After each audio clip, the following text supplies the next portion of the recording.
everyone, and welcome to day two of the U.S. Census Bureau's virtual workshop on advancing research on race, ethnicity, and inequality. We had a really incredible first day for the workshop yesterday, and we're excited to hear from all of our presenters this morning and this afternoon. We expect a lot of insightful conversations and connections that we're making in hoping this workshop will continue to foster great dialogue. I want to welcome our keynote presenter this morning, Dave Waddington. Dave Waddington is the chief of the U.S. Census Bureau's Social, Economic, and Housing Statistics Division. And Dave's division compiles and analyzes data on the socioeconomic characteristics of households, families, and individuals, including rates of home ownership, statistics on income, poverty, health, family fertility statistics, labor force participation, social program participation, and measures of community resilience.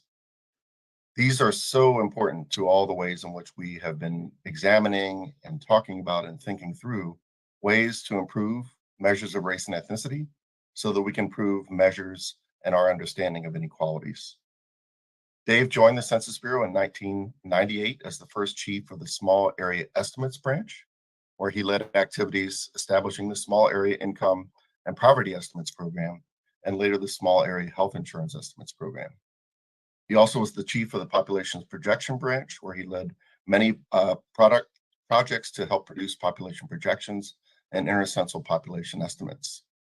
Dave is so well-versed in all of the important work that this initiative is undertaking, and we're really happy that he could be here to share his thoughts with us today. So Dave, I want to welcome you and thank you again for joining us. Great. Thank you, Nicholas. Again, welcome to day two of our workshop today. I'm very happy to be here today to offer a few brief opening remarks. It won't be too much of a keynote speech, but just a few opening remarks.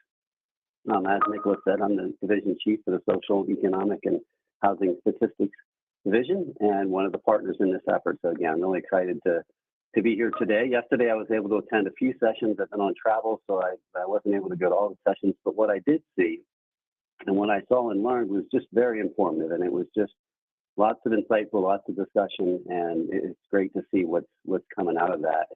And as you heard in the morning yesterday from the director and saw in some of the presentations, the Census Bureau, one of the things that I want to highlight, I guess, in my comments here is that the Census Bureau has been measuring race, ethnicity, and equity for many years, and really in many ways, the Census Bureau has been measuring relevant topics to better understand equity and inequality really since the creation of the Census Bureau.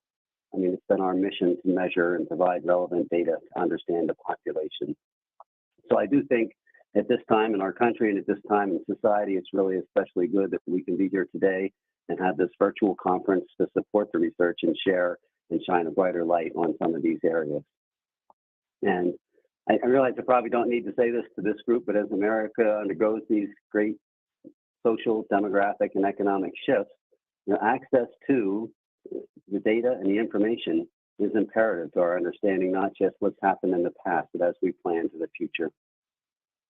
And the Census Bureau provides lots of relevant, accurate data on the size, distribution, and characteristics of the population. Income, poverty, housing, these things that I work with in Seaside, where I am, that Nicholas mentioned. And through our many surveys and population estimates, we also help bridge the gap between the censuses.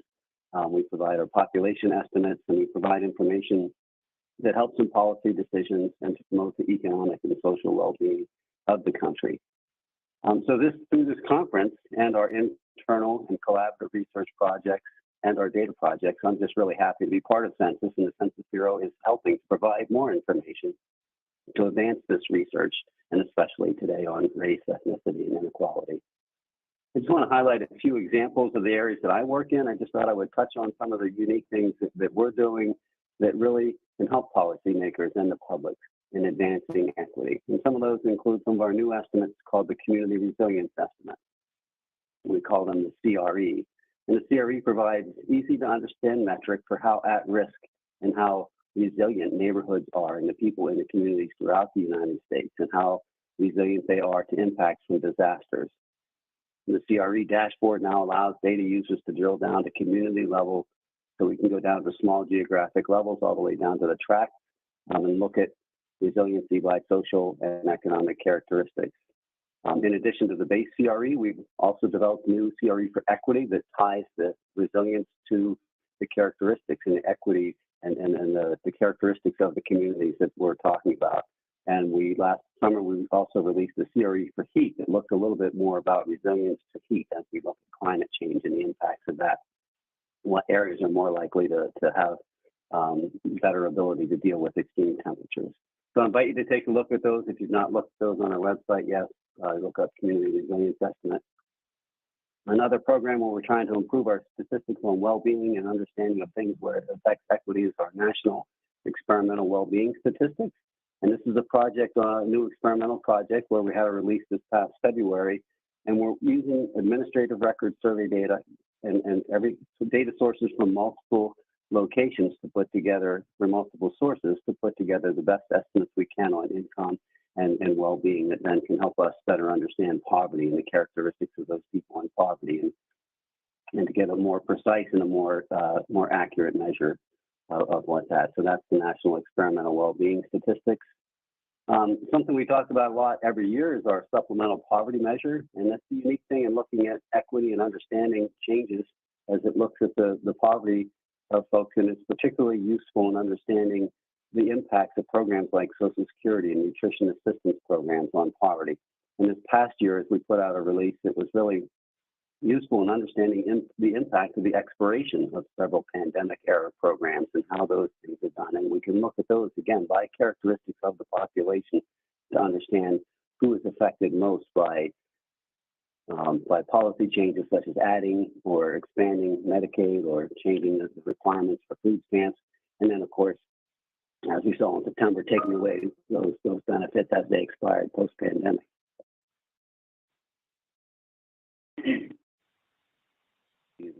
We also have several other experimental products. We talked about many of you know about the Household Pulse Survey, which is an experimental rapid response, which is developed to collect information about emergent social and economic issues. We're looking at a census household panel where we're going to be tracking people and following people and being able to do survey measurement and tracking things throughout the year to better measure changes in society.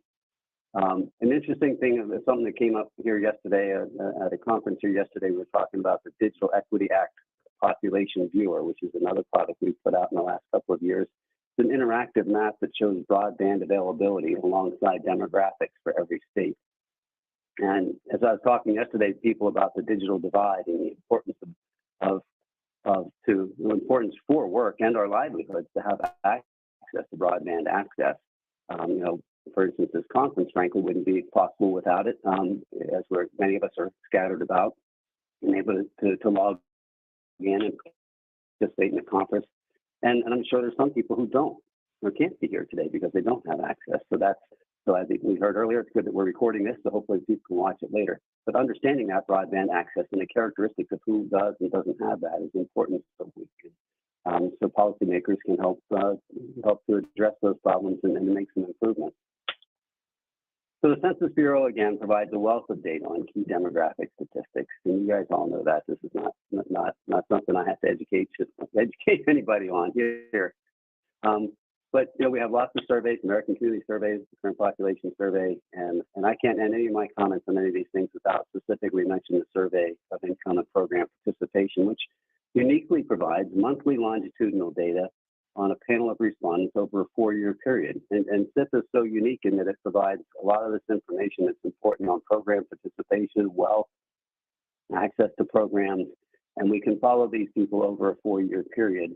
And as we get close to releasing our data next summer on 2022, we'll be able to look and follow people who, as they came, families and individuals, as they came in, as they went into, and then are coming out of the pandemic period.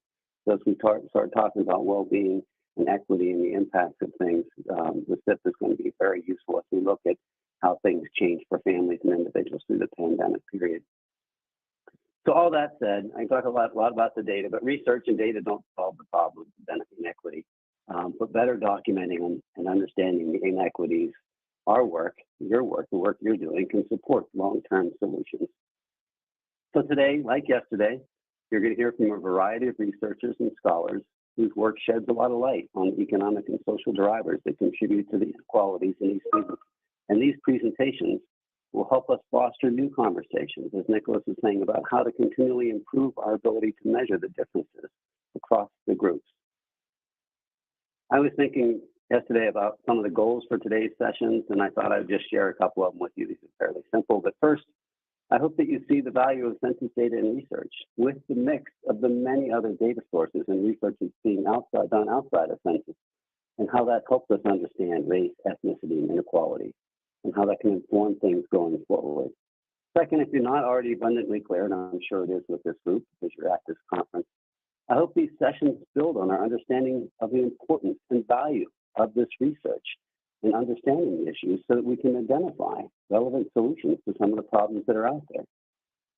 And lastly, and I think probably most importantly, and tying back to the purpose of this conference, I hope that we all walk away with a desire to do more to understand and contribute to the discussion to advance research and understanding on race, ethnicity, and inequality. With that, I just want to say thank you to all the authors, to the discussants, the presenters, the participants. Enjoy today's sessions. Thanks for being here, and I look forward to participating and seeing some of the sessions today, and I hope that you all do too. And now I will turn it back over to Nicholas to give a summary of what's coming for the day. Thank you so much, Dave. I'm really glad that you highlighted several of the innovative research undertakings and the data that your team in Seaside has been developing to bring such great insight to our discussions. As you said, there are direct connections to this workshop. There are so many data points and characteristics for our nation, and your division is at the forefront of helping to bring these data to light. So we really appreciate your presence and your leadership and your support. So with that, we have a full agenda for today, and we're going to get started with session 1. So I'm going to turn things over next to Ashley. Thank you. Thank you so much. Hi, everybody, and welcome to our first session today. It is on racial and ethnic inequality in employment and the labor market. We have 3 really great presentations lined up today. I'm the session chair. My name is Ashley Urseg, and I am an economist working for the Center for Economic Studies here at the Census Bureau. Our first presenter is Itzik Fadlin, who will present unequal treatment or unequal opportunity, employer and location effects in the racial earnings gap. The second, Leslie Stratton, will present the evolution of labor market disparities between Hispanic and non-Hispanic men, 1970 to 2019. And finally, Kevin McKinney will present U.S. long-term earnings outcomes by sex, race, ethnicity, and place of birth. Each presenter will have 15 minutes to present their work, followed by 15 minutes from our discussant, Maggie Jones, and then a little under a 15-minute Q&A. Please feel free to put any questions you have in the chat. We will read them to the presenters afterward. I would greatly appreciate if you put the panelist name if you have a specific question for a specific panelist. Thank you so much, and Itzik, you can go ahead and take it away. Good morning. Thank you, everyone. I'm Itzik Fadlin from UCSD. This is joint work with Brianna Sullivan and Vedant Vora, where we're looking at the employer and location effects in the racial earnings gap in the US. Next slide, please. So there's 2 motivations for our work. The first one is obviously the stark inequality in labor market outcomes between Black and white Americans in the United States, where we know that most of the income gap is still driven by employment and wages differences. And the second is that recently the central role of employers in the source as a source of inequality has been emphasized. In particular, we know that 2/3 of the rise of earnings inequality since the 1980s is coming from the rise in dispersion of earnings across firms. And second, we have very clear recent evidence, experimental evidence, of discriminatory practices at the hiring stage of callbacks that vary substantially across employers. Next slide, please. So in this paper, we're putting those 2 together, and what we ask is, what is the causal role of firms and the local labor markets in which they operate in shaping the nationwide Black-white earnings gap? Okay, this is of course crucial for understanding the sources of the racial earnings gap, and is going to shed light on the structural barriers that still hinder the economic mobility of Black families and hopefully help us help guide policy. Okay, So how are we going to do that? We're using the population-wide administrative data on households and firms, taking advantage of this breadth and wealth of data that we've just heard about. Here we're looking at the universe of employer-employee matches from 2005 to 2019 with employer and employee characteristics, including race, gender, and age, which of course are crucial for our analysis. And we're going to employ empirical methods that rely on worker mobility, of course, relying on AKM models with the path-breaking work of About It All from '99, and then also taking advantage of direct movers design following Finkelstein et al. Next slide, please. So just to overview our findings, we're thinking about two dimensions. The first one, when we're thinking about potential unequal treatment, what we actually find is that differential pay to similar Black and white workers shows no dispersion. And that is despite the fact that we see substantial dispersion in within firm gaps, but we find that firms play no causal role in that dispersion. And that's despite the fact that about 12 to 15% of the total variation in raw log earnings in the data is driven by we see that variation, but there's no causal role for the firms themselves. And we see that it explains the variation for any race gender composition. And we'll come back to that. And the reason turns out to be is that the covariance between premiums for Black and white employees are the same order of magnitude of the variance terms. And that means that higher paying jobs for white employees are also higher paying jobs for Black employees. So even if there is a gap, there's a co-movement that cannot explain any variation. But then when we're looking at unequal opportunities, we find that over 20% of the gap is attributed to sorting of Black males to lower paying jobs. And very importantly, we find that it is not driven by geographic segregation, but rather by sorting within labor markets. In other words, we find that Black males sorting to worse workplaces regardless of where they live. Next slide, please.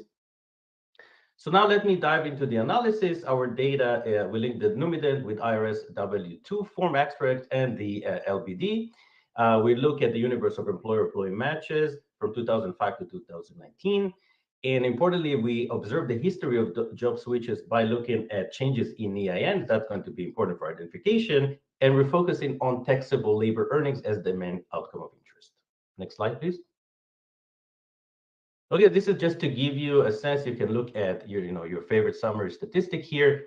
This is our analysis sample where we look at non-Hispanic Black, that we're going to refer to as Black, and non-Hispanic White, which we're going to refer to as White.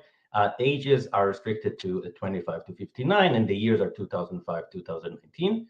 Let's stare for 1 second at this summary stats table and pick your favorite number. Next slide, please.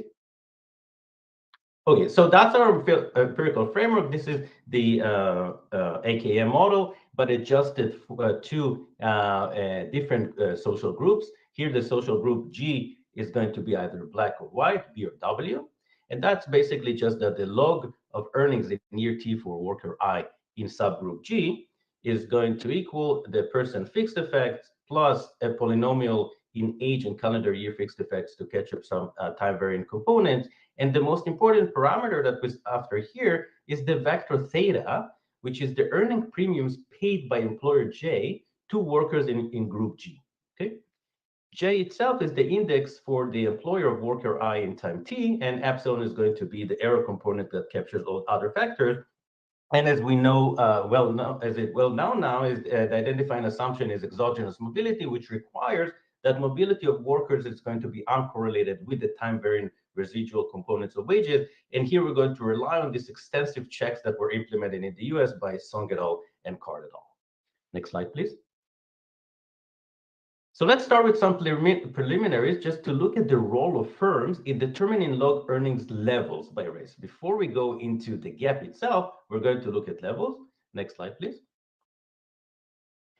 So here we're going to take advantage of the same model. We're just going to rearrange it and rewrite it for those who actually move. Okay, so this is going to be the direct movers design. So we're going to analyze the evolution of earnings in an event study style analysis around the job switches. So we're going to investigate the degree to which local earnings pass through to own earnings. Okay, that can be shown to show the degree to which the cross-sectional differences are themselves attributable to firms and location in a causal sense.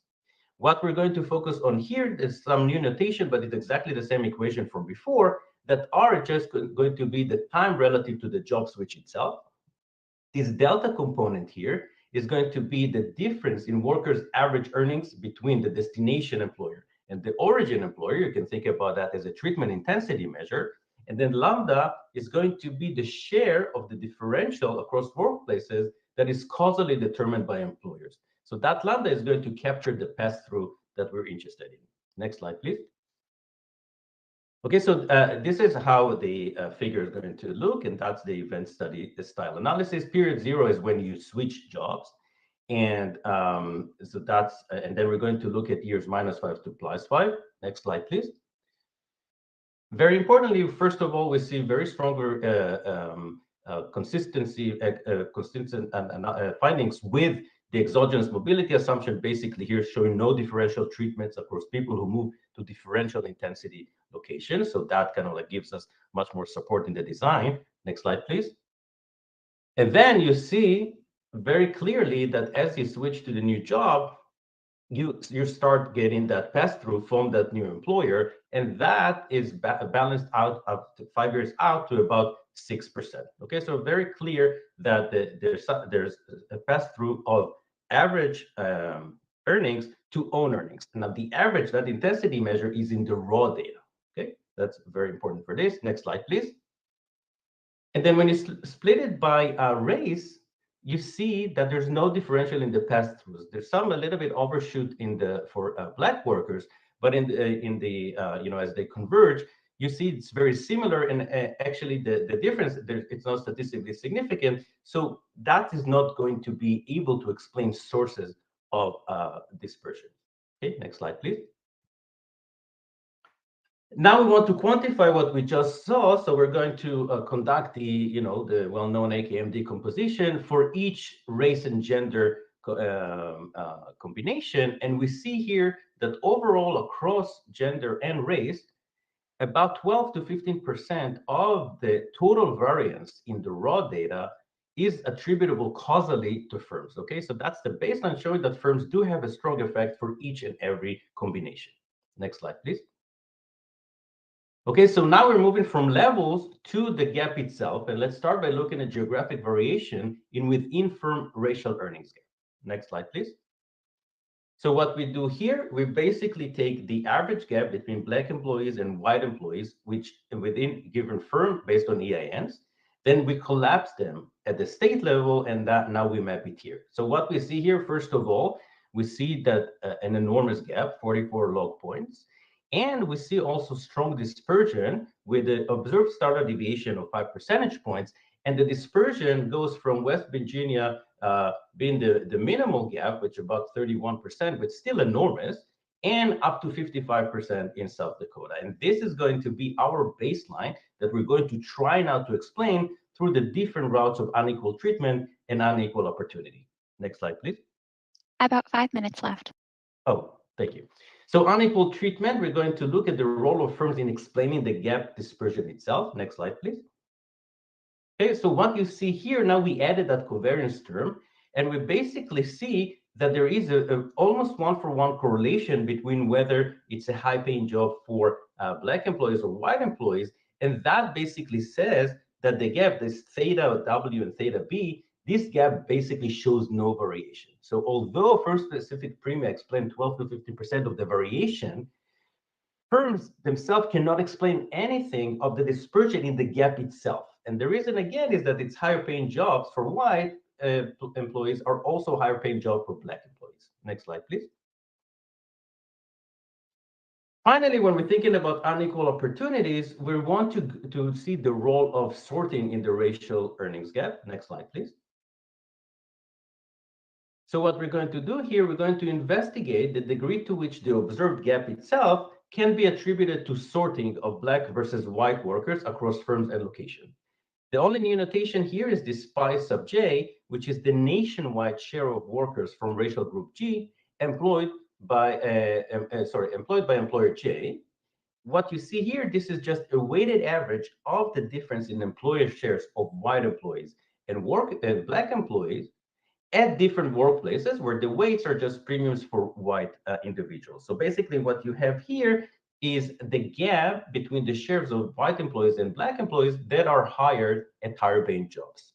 Now you can decompose that sorting effect into a location sorting effect across commuting zones, which is this mu z here that you see at the bottom. That is just an average across firms in a given location, as defined as a commuting zone, plus that extra residual that is the firm sorting within any given commuting zone. Next slide, please. So what we see here for female workers, we see no sorting effect. But for male workers, we see that the sorting effect can explain over 20% of the racial earnings gap. And when we decompose it, we see that actually nothing is driven by location, by cross-location sorting, and everything is driven within location, within any given labor market. Next slide, please. Okay, so we see two things here. The first one is there are no sorting effects across location, which means that segregation itself is not a source. And that's despite strong and similar effects of location and earnings for both races. And we can see it in the next slide. If you can click through. Yeah, so what you see here, we split the movers design into across CZ job switches, and within CZ job switches. And you see here in red that basically there's a large, strong pass-through of location. So there's strong location effect for each and every race, gender composition. Next slide, please. And second, we see that the effect is attributable to differential employment within labor markets. So over 20% of the gap is explained by Black workers' exclusion from favorable opportunities within their location, regardless of where they live. Next slide, please.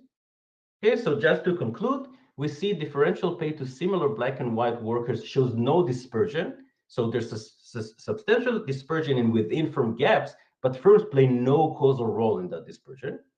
And second, over 20% attributed to sorting of Black workers to lower paying firms. So Black males sort into worse workplaces regardless of where they live. Okay, so overall, there could be important implications for policies that aim to narrow the nationwide earning gap. Why? Because it means that focusing on geographic mobility alone may still result in having Black males excluded from the favorable opportunities location can offer. And instead, such policies should target more equitable hiring and employment practices by firms within any given labor market across the US. Thank you very much. Thank you so much, Itzik. We will move on to our next presentation, the evolution of labor market disparities between Hispanic and non-Hispanic men between 1970 and 2019. I want to remind you all again, you can put any questions you have for the panelists into the chat. Thank you. Go ahead, Leslie. All right, I'd like to begin by thanking the Census Bureau for organizing and putting together this conference. It's been very interesting. I was able to attend a few sessions between classes yesterday. Excellent work. I'll point out that this paper is co-authored with a former colleague, Ioannis Kospintaris. Next slide. So we're looking at the Hispanic population, which has exploded. Individuals, only about 3% of those in the 1970 census identified as being of Hispanic ethnicity. That was up to 18% in 2019. And that compares with the Black-only population, which was about just over 12% in 2019. So the Hispanic population, by that measure, is larger than the Black American population. Interestingly, the research on this population is actually rather limited. We follow a paper by Hirsch and Winters most closely. They look at data through 2010. They look at non-immigrant men and use the current population survey primarily. Well, no, they use a variety of data. There's a number of papers by Trejo and co-authors as well. But compared to the literature on Black versus white men and women, the literature on the Hispanic population is very limited. That's despite the fact that labor market disparities are clearly evident. Just looking at the October 2023 current populations BLS statistics, we see that The median weekly earnings of Hispanic men are about 3/4 that of white men. Next slide, please. So our purpose here is to document disparities in employment and earnings over time for prime-aged men. So we're going to look at the raw differences between the non-Hispanic and Hispanic white populations. And we're also going to look at those from a very parsimonious Mincerian specification. We're going to look at both the extensive and intensive margins. By extensive, I mean, were you employed last year? And what were your earnings last year? These are the measures primarily relied upon by Hirsch and Winters. We're also going to look at a more intensive margin, what fraction were employed full-time full year last year, and what were the earnings of those employed full-time full year last year. Full-time full year employment is not entirely equal across the population. You could work 35 hours a week or 60 hours a week. So it's not complete control, but at least partially controls for hours worked. We're also seeking to differentiate between native-born and immigrant populations. Next slide, please. So the data we're using come from the 1970, 1980, 1990 censuses, the 2000 through 2019 American Community Survey, and then also the CPS for the period for which we have information. We restrict the sample to men. It would be fascinating to look at women, but that issues regarding labor force participation are more complex there. We're focusing on prime-aged men, 25 to 54. We're comparing white, non-Hispanic, non-immigrant population versus white Hispanic population. I'll note, as was mentioned yesterday during one of the presentations, that a substantial fraction of Hispanics, when answering about their race, provide a response that the census deems inappropriate and codes as other race NEC. And while only about 1% of Hispanics were so coded in 1970, between 28 and 44% have been coded that way since 1990. By comparison, only about 0.2% of non-Hispanics are coded as other race NEC. Next slide, please. So methodology, I said we were going to look at gross differences. We're also going to use a Mincerian regression where the X's here control for education between 5 and 7 different education levels, cubic and potential experience, age minus education minus 6, and state of residence. These regressions we run separately year by year. And the key variable here is D, which represents a dummy variable identifying individuals who are Hispanic. And we're going to be plotting the coefficient to that delta over time for both the full sample and in the results that follow for the native-born sample. We're still working on the results for immigrants. Next slide, please. To summarize the results a little bit early, we are using different data sets, census, ACS, CPS. They're asking similar questions, but not quite organized the same way. We find it encouraging that we get remarkably similar results across the data sets. Overall, in looking at employment, we see that the probability of Hispanics being employed relative to the comparison group of white non-Hispanics has been rising over time, particularly since 1990, and is now, by some measures, they're more likely to be employed. If we look at the earnings measures, we find that about 50% of the earnings differences are explained by our measures of education, experience, state of residence, but we still find a persistent difference of between 15 and 25% disadvantage for the Hispanic population. Next slide, please. So this is the first of 4 slides. This is looking at the probability they're employed. And just to explain the format, the slide on the left shows the results for the full sample, native-born and immigrant. The slide on the right shows the results for the native-born. Time is on the x-axis, and the measure of disparity is on the y-axis. 0 would be equal probabilities. The lower lines represent the gross or unadjusted raw differences between the Hispanic and comparison populations. The lines that begin around 1970 reflect the results from the census and the ACS data. The CPS data are in the black and red illustrations. You can see that samples are smaller for CPS, so those numbers bounce a bit. But again, very similar pattern between these samples. And here again, you can see the rising probability of employment for the Hispanic population relative to the non-Hispanic population from about 1990 on, at least for the full sample. There's some evidence of an increase for the native born, but the full sample results are primarily driven by the immigrant population. Next slide. If we look at the probability once employed full-time, full year, a similar pattern arises. This is actually one case for the native born where you see more of a difference between the CPS results and the census and ACS results. CPS results look a little flat.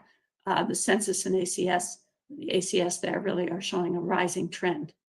But again, by the end of the period, you see that there's an equal or greater probability of being employed for Hispanics as compared to the comparison group. What about the results for earnings? Next slide, please. Just looking at annual earnings, you can see that, well, there's no zero on the y-axis here. There's an earnings disparity in every year. It's about 20% after controlling for our simple specification for the full sample. It's about 15% for the native-born population, and it's pretty darn flat over time, particularly for the native-born population. What about if we controlled for hours worked a little more? Next slide. The earnings for those reporting full-time, full-year employment. Again, you see significant disparities still remaining for the native-born at about 15%. Pretty flat over time. Next slide. So these analyses assume that the effects of experience are the same no matter your education, et cetera, et cetera. So we looked at some differences by education level. We also examined the role of language skills. Next slide, please. You have a little over 5 minutes left, Leslie. Okay. So here's some information on the probability once employed full-time, full year by education level. So the top left illustration shows for those less than a high school degree. The bottom right shows for those with a bachelor's degree or more. You can see most of the increase, and this is, by the way, for the native-born Hispanics. Most of the increase in employment probability is for those with less than a high school degree. There's still some increase for those with a high school degree. Pretty flat for those with some college or bachelor's degree or more. And both of those groups show a slightly lower probability of employment as compared to the comparison group. Next slide. If we look at full-time, full-year earnings by education, it's pretty flatlined for all the populations here. And again, these are the native-born individuals, those who self-report as being native-born. And what we found somewhat disturbing here is that there's a disparity in earnings for each of these populations. So while the Hispanic population is less likely to be educated than the comparison group, the white population, you see a disparity of about 15%, even for those who have a bachelor's degree or more. So while increasing education levels for Hispanics will certainly increase the earnings of Hispanics, compared to a comparable population of non-Hispanics, you're still going to see earnings disparities. Next slide. These results on language skills use a somewhat different sample, and here I'm illustrating for natives and immigrants separately with the same specification. The lines towards the bottom are those for natives. The lines towards the top are those for immigrants. So you see probability of full-time, full-year employment is rising a little bit for natives, but more so for immigrants. And there's very little difference based on language skills in terms of the probability of full-time, full-year employment. Next slide. But language skills have a huge impact on earnings. So If we just look at the natives, we're talking about the dotted red line versus the top line. So there's a difference in earnings between those who are fluent in English, report being fluent in English, and those who report not being fluent in English of about 15 to 20%. And that differential is even larger for the immigrant population. Next slide, please. Looking at immigrants versus non-immigrants, we're still working to identify a reasonable but limited specification for immigrants. I'll note that this is a very important population. The fraction of Hispanics who report that they are not native born ranges from about 30% in 1970 to upwards of 60% in the early 2000s. It's fallen a bit since then. And about half of this population has arrived by age 21. So they're accumulating a lot of their labor market experience, at least within the United States.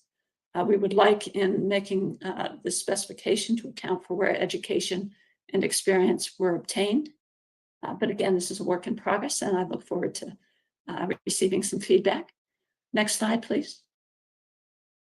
So in conclusion, we use data from a variety of census-based sources to examine the evolution of disparities between the Hispanic and non-Hispanic population, and are very encouraged to find the results are very similar across the data sets. We find that Hispanic men are increasingly likely to be employed as compared with the white non-Hispanic counterparts, with lots of that improvement being driven by immigrants, even by immigrants who arrived before the age of 11, I can say, having played with a bit of the specifications. Next slide, please. But the earnings disparities are substantial and persistent, even controlling for education, potential experience, and state of residence. Got a 15% differential for native-born Hispanics, and the 15% differential for native-born Hispanics who have a bachelor's degree or more. Language skills are critical, though I would think if you have a bachelor's degree or more, they would be pretty fluent. I haven't looked at that distinction. And just in general, more work is necessary to examine the immigrant population. And that concludes my presentation. Thank you so much, Leslie. We will move on to our final presentation, which is U.S. long-term earnings outcomes by sex, race, ethnicity, and place of birth, presented by Kevin McKinney. You can go ahead and take it away. Good morning. This is joint work with John Aboud and Hubert Janicki. Next slide, please. The standard disclaimer applies. Any opinions are my own and not those of the U.S. Census Bureau. Next slide, please. Okay, we're going to look at long-term 12-year average annual earnings for 20 different demographic groups. We use a quantile regression approach, and this is going to allow us to control for observable characteristics and the prices of those characteristics at different points in the long-term earnings distribution. We find that for workers at the bottom of the earnings distribution, earnings differences are largely explained by differences in observable characteristics, while differences in earnings at the top of the earnings distribution are generally explained by differences in the price of those characteristics. Next slide, please. Earnings inequality is increased, especially for full-time, full-year annual earnings inequality. That's the measure that's typically used by researchers. However, in a typical year, 18 to 24%, at least in our data, of eligible workers aged 24 to 54 have no observed earnings activity. And periods of earnings inactivity are not distributed equally across the distribution. Workers at the bottom are significantly more likely to have multiple extended periods of no or low earnings than workers at the middle and the top.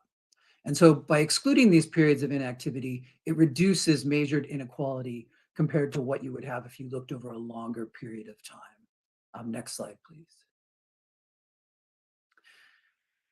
And so we're going to account for these periods of inactivity. And we're going to include zero earnings years and low earnings years in our analysis and take a look at how sort of the results look compared to what you would find in a more traditional setting. And we're going to compare workers in the different groups at the same point in their respective earnings distribution. So for example, how does the typical 10th percentile native-born Black non-Hispanic male worker compare with the typical 10th percentile native-born white non-Hispanic male worker? And native-born white non-Hispanic males are going to be the reference group for all our comparisons. Okay, next slide, please. And we're going to use Census Bureau's longitudinal employer household dynamics linked employer-employee data. It has extensive coverage of the private sector, state government, local government. There's no federal or self-employment in our data. It comes from state unemployment insurance systems. And we're going to look at the period from 2004 to 2015. And this is where all states are available for every year in our data. And we want to have all states available because we're including 0 years. We don't want to report 0 years, for example, if a state isn't participating in LAHD during that year. We're going to follow workers for 12 years. There's approximately 109 million workers in our sample, and we have 20 demographic groups based on foreign-born status, sex, and race and ethnicity. Our 5 race and ethnicity groups are Asian non-Hispanic, Black non-Hispanic, white Hispanic, white non-Hispanic, and then the residual category, all other, which is relatively small. It's about 3 or 4% of the workers in our sample. Next slide, please. And so our long-term average earnings measure is going to be the sum of earnings at all jobs in a given year. And we're going to sum those over the 12 years, 2004 to 2015, and divide by 12. We do allow 0 earnings years, but a worker has to have at least 1 year with positive earnings. So everyone's going to have a positive value for our long-term earnings measure. And one thing we noticed when looking at sort of other measures of labor market activity is that long-term earnings is a proxy for those various other measures. So as long-term earnings increase, we find monotonic increases in annual earnings growth. So workers at the top of the long-term earnings distribution have higher earnings growth than those at the bottom. Decreases in earnings volatility and years inactive at the top of the earnings distribution compared to the bottom. Significant differences in geographic location and industry. Also, there's increases in the firm pay component conditional on worker skill. So for example, workers at the top of the earnings distribution tend to work at the higher paying firms. Next slide, please. Okay, so just to get a sense of what this sort of long-term earnings distribution looks like, we're going to take a look at the earnings distribution for a reference group, native-born white non-Hispanic males. And there's some significant differences across the various groups. So if you were to look at the 10th percentile and 90th percentile, they vary substantially. So for log earnings, 2.11 to 4.71 across the groups, and then at the top, 11.52 to 11.8. So labor supply is also going to be really important here as well for workers at or below the median. And you can see this in the table. So the rows have the various percentiles of the earnings distribution, the 10th, 25th, the median, 75th, and 90th. So a worker in the 10th percentile would earn about $3,500. They're only active 4.7 out of the 12 years. Even when they do work, they're only working a full year about a third of the time. Now their earnings, if we didn't include the zeros in a given year, about $8,800. Cumulative long-term earnings is very low for this group. Over 12 years, they only earn about $41,000 compared to the 90th percentile, which would be about 1.3. But you can see that labor's 1.3 million, sorry.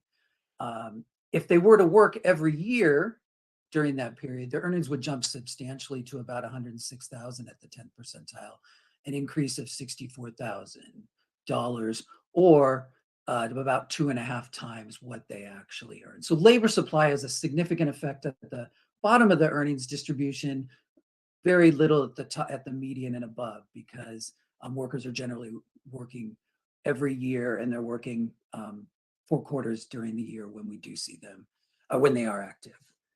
Next slide, please. And so here's our earnings distribution. The blue line shows basically the rows in the previous table from the table from the previous slide. There's a $3,500 value, and you can see in the orange line sort of our comparison group that we're going to focus on here in this presentation. That the results for the other groups are available in the paper, and we have some results for them as well. But you can see that earnings for native-born Black non-Hispanic males are generally lower at every single point in the earnings distribution. So at the median, for example, 38,000 for our reference group and only about 17,000 for native-born Black non-Hispanic males. The gap increases in an absolute sense, so the difference between the numbers at each percentile point increases as you go up the earnings distribution, but the relative difference, which is what we're concerned with, is going to look a bit different. And so the next slide, please. And so we're going to focus on the orange line here. The blue line is just that absolute, or the absolute difference in dollars, which was the gap in the previous slide at the various percentile points. But we're going to look at the ratio or the relative difference. So for example, at the median, Black long-term earnings is 43% of white long-term earnings. And at the very top, it's still substantial, about 55% of the reference group earnings, even at the P90 level. Next slide, please. So LEHJ data has a relatively large number of low-earning, low-attachment workers. And we're going to include these workers. A lot of studies don't, but we want to see the effect of labor supply and the movements in and out of the labor market for this group. One other feature of workers at the bottom of the earnings distribution is they have a lot of short duration jobs, and LAHT compared to survey data does a good job of getting comprehensive and consistent reports of at least formally reported short duration jobs. And so these differences are large both within and across demographic groups, and we're going to take a look at that next. So next slide, please. And so the first thing we do is we want to say, so we have these large differences in the raw earnings distributions. And if we control for some basic observable characteristics, sort of how does the picture change? And we're going to estimate a standard log long-term earnings regression, which is going to look at the median of the distribution. We're just going to include the 19 demographic group indicator variables.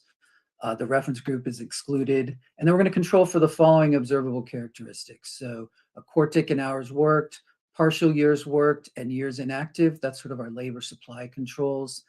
Census geographic division, industry sectors, age, and then education.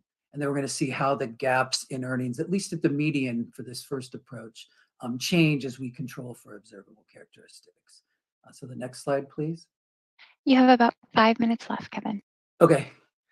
So you can see the blue line here is the raw differences, and then the orange line is controlling for observable characteristics.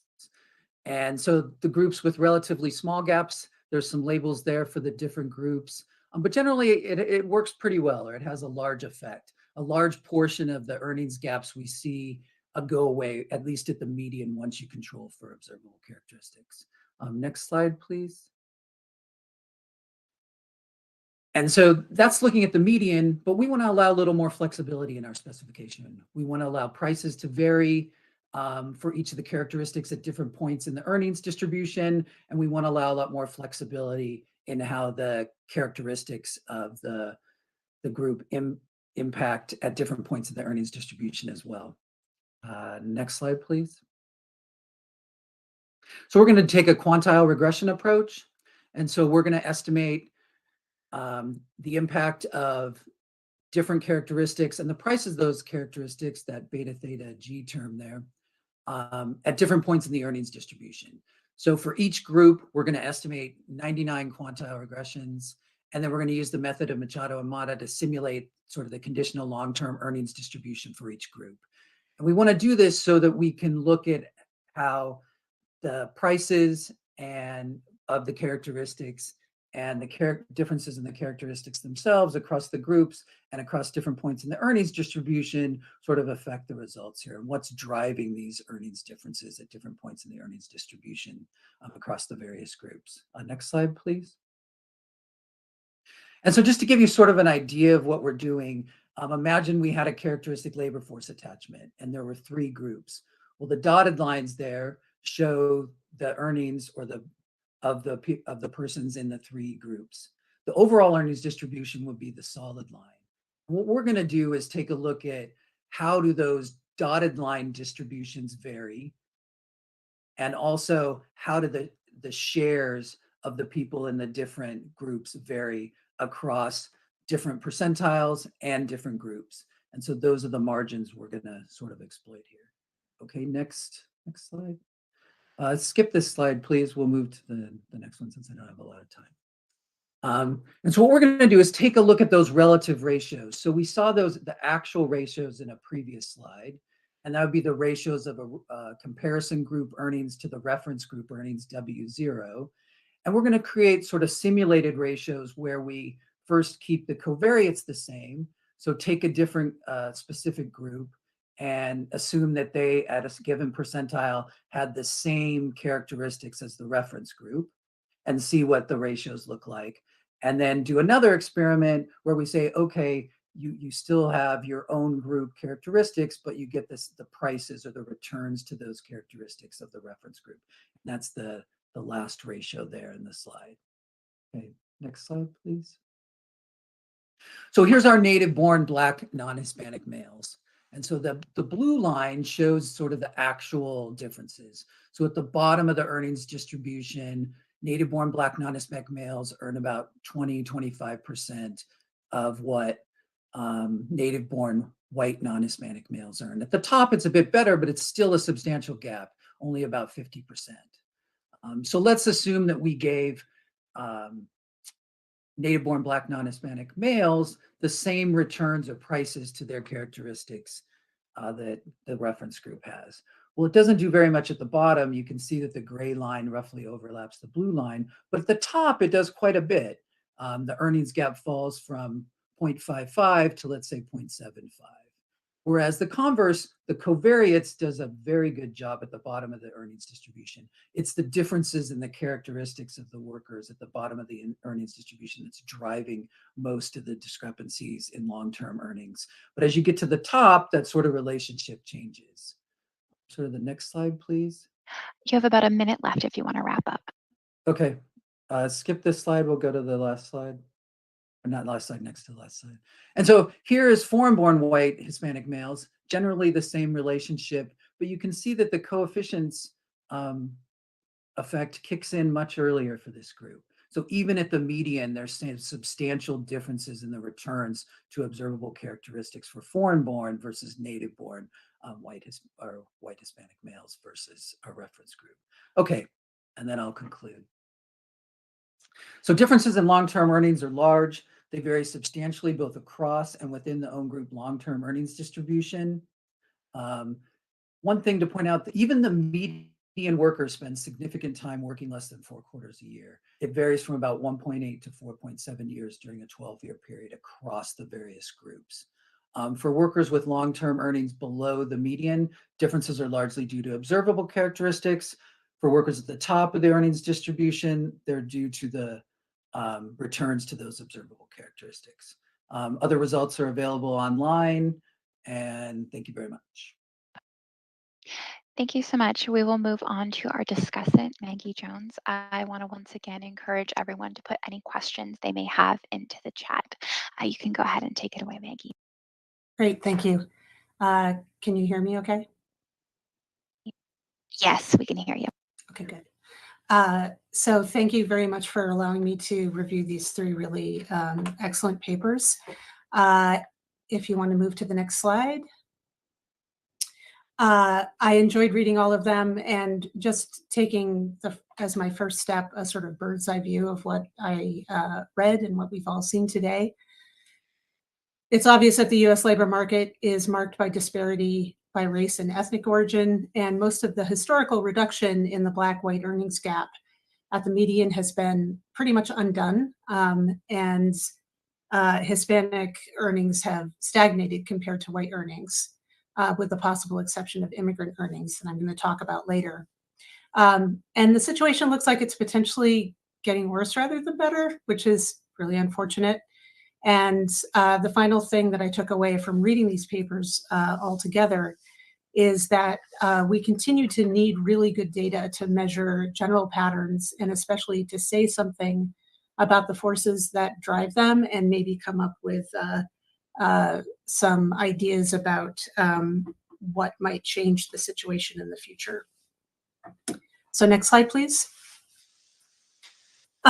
The first paper, Sullivan, Fadlon, and Farhad, uses population-level admin data on American households and firms. And their focus is on sort of the employer practices across labor markets to try to suss out how much patterns are driven by the location that workers are in, so perhaps unequal opportunity, and how much by within location differentials to workers, so unequal treatment within a labor market. And it analyzes employers as the unit who creates the earnings opportunities. They use the Numident linked with W2 and 1040 data, and also the LBD. And they have the universe of employer-employee matches for the labor market. They include some employee characteristics from the Numident, so race, age, and gender, and find that higher paying jobs for white employees are also higher paying jobs for Black employees. And 20% of the unconditional gap in log earnings can be attributed to sorting of Black workers to lower paying firms within locations. Next slide. So my first comment about this paper is that it's a really nice paper that tackles a super important issue. We're very focused on how much neighborhoods matter in terms of differential labor market success and how we might be able to improve opportunities within neighborhoods. And we really need to understand to what extent disparities are driven by these opportunities that are neighborhood-based in comparison to disparities that play out within a firm. Next slide. So my thoughts on the design and the data are largely to do with the use of administrative records to the exclusion of population-level demographic data or survey data. By definition, the workers who are examined have to appear in the Numident and match to a 1040 and W2 or W2. And this kind of immediately makes us wonder what implications this might have on concepts of opportunity, because we're missing sort of an extensive margin question. Could the lack of findings regarding access to opportunity be directly attributed to the fact that we have a selected sample who is working? And so that's one question that I had in how the paper might be sort of expanded is I think the set of authors actually does have Census Bureau access, and using the data infrastructure at the Census Bureau, we should be able to have a connection to demographic data that might reveal other patterns in terms of the location of workers and the opportunities they face at the neighborhood level. I'm going to actually close the chat because people, I think, are asking me questions. So I'm going to just close that and keep moving. The other question I had is, I feel as though opportunities are being defined in this case in terms of what sort of an exogenous choice of firm location, and workers can sort of decide whether or not they want to enter a particular firm in a particular neighborhood. And so I wonder if opportunity needs to include a concept of where firms make the decision to locate and how that might change the way in which opportunity plays out in neighborhoods. I feel as though the location decision might be separate in this work from just treating it as sort of like what the lie of the land is at the moment. But I might think that firms will make a decision to locate in a particular neighborhood because of the types of workers who are available in those neighborhoods, and that's going to change the opportunity parameter. And including something that might capture those firm decisions would maybe say something about opportunity that you're missing in this context. Next slide, please. A couple of like really simple comments. The Numident's race designations can be kind of problematic. I think the issue is worse after enumeration at birth, but I will repeat my suggestion that linking to demographic data might really improve the project. Next slide, please. And just to wrap this up, this is something that I pulled off of a New York Times article about the earnings of Black men and how they have deteriorated compared to white men. This is from work by Kerwin Charles. And basically the top line shows what you would see if you restricted to what we know from administrative records. And the bottom line is when you add demographic information that captures the entire population and counts people who have not participated at the extensive margin. Okay, next slide. I have not gone in order of the presenters. I apologize. So the next paper I'm discussing is McKinney, About, and Janicki. They estimate 12-year average earnings models for a single cohort of 25 to 54-year-old eligible workers. And they find that differences in intensive labor supply explain almost 90% of the variation in worker earnings at the mean. They have two major findings where at the bottom of the earnings distribution characteristics in hours paid, geography, industry, and education explain almost the entire earnings gap. And then above the median, it's the contribution of the differences in returns to the characteristics that is the dominant component. Next slide, please. And again, just a really nice paper that revisits a field of study that needs a deeper dive. The Black-white earnings gap, as we just saw in the picture that I shared, has been widely studied over the decades. Studying it hasn't made a lot of difference. And so getting a little bit more into the details might help try to figure out why this is so. Next slide, please. My main comment is kind of a difficult one because it's a philosophical point of view where when we look at within group distributions, there's something a little tautological about saying a group distribution for one group lies entirely below the distribution for another group. And we're going to sort of then at the same time calculate the differences along the ranges of that distribution. I don't really understand what a within group distribution means because it is group specific. It's not as though we're saying there is a distribution and we're going to calculate how people fall into that distribution. And so I felt like it was more that I needed more information about why this was an appropriate way of measuring differences and what it brought to the table as opposed to looking at the full distribution, which you sometimes do. The authors do sometimes do this for some of the analyses. And so using the full distribution and calculating men's comparative representation at these different points in the distribution seems a little bit less constructed. And yeah, so maybe doing both or maybe providing a little bit more explanation as to why the choice was an appropriate one for this setting, I think would be really helpful. Next slide. You have about 5 minutes left. Thank you. A couple of comments on the data and the variable choices. We have an interesting choice of the racial categories compared to what's usually done at the Census Bureau. So separating out white non-Hispanic is not something that a lot of other researchers have done. And so I don't think that's necessarily a wrong choice, but I would like to know more about why that choice was made. I was very depressed to see your education link because you only matched 20% of the combined decennial long form and ACS observations. This is something that I have to do for a project that I'm doing, and I was very sad to see this low match rate. And then finally, the lack of the information that you needed led to some imputations of hours in education using earnings. And then the variables are placed on the right-hand side in an analysis of earnings.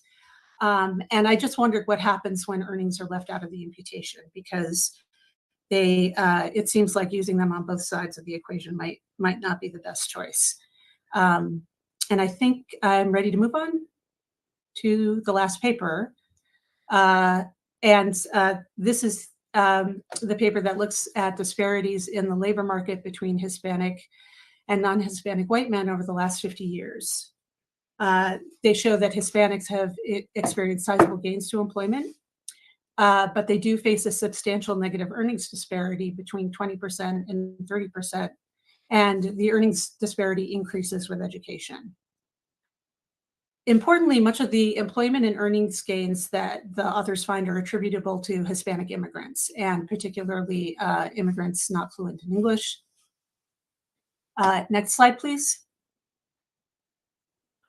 And so I was given a copy of the paper, and then the authors very helpfully gave me the material that they presented today, which is part of a revision that they're doing.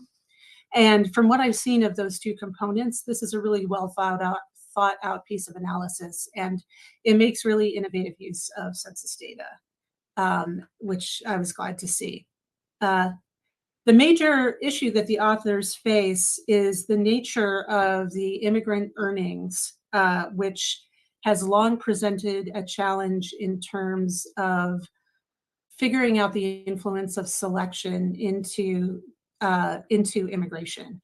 So people enter into immigration, enter into that decision because they have skills and ambition and labor market wishes that bring them to the United States.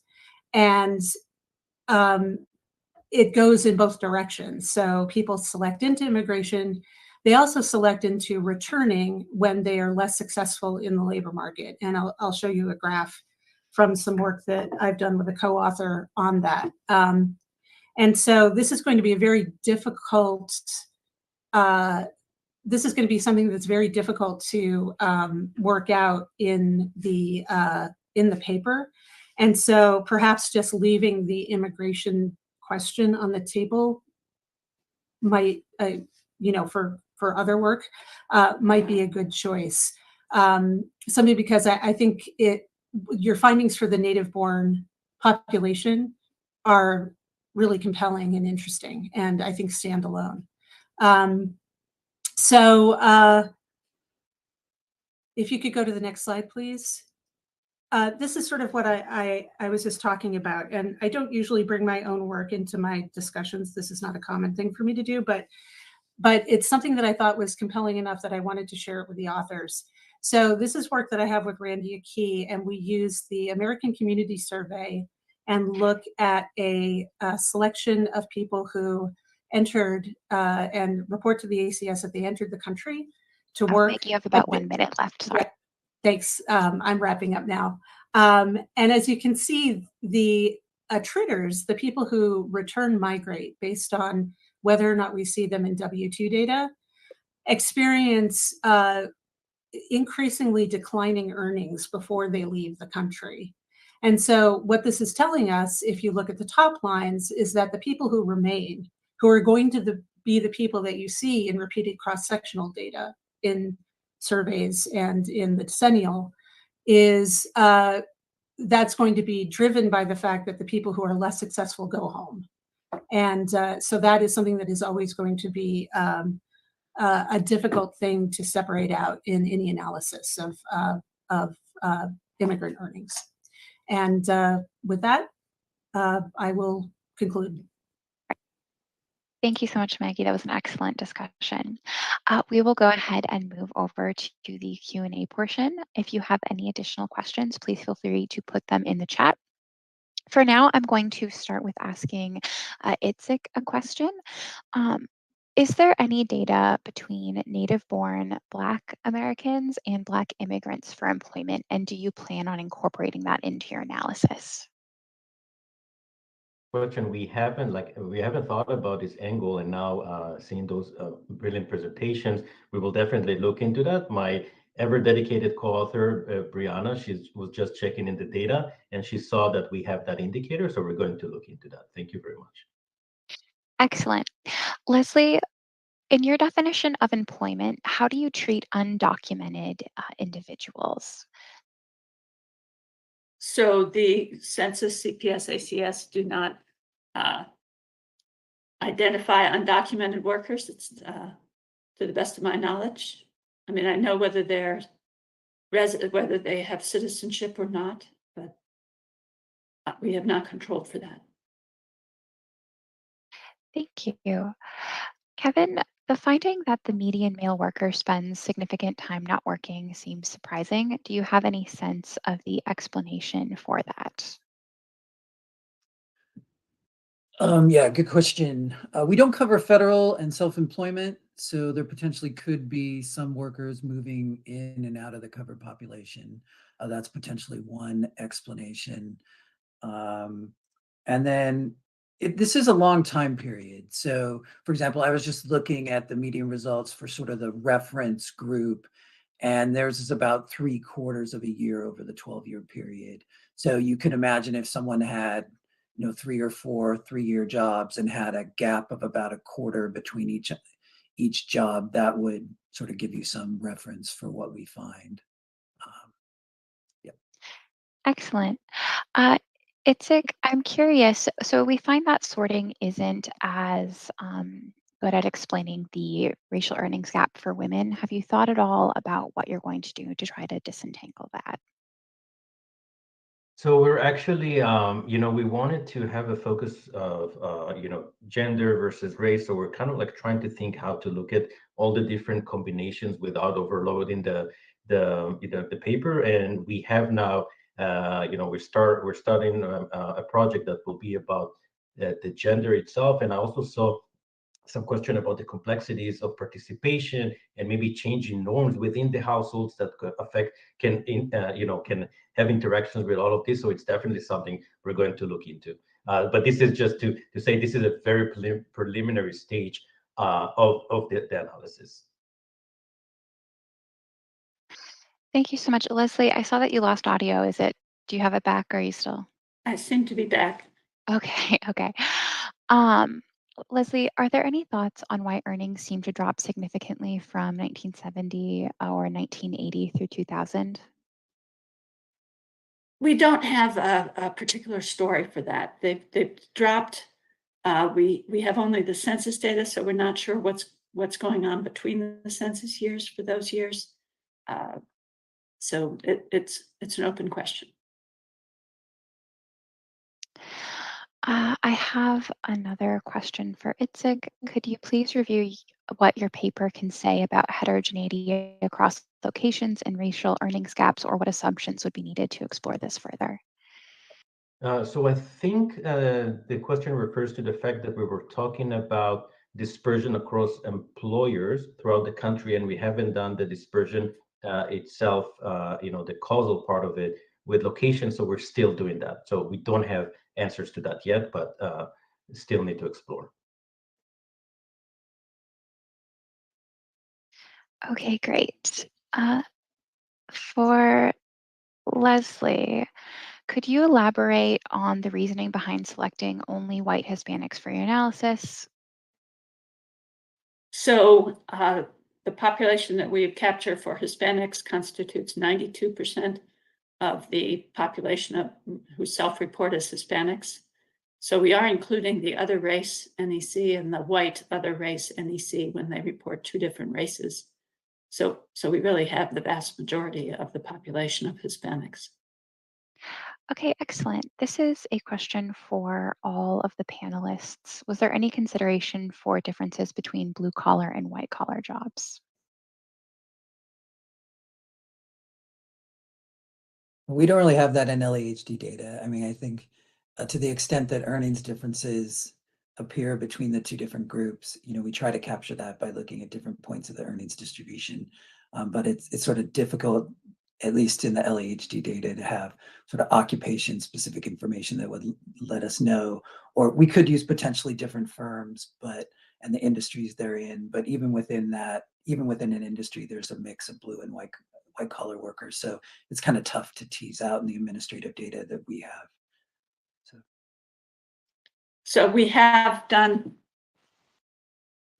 some controls for occupation, including dummy variables for different occupations, and we still get the same, 10 to 20% at least earnings differential, even controlling for occupation. Excellent. I have another question. How was incarceration considered in this research? And that's for all the panelists. I've actually, so for Black males, they, especially at the bottom of their earnings distribution, they look significantly different than any other group. And incarceration is probably playing a role for that group. LHD does have some Census has some incarceration data, and that's on my to-do list, is to take a look at these large gaps where workers don't appear to be active in the labor force and look and see if that is actually due to incarceration. So. We exclude those who are in group quarters, which constitutes the incarcerated group. Okay, we have about 4 minutes left. Do you each just want to take a moment to respond to the discussants' questions or talk about any future research? You would each have about a minute.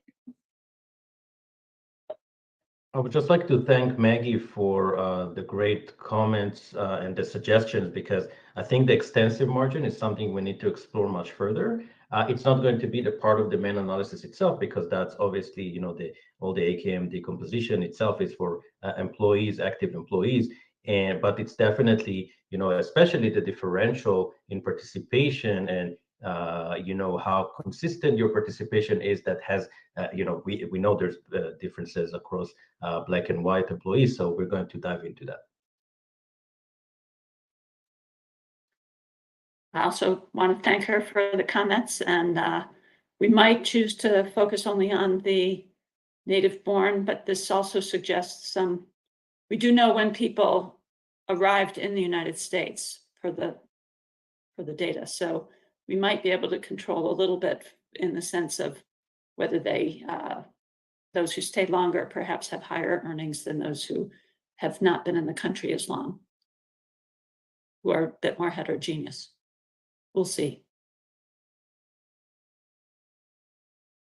Thanks, Maggie, as well for the comments. In terms of the overall distribution for the groups, I mean, I think the way we sort of did it, you kind of have to do it by groups. You can get a sense of, by looking, there's more detailed tables in the paper that people haven't probably seen yet, but you can get a sense of, for example, where people in the different groups lie at different points in the earnings distribution. But the way we wanted to allow group characteristics and the prices to vary, you kind of have to do this within a distribution approach. We do have a lot of imputations. If you look at the imputation literature, I think as an economist, when you see these sort of imputation models that condition on covariates that you're using as a dependent variable, it's concerning. But from an imputation perspective, it isn't such a big deal as it would be in sort of a normal economics context. So thanks a lot for the comments. They were great. I appreciate it.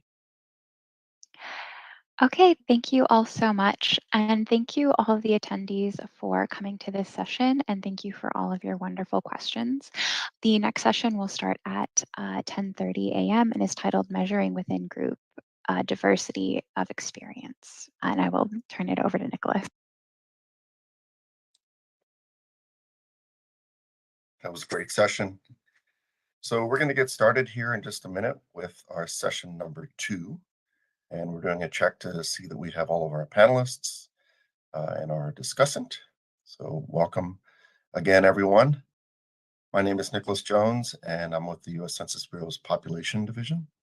I'm going to be chairing the session this morning, session number 2, Measuring Within Group Diversity of Experience. And I'm chairing in partnership with Yaris Mayol Garcia, who is going to lead the Q&A discussion this morning. The session is going to run from 10:30 to 11:45 a.m. Each presentation and our discussant will each have 15 minutes. And I'll provide a verbal reminder with 5 minutes left and 1 minute left for each presentation. First, we'll hear from David Dutwin with NORC at the University of Chicago. Second, we'll hear from Margot Tiv with the Census Bureau Center for Economic Studies. And third, we'll hear from Masael Gael Dames, Nancy Lopez, and Julia Silver with UCLA's Latino Policy and Politics Institute. The presentations will be followed by remarks from our discussant, Neil Ruiz with the Pew Research Center, and we should have about 15 minutes for questions and answers. As a reminder, please submit your questions into the chat, and Idris will pose questions to the panelists. So if we have our first presenter, let's begin with David Dutwin's presentation, Data Equity for Asian Americans, Native Hawaiian and Pacific Islanders, the creation and deployment of Amplify AAPI, the first AA-NHPI probability panel in the United States. Good morning, David. Hello, good morning. Thanks for having me. Appreciate being here. Apologies for my experience. I'm fresh off a plane, like literally got in my chair 5 minutes ago. But excited to be here and also hear other presenters throughout the day in this great workshop. Yeah, we are really excited to really sort of hot off the presses. I think our public launch was last Friday for this panel. Gonna just walk through sort of the need and how it was built and what it's all about. So if we can just jump to the next slide. First ever opinion panel representing Asian Americans, Native Hawaiians, and Pacific Islanders specifically. Next slide. And I'm not sure, I think I cut out, so I'll skip through this if it's later, but I should say the collaborators, you can go back, yeah. Collaborators both at NORC and ARP, and we have a whole bunch of other contributors that I'll mention in a second, but I did want to just note, on the title slide that my colleagues, both from NORC and ARP. So what is driving this? Certainly a significant lack in data of the community. There's a great Urban Institute report that talks about data inequities, particularly in the AA and HPI population, and specifically calls out the fact that less than 3% of grants, for example, are made to API community organizations and foundations and interest, well below their population prevalence, and that a large driver of that is lack of data to be able to justify the needs to get grant funding for particular initiatives. A lot of different things that we can do, of course, with really good data. We can look at disparities, we can explore stereotypes and assumptions, racial inequity, and of course a lot of other important topics, but wanted to at least call those out here. Next slide. Why has there been a dearth of research in the ANHPI population, and good research at that? And the simple answer is probably cost, as probably a lot of people on the call know. There's nothing more expensive than having to screen people out when you're doing survey research. It is the fastest way you can make a study expensive. And when you have a population prevalence in the 7% range, you are screening out a lot of households, and as a consequence, it is rare to be able to do a good probability survey of the A and HPI population, essentially for less than 7 digits. And so that really excludes an awful lot of people in being able to do research of this population. Research of this population is really limited to those with deeper pockets. There's also other challenges. A lot of Latino research being done in the United States in the last 30 years, I've been blessed to be a part of. When you just need to do English and Spanish, that makes things fairly easy. In the Asian American population, of course, you have a plethora of different languages. You have Chinese dialects, Vietnamese, Korean, Tagalog, et cetera, et cetera. And so that is a challenge as well. As well, there's issues in terms of migration and citizenship and other things that just make the population difficult. As well, a go-to method of sampling low incidence populations has been to use census data, the census planning database, perhaps to find areas that certain populations cluster and oversample them. And while that can be done with the API population, your mileage is limited. There's certainly Chinatowns in a lot of cities and that sort of thing, but there's also broad distribution of the AA and HPI population across the United States that makes geographic cluster sampling difficult. So next slide. Sorry, some of these are a little chopped from a promotional slide. So yes, NORC and ARP, and you may sort of ask why ARP. ARP really for over 5 years now has been making efforts to try and reduce data inequity in the HPI population. And it was only about 3 years ago, as ARP and NORC sort of developed a partnership on other things, that we had some conversations saying, this would be a really great resource for the survey research community to be able to have a way to access and gather data of the AA and HPI community in a cost-effective but yet high-quality way. And so they were really quite an initial driver as well toward building this panel. Next slide.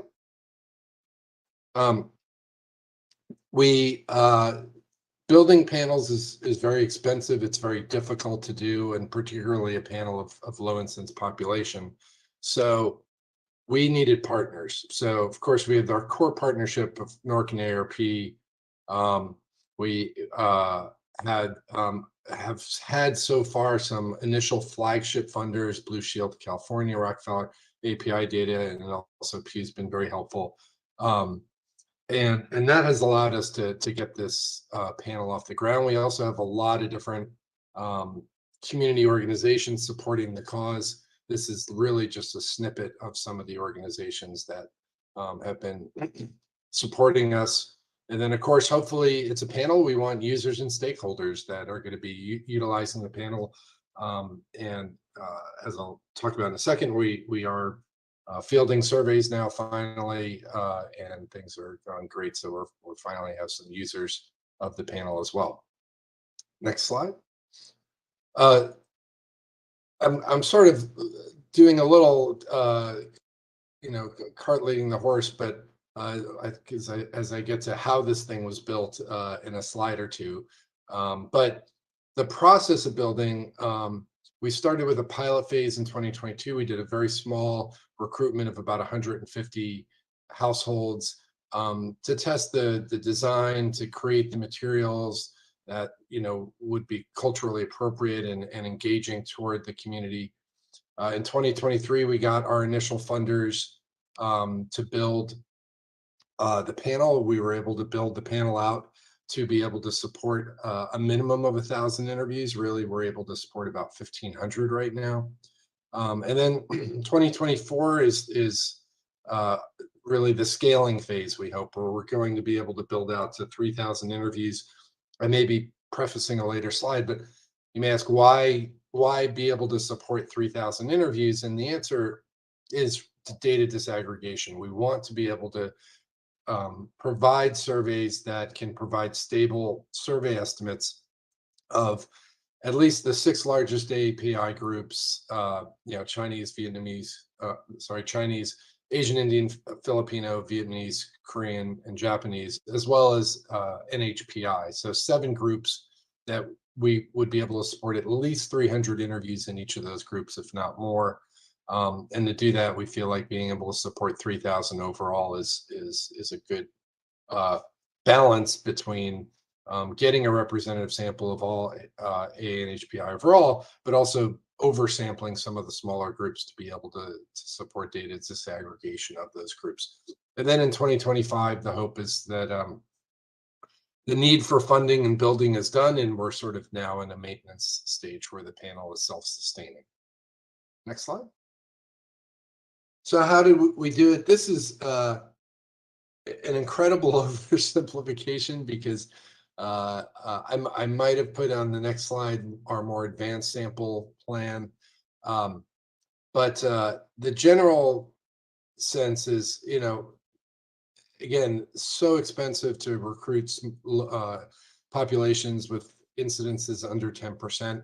So, we use every academically rigorous trick in the book, which namely is really two strategies. Of course, using the census planning database, that's CPD, to identify census block groups that are in high incidence of the ANHPI population and sort of a middle incidence. So this is a 5 strata design. And then also to use big data modeling. If you're curious what that is, I have a JASAM article out about a year ago on building that. But essentially, it's using census data, consumer data, voter registration data, any data we can get our hands on publicly available to build predictive models of every household in the United States. These models, use advanced machine learning. They include over 1,200 input variables, feature variables, to make a range of predictions. We use them to predict by income and education and, really any group you want to survey. And so we use that as well. Here we have models that predict whether households are likely Asian and speak English versus Asian and speak another language. And again, I think I might be prefacing a slide. We've now discovered that we can build models to be able to target subgroups as well. And so we do aim to actually have strata that are specifically designed to try and identify Asian Indian households and other households as well. We also have built our sampling plan now where each of these strata is overlaid with an education prediction model. And this is because we've seen in other Asian American surveys, as well as our own pilot, that, we do skew a bit higher education, and, we're trying to do everything we can to combat that. And of course, the non-English strata, because we want a robust sample of those folks. I should mention all the recruiting and all the surveys are conducted in Mandarin, Cantonese, Vietnamese, and Korean. Why not go deeper and go to Tagalog and even Urdu and others? The answer is, the more languages you add, the more expensive this becomes. And again, our goal is data access. We want to be able to provide the ability of people to utilize the panel at prices that are the same that you would do a general population survey from a probability panel for. And every language you add increases, but the cost dramatically. But more so, our goal is to cover as many linguistically isolated households as is reasonable. And when you look at those 4 languages, that actually comprises of about 90% of the ANHPI linguistically isolated households in the United States. So, for example, it would be great to offer Japanese, but it turns out that linguistic isolation amongst Japanese is really low in the United States. There's usually an adult in that household that can speak English. And so there's less of a need to cover that language. Next slide. David, you have about 2 minutes left. Great, thank you. So the general recruiting methodology, we do a pretty classic, for probability panels, address-based push to web and telephone as well. Again, fair amount of culturally appropriate materials in our mailings, $2 incentive, ability to call in. Again, we think it's important to have not just people who have internet, but people who don't have the internet being part of this panel as well. There's a statement about language and just some examples of at least the English versions of some of the materials. Next slide. So just quickly, some overarching panel demographics of the panelists. First, by subgroup. If you go from the bottom up, you will feel pretty good. If you go from the top down, you'll realize we do have some work to do. Namely, we are falling a bit short on Asian Indian, falling too high on Chinese. This turns out to be not uncommon. What we found is that the participation rate of Chinese households is substantially higher than other households. We don't know why, but that is the case. And again, we will be able to do this because we have a submodel predicting whether a household is Chinese. It's about 85% accurate. So we hope in our future recruitings, we're going to stratify by group and get this balance back. But in the meantime, weighting is very capable of dealing with this difference. Next slide. Just generally, I know I'm pretty much out of time. Just to note here, education is not actually terrible compared to what a lot of even general population surveys get. Born in the U.S., this is a population whose majority is born outside the U.S. We're a little short, but we're at least over 50%. Age is actually looking pretty, quite good in speaking language in the home as well. These are all things that we weight to, so we get them pretty spot on when we do studies. Next slide. Yeah, so this is the more advanced stratification design that we have now. As you see, we have high and low education, we have language targets, we have certain subgroup targets. And just quickly, you can see like sample fractions of Asian Indians and Filipinos very high. We now have our Chinese fractions below 1, so they get undersampled, again, trying to address that balance. So this will change as we need to. We've fielded surveys. Yeah, thank you. Next slide.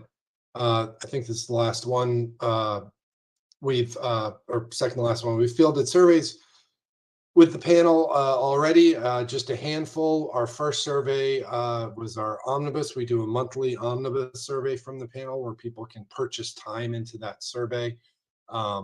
We aim to get 1,000 interviews. We were too pessimistic. We got 1,300, which we're very happy about. Pretty good language cross-section relative to census data. So we're off and running finally with the panel as of last month. And then last slide, I believe. Just some of the initial surveys, I believe just yesterday there was a release from API data on a survey they did. They explored API hate, racism, and some political questions. So just some of the top line interesting results that, one of the first users of the panel has gotten. Really interesting I would say disturbing to see how many ANHPI have experienced hate and are concerned about it.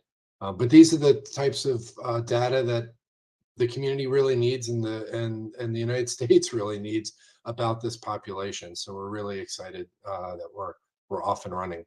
And with that, I think maybe next slide is thank you. Yes. So thank you. Happy to answer questions when we get to that point. Great. Thank you so much for sharing all this great new research with us. And we're going to now turn to our next panelist, Marigold Tiv, who's presenting Examining Racial Identity Responses Among People with Middle Eastern and North African Ancestry in the American Community Survey. So welcome, Marigold. Hear me okay? Yes, we can. Okay, great.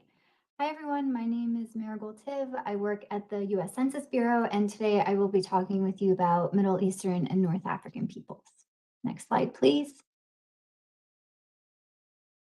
Okay, so to start off, as of 2020, the Census Bureau estimated around 3.5 million Middle Eastern and North African, or MENA, peoples living in the United States.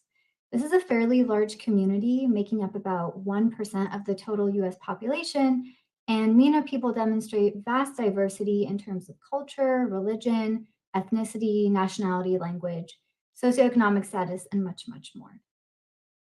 This makes the size of the US MENA population approximately twice the size of the Native Hawaiian and other Pacific Islander alone or in combination population, which itself makes up about 0.5% of the total US population.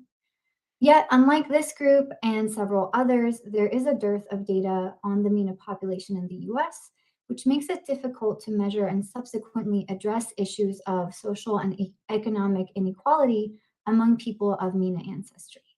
Next, please.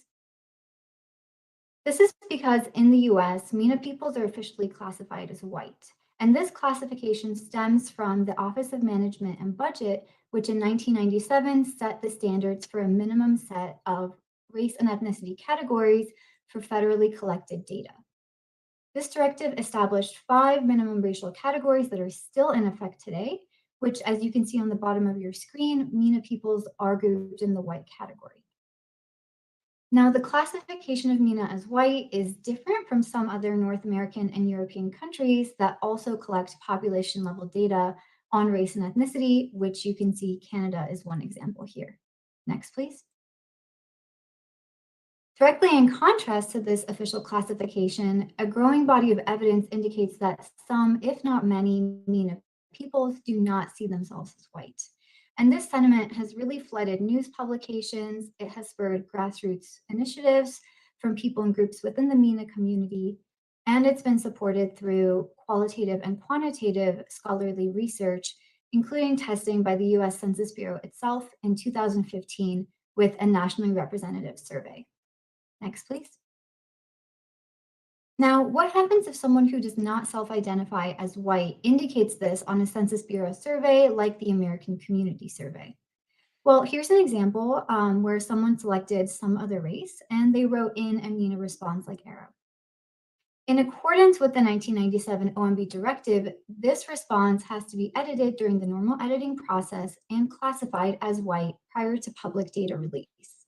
Next, please. Now, as a result of being aggregated within a broader white category and being classified as white, even if the reported race, the original response, is not white, this means that federal data, including statistics produced by the Census Bureau, often do not provide information to understand the conditions and characteristics of the MENA population in the US. And this really has far-reaching and influential impacts, including on statistics of population size, behavioral patterns like migration, socioeconomic well-being, educational achievement, health and healthcare access, and again, much more. Next, please. This is where our research comes in. We received approval from the Census Bureau to analyze the unedited responses from the American Community Survey before they have been edited in accordance with the OMB standards. Now, we use these unedited data to examine 3 primary research questions. First, what share of peoples with Middle Eastern and North African ancestry report their race as white versus another group that's not white? Number 2, how do various demographic, socioeconomic, and contextual factors predict the odds of identifying as white versus another group that's not white? And number 3, do these factors play similar or different roles in predicting race responses among US-born and foreign-born MENA peoples? Next, please.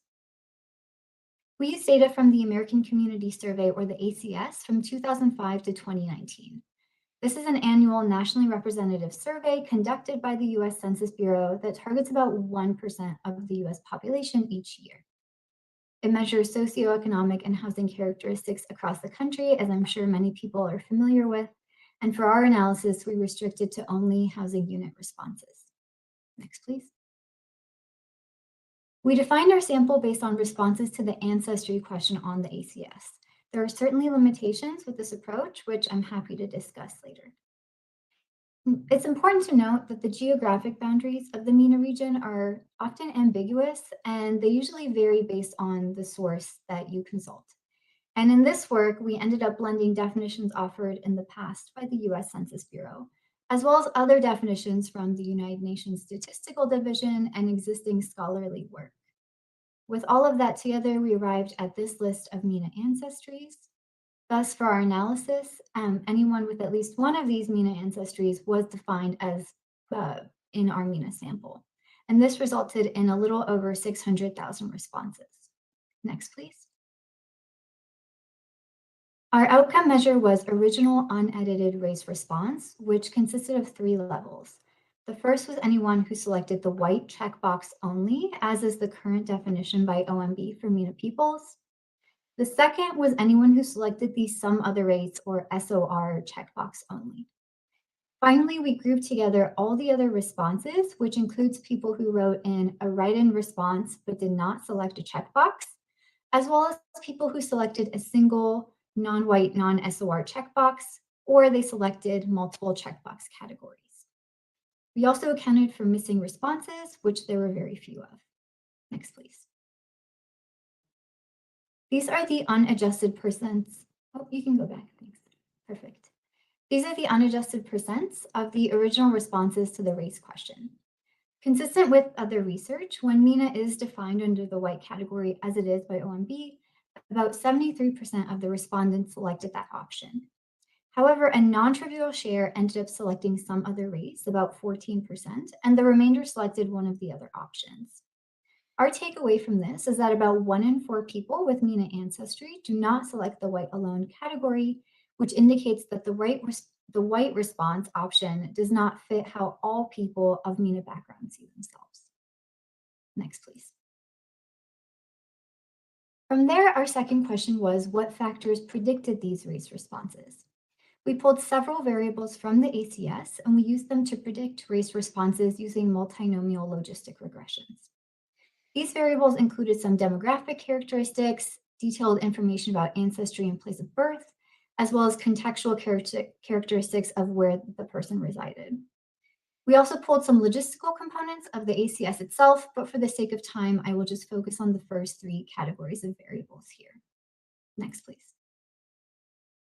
So we'll start with the demographic factors. For all the results, I'm going to show you figures like this, which show odds ratios for a some other race versus white response. These are the dark blue triangles, as well as the all other responses versus white, which will be shown in the light green circles. An odds ratio between 0 and 1, which falls in that light yellow shaded region of the figure, means a white response is much more likely, whereas an odds ratio greater than 1 in that white region of the plot means that a response other than white is more likely. And the further to the right that the odds ratio falls, the more likely a non-white response. Next, please. We find that people who are more likely to report as white tend to be older. They have higher educational achievement. They tend to only report using English at home. They tend to be more affluent. They're more likely to be female, and they tend to own their own homes. These results are very consistent with past findings that show clear signals of integration in white American culture, like wealth and education, are associated with personal identification as white. Next, please. Aspects of ancestry and place of birth, the first and second plots on this slide, also indicate that people who share a blended MENA and non-MENA ancestry are more likely to identify as white, as well as people born in the United States themselves. Again, this is a pretty straightforward and expected result given past research and some straight line theories of assimilation that contend that later generations in the US do tend to adopt more of a white American cultural identity and cultural characteristics than their immigrant ancestors. Now, when it comes to the detailed ancestry, which is the rightmost figure on the slide, we find quite a lot of variation, and I know there's a lot to look at on that figure. I'll just mention here that Lebanese is the reference group because it was the largest detailed ancestry in our sample, and due to sample sizes, we grouped many of the smaller detailed MENA ancestries into the other MENA category that you see at the bottom. Next, please. You have about 5 minutes, Miracle. Okay, so first we observed that a handful of detailed ancestries that are geographically in the Northwest MENA region. These are the Armenian, Israeli, Syrian, and Turkish ancestries. These are more likely to identify as white when compared to the Lebanese reference group. This was a consistent finding when compared to the some other race response. Next, please. In contrast, most of the other detailed ancestries are much more likely to identify as some other race or one of the other responses compared to people of Lebanese ancestry. And we notice particularly high odds for people who mark an Arab ancestry, Assyrian, Egyptian, and Iranian when compared to the all other responses. Next, please. Finally, we find that where you live and the people around you are also related to your racial identification. So people who live in households with more people who are not white, as well as in counties with a higher MENA density, are more likely to identify with a group other than white. So for county MENA density, our odds ratio was pretty large, so it's not actually shown on the chart. We thought that this was due to a small handful of counties having a very high MENA population, whereas most other counties have a fairly low concentration of MENA peoples. And finally, we find that people living in the West are the most likely to identify as a group other than white. And again, this makes sense to us when we think about the high proportion of MENA peoples who live particularly in California. Next, please. So finally, to address our third question, we wanted to examine potential similarities and differences in how these factors related to racial identification among US and foreign-born MENA peoples. And so to do this, we split the full sample into 3 subsamples. On the left, MENA peoples who were born in the US, and then in the middle and on the right, these are people who were born outside of the US, and we conducted a median split based on years spent in the US. So that middle panel shows you immigrants who have spent less than 17 years in the US, and the right panel shows you immigrants who have spent more than 17 years in the US. We first found that a few of our factors related in the exact same way for all 3 groups. So the odds ratios across the 3 panels were nearly identical. These variables included sex, MENA ancestry, and also the percent of co-residents in the home who are not white. Next, please. Now, on the other hand, we found that many more factors look differently across the 3 subgroups. And so now, due to time, I will focus on the differences that we observed when looking at the intersection of detailed ancestry and place of birth. Next, please. So for 2 detailed ancestries, we observed a sign flip depending on place of birth. So I want you to look at the dark blue triangles here, which show that people with Armenian and Turkish ancestries who were born in the US were more likely to identify as a group other than white, whereas Turkish and Armenian people born outside of the US were more likely to identify as white versus some other race. Next, please. There's another really interesting pattern here. So I had spoken previously that many of our results align with theories of intergenerational assimilation, but here we see a pattern that pushes back against this idea just a little bit. So again, I want you to look at the dark blue triangles in the US born panel, and then track those odds ratios across the other panels and notice how much further to the right they are when compared to both of the immigrant groups. So what this means is that for many MENA subgroups, later generations or people born in the US are more likely to see themselves as a group other than white compared to people who immigrated directly themselves. And this is an opposite pattern of what many other non-MENA immigrant cultural groups tend to do based on the acculturation literature. Now, several other MENA scholars have remarked on this pattern. Some have called it generational browning, which is thought to occur from the younger generations being hypervigilant about how society casts them as the other. And this literature has observed this generational browning specifically among MENA groups like Iranians and Palestinians. And in fact, if you look at our results here, we do observe the largest odds ratio shift between US born and immigrant respondents who have Palestinian ancestry. Next, please. 1 minute, Mikkel. Okay, so I'll just let you stare at this slide for a second. It basically summarizes what we found. Not all people who have MENA ancestry select the white alone race response. In fact, 1 in 4 people do not select this option. And there is a lot of fluctuation within this response pattern that is predicted by demographic, socioeconomic, and contextual factors. Next, please. So I'll end by saying that our research contributes to a growing literature that shows that while MENA peoples are recognized as white by the federal government, their personal sense of racial identity is not uniformly white. And scholars have written that this contradiction has rendered many MENA individuals invisible within the US racial hierarchy. And while this invisibility has far-reaching social consequences, as I discussed at the start of the talk, it's also fundamentally a data quality issue, which then makes it difficult to track disparities or inequities in access to resources. And to that end, in 2022, a cross-agency working group was assembled to propose revisions to the federal race and ethnicity data collection practices that I discussed today. And among the proposals was adding a distinct MENA category to a question about identity. In reviewing the public comments that are available on the Federal Register notice, it's clear that there really is widespread support for a distinct MENA category, and we'll find out what the actual proposed revisions are and recommendations next summer when that report comes out. So next slide, I'd like to thank you so much for your time. I look forward to discussing your questions, and hopefully we'll have a working paper out on this topic soon that I can share with everybody who wants to learn more. Thank you. Thank you so much, Margot. We really appreciate you sharing your research. So next we have Masael Galdamez, Nancy Lopez, and Julia Silver presenting Centering Black Latinidad, a profile of the U.S. Afro-Latinx population and complex inequalities. Thank you.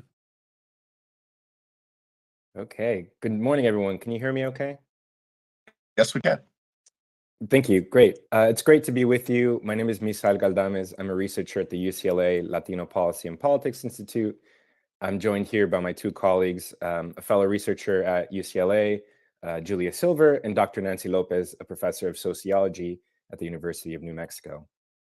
This morning, we'll be presenting to you on some recent research that we put out using ACS data, which we've titled Centering Black Latinidad, and is really about the intersectional experience of the Afro-Latinx population in the United States. Next slide, please. Dr. Lopez, are you able to? Yes.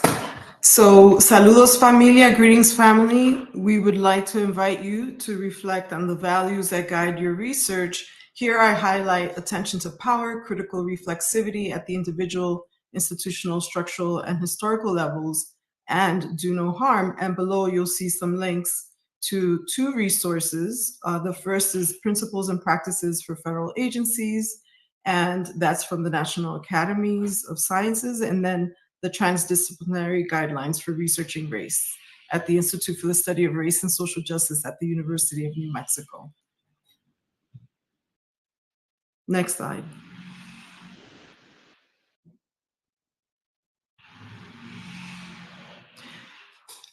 So I don't know if you were going to say that. Oh, yes. Sorry. I think we were missing a couple of slides in between, but about the intersectional practices. Did you want to share about that? Absolutely. So I would like to invite you to consider employing intersectionality as inquiry and praxis as a transformative paradigm for interrogating inequalities. And here's the definition from Collins and Bilge's book entitled Intersectionality.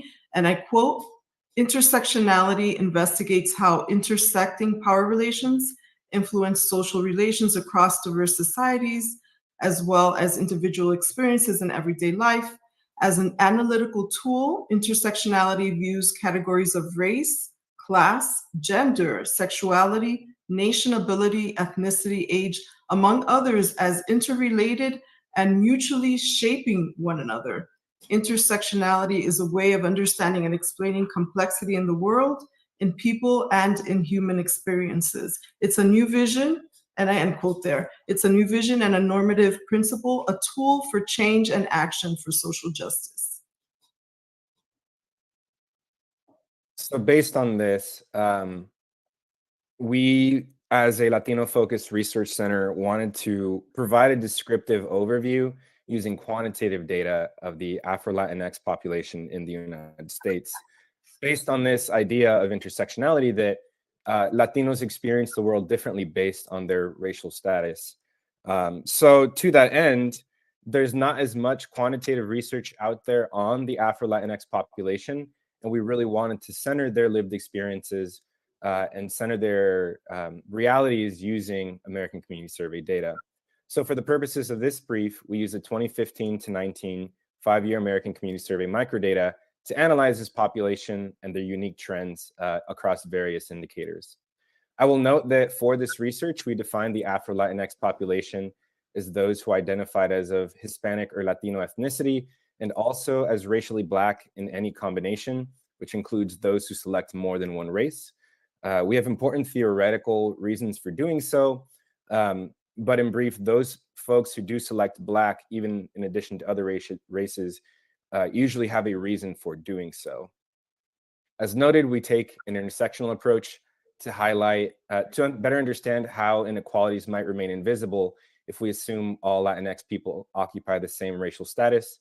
And so those are some of the indicators that we look at. Next slide. Apologies, I got the slide order wrong. Okay, next slide. Okay, Dr. Lopez. Yes, this is my visual representation of Yuval Davis's conceptualizations of domains of belonging that begs the question, data for whom and for what?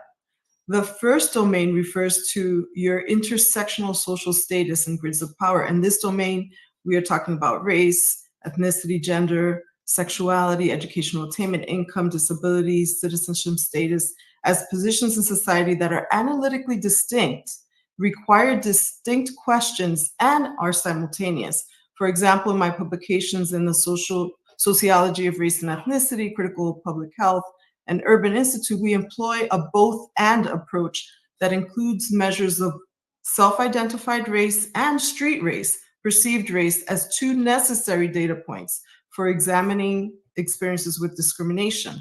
The second domain of belonging refers to our narratives of identity, our emotional attachments, and the stories we tell about ourselves and others. The third domain of belonging refers to values, ethics, and ideological commitments. It's important to underscore that people from the same families may differ across all of these domains as they're not concordant. These insights have implications for measurement, and the 1964 Civil Rights Act, which recognizes race, color, national origin as analytically distinct, i.e. require different questions. Think about the data you might use to detect discrimination in voting, housing, employment, law enforcement, or healthcare. Why might it be important to clarify the difference between a narrative of identity and street race as a visual social status and ethnicity as a cultural heritage in the question wording itself? Next slide. So it's important to note that for the purposes of this research, we use the 2019 ACS, although some later years were available. The reason for doing that is that changes to the ACS, questionnaire directly affected the measurement of Latinos by race. In this chart, we present just some quick examples of the one-year data. And you can see that for basically most racial groups of Latinos by race, the composition of the population changed significantly. And it's particularly striking for the two or more races groups, as well as for the group that identified as white Latinos. But most groups experience significant changes. So for those reasons, we believe that the 2020 and 2021 data were not directly comparable with the years that preceded. And so we wanted to have a consistent sample of people as we provided this initial descriptive overview of the Afro-Latinx population. Next slide. So with that, we want to provide some of our key findings.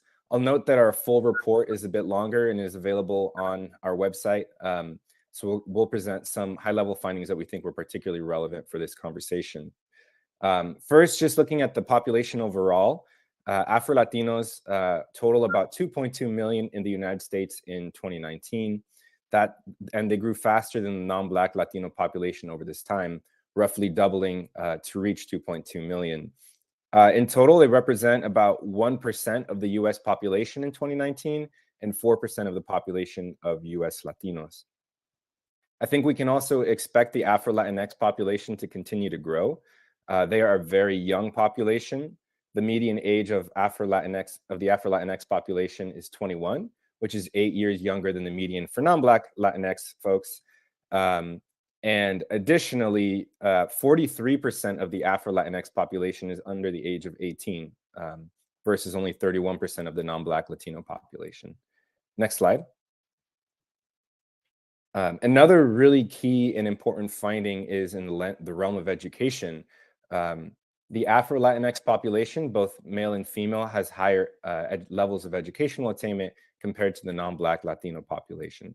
So, for instance, looking at women, 26% of Afro-Latinas completed a college degree compared to only 18% of non-Black Latinas. So, importantly, noting here that the Afro-Latinx female population still lags behind other groups like the white female population and all female population. However, they do have better college attainment rates when compared to non-Black Latinas. Similarly, 20% of Afro-Latinos, that is males, completed a bachelor's degree or more compared to 15% of non-Black Latinos. So a 5 percentage point difference, but still lower than for the total groups. Next slide. These next two slides are particularly relevant for me as a Black Latina, daughter of Dominican immigrants who was born and raised in New York City in public housing and graduated from a de facto segregated high school in New York City. Despite having higher levels of educational attainment, Afro-Latinxes have lower household incomes than other non-Black Latinxes. In 2019, Afro-Latinxes also had higher poverty rates than non-Black Latinx. 22.9% of Afro-Latinxes had family incomes at or below the 100% rate of the poverty line versus 19.6% of non-Black Latinxes. Next slide. Afro-Latinxes also have lower home ownership rates relative to other groups despite higher educational attainment. In 2019, only 40% of Afro-Latinxes ages 25 and older lived in a home that they own compared to 53.7% of non-Black Latinxes. Presenters, we have about 5 minutes. Great, thank you. So that brings us to our research and policy implications that are informed by these findings.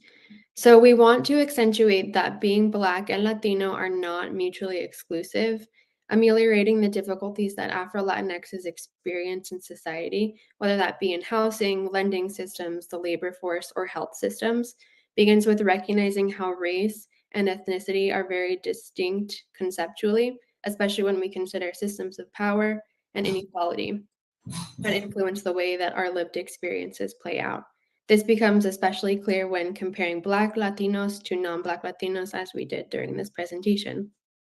Further, there is a need to understand how Afro-Latinos experience inequality differently than non-Black Latinos, and that will only continue to grow in priority as more Afro-Latinos enter the voting age and shape policy and election outcomes, as highlighted by my colleague, that the Afro-Latino population is young and it is growing much more rapidly than the non-Black Latino population. And so it is of utmost importance that we understand the lived experience of this group. Next slide, please. Further, this analysis highlights the limitations of racial self-identification currently implemented by the Census Bureau and its data collection tools. The concept of race includes how we think about ourselves, but also how others perceive us. This social status shapes our lived experience and our outcomes, as we've demonstrated here.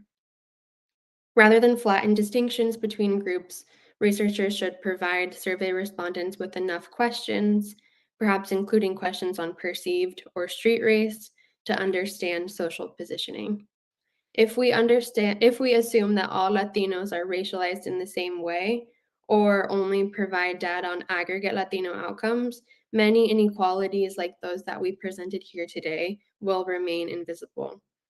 Preliminary analysis has happened over the last couple of years of data testing the combined questions in Census Bureau data collection tools illuminate drops in Afro-Latino numbers that will impede our ability to illuminate anti-Black discrimination and other civil rights outcomes, such as employment discrimination, health outcomes, housing discrimination, etc., in Latino communities. So we want to highlight that ultimately race and ethnicity are different concepts, and we need to be able to measure within group experiences like those of Afro-Latinos. And finally, that researchers and data collection tools are responsible for working within survey constraints to break monolithic assumptions that can be made when grouping race and ethnicity, especially in the case of Latinos here. Next slide. Thank you for listening to our presentation, and we look forward to answering any questions that you might have.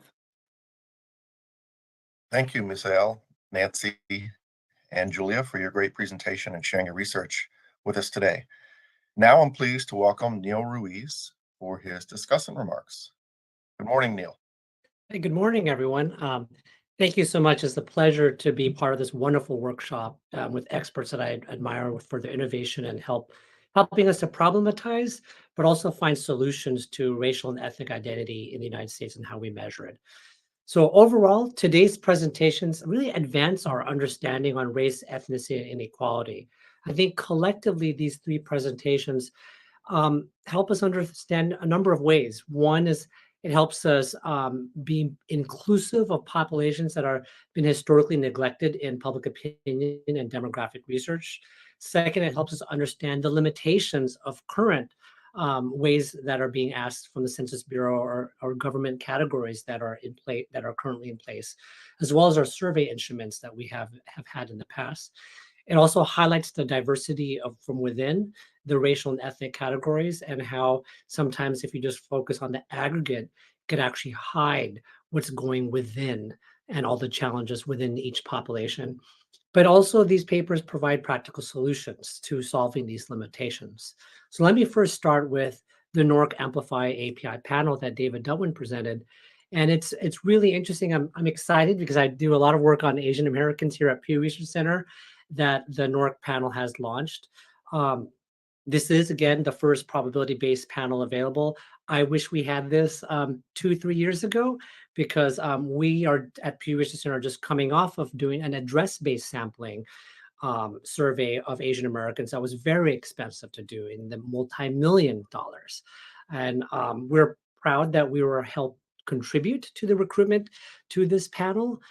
We were able to consent some of the people into that panel. So because recruitment is by single the most expensive part of surveying smaller populations. And I think just to give you an example, we at Pew Research Center, when we did the ABS survey, we sent $2 bills to 268,000 households in the United States to yield a sample size of 7,006 Asian adults in the US.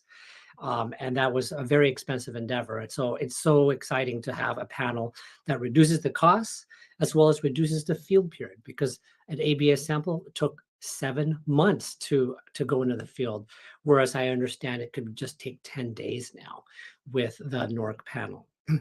My main comments on the NORC panel, and as is still developing, is lumping in AA and NHPIs. I know that researchers, they will go to the panel and may want to aggregate, put Asian Americans and Native Hawaiians, Pacific Islanders together and report them as a collective group. I know politically, that's also how a lot of political organizations categorize themselves, but we have to remember they're distinct. Asian Americans are primarily an immigrant population. Majority are immigrants that have immigrated to the US. So it's a very different story from Native Hawaiians, Pacific Islanders, who are mostly an indigenous population, where America came to them. So that is very important, because if you do lump in AA and NHPIs together, you may be hiding some distinct experiences of NHPI. So it's going to be very important to disaggregate those two from one another as people are using the panel to survey.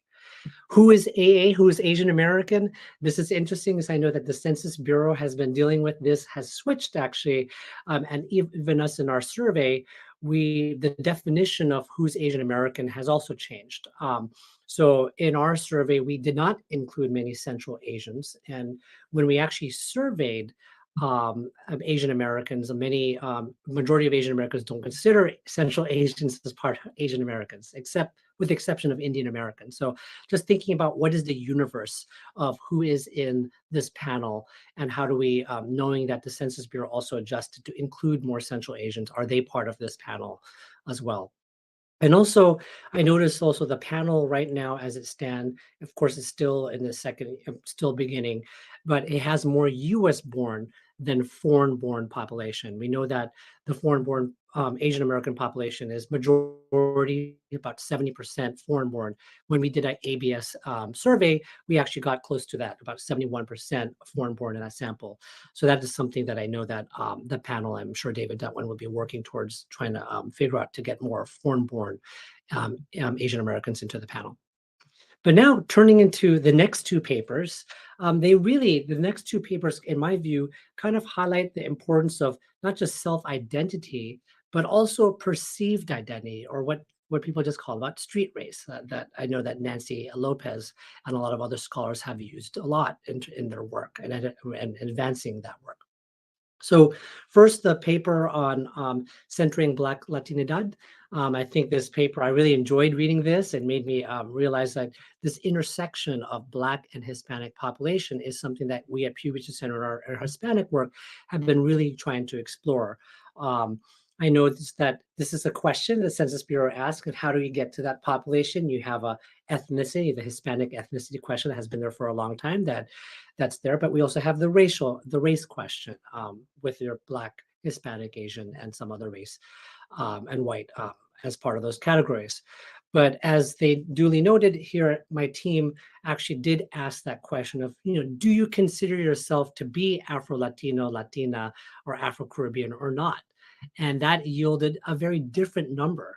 We had 6 million based on our estimates as they cited, compared to what the much smaller population if you use the current Census Bureau or ACS or the CPS to estimate the population. I really appreciate the intersectionality approach in this paper, because we know that Afro-Latinos, based on our surveys at Pew, those Afro-Latinos who do not identify as Latino are more likely to select Black as their racial identity. So again, these two questions helped us identify them, but then again, people may be confused. And that's why asking them straightforward, are you Afro-Latino? And we're realizing that that is identity that people it's authentic to them. So the paper also shows the limitations, again, of the current questions that are being asked by Census Bureau, and also the idea of the perceived identity matters, right? Because I think what they're getting at in this paper is that showing that from the ACS data that Afro-Latinx have a higher education, but that they're non-Black than non-Black Latinos, but they have higher poverty rates and lower home ownership compared to other groups. That means they're experiencing America different compared to the general Latino, Latinx population. So being able to disaggregate them is really important to really understand their distinct challenges here in America. And just to building off of the work that some of the authors in this paper, like including Nancy Lopez, we did some work on looking at skin color as well in our national survey of Latinos. And we found that Afro-Latinos are more likely than other Latinos to select darker skin colors to describe their own themselves. Afro-Latinos are also more likely than other Latino adults to report being unfairly stopped by the police. So again, race matters. And that's why this intersection and how asking about Afro-Latinos is really important, because they have distinct, different experiences from the general, again, disaggregate them from the Latino population and disaggregate them from the Black population as well. And then now to the last paper, the paper on Middle Eastern North African from Marigold. I really appreciate this paper. I really enjoyed, again, looking at this, how the Census Bureau is being access to looking at unedited race responses in the ACS to really understand, the need or how people have, media identify with MENA or with white in general. Showing that 1 in 4 do not identify as white who are from Middle East or North Africa, that's really significant. It really shows that the white category alone, aggregating up to that, would be hiding a lot of the different experiences those who are under, who would self-identify more with Middle Eastern or North Africa.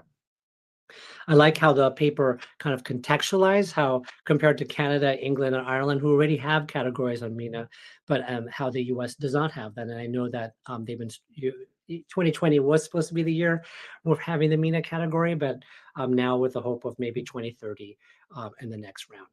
So I think I appreciate how the paper kind of talks about the waves of immigrants and how people who were MENA were considered white, especially they were Christian. And this is what's interesting about religion and the intersection of white identity and religion and being included. I think the first wave as Christians and being identified as white was really part of being able to be naturalized as citizens. And I think the paper rightly cited that.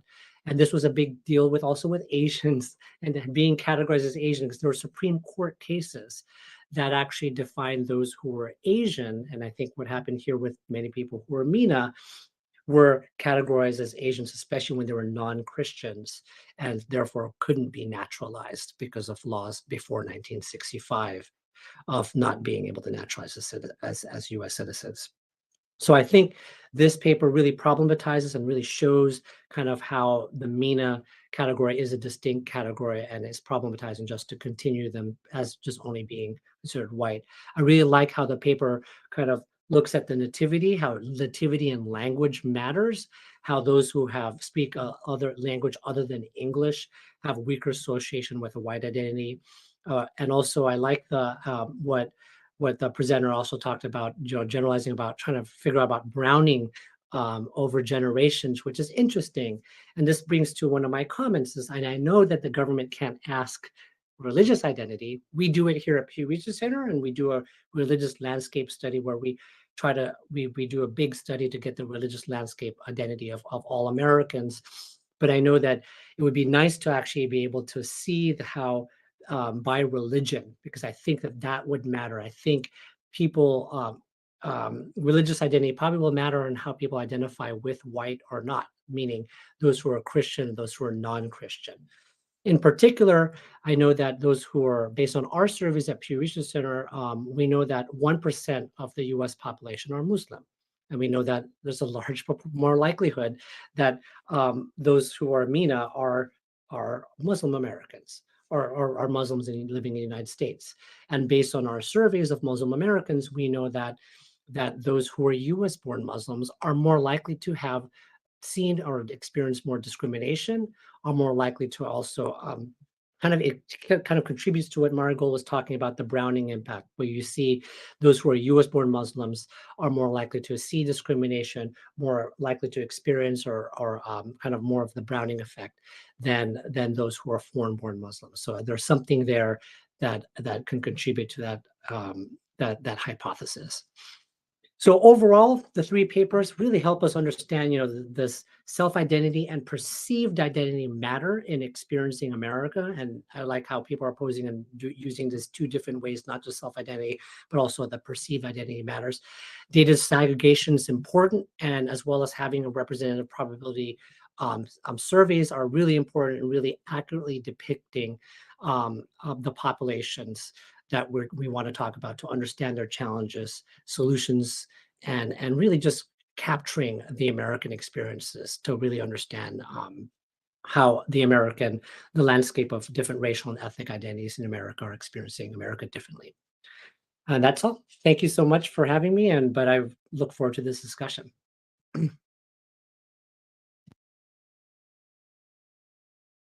Great. Thank you so much, Neil, for those amazing comments, insightful comments for the presenters. And thank you, speakers. I apologize, my sofa is showing up. Thank you, speakers, for your fantastic presentations. Both together really highlight the importance of understanding the diversity within racial and ethnic groups. I'm Yaris Mayol Garcia. I work for the Center for Economic Studies Division here at the Census Bureau, and I will be leading the Q&A part of the session. So I'll start it off with the following question for any of the panelists. Bringing attention to issues regarding within group differences is not easy, and there is still a long way to go for furthering that. And we have a great audience today that could benefit from your thoughts on pursuing this type of work. So the question is, what are some obstacles that you faced in pursuing research on the diversity of experiences within racial and ethnic groups, and how have you overcome them? So in other words, how is doing this type of research or work hard, and how have you addressed or overcome these difficulties? Just add that one of the things we had to do was use the 2019 American Community Survey data, because the 2021 and 2022 data conflated race and origin, which rendered it unusable. And I saw a question in the chat about Black MENA. The same thing happened. So because you're asking about origin and race in the same question, you are not going to get usable data. And so we would not be able to do this study with the format that is proposed in the initial proposals for the OMB, because we know that it goes down. I attended the Federal Committee on Statistical Methodology conference, and several of the presenters have already tested the combined format, and they find that without a question, we lose race data for Latinos, but also for MENA.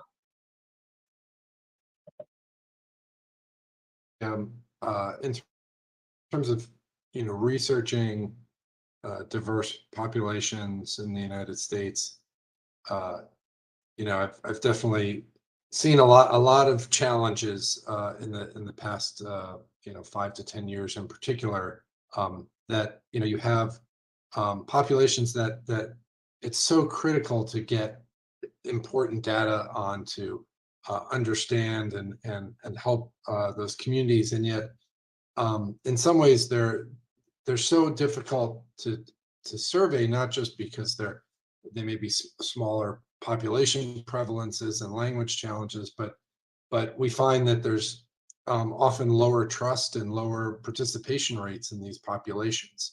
I talked about many years ago. I did a survey of people from the Northern Triangle that it's kind of called the caravan survey. People who were coming over the Mexican border from the Northern Triangle, and the amount of distrust was so palpable that just trying to get interviews from them. So and I think it's the same as well with certain corners of the NHPI population and other populations that they don't want to be surveyed. A lot of corners of certain populations aren't really jazzed about being surveyed, but yet they're the most important people to hear from. So it's a challenge. So for me, I think the most salient challenge and obstacle is the fact that it's very difficult to disaggregate MENA data from any federally collected data sources right now, due to the minimum standards set by OMB. There is no distinct MENA box that allows you to pull out that data kind of at a glance. And it's really up to the discretion of individual agencies, if they choose to provide options beyond the minimum set of categories. So that's kind of a very salient challenge and obstacle that throughout the scholarly world of MENA research, it is very difficult to measure this population, because you do have to be in a position like where I am, where I'm working at the Census Bureau and I'm able to build partnerships in order to access that unedited data. So it is just practically very difficult. Kind of more conceptually, a lot of research has shown that MENA peoples are a very diverse group, kind of like how my colleagues here talked about Latinas and Afro-Latinas. There's so many dimensions that MENA vary.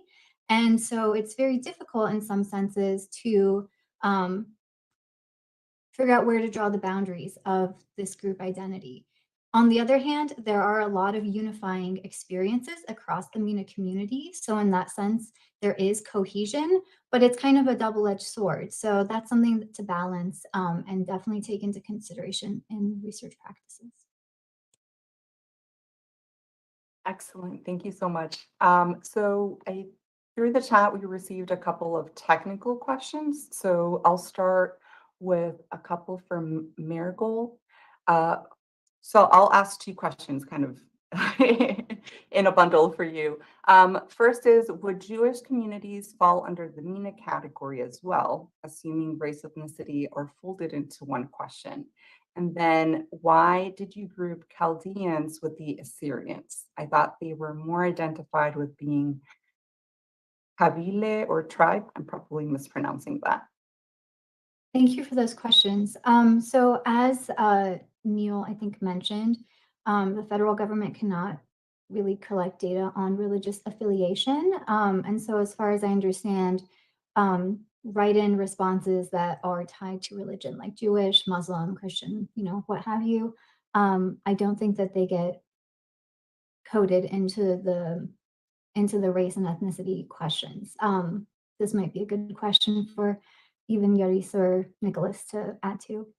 The second part of the question, so while we use the unedited data, we do not use what you can consider like the raw data. So like, we do not see the exact things that people write down. There is a first level of coding that goes on when the data is collected. This fixes very basic things like spelling errors, spelling deviations, things like that.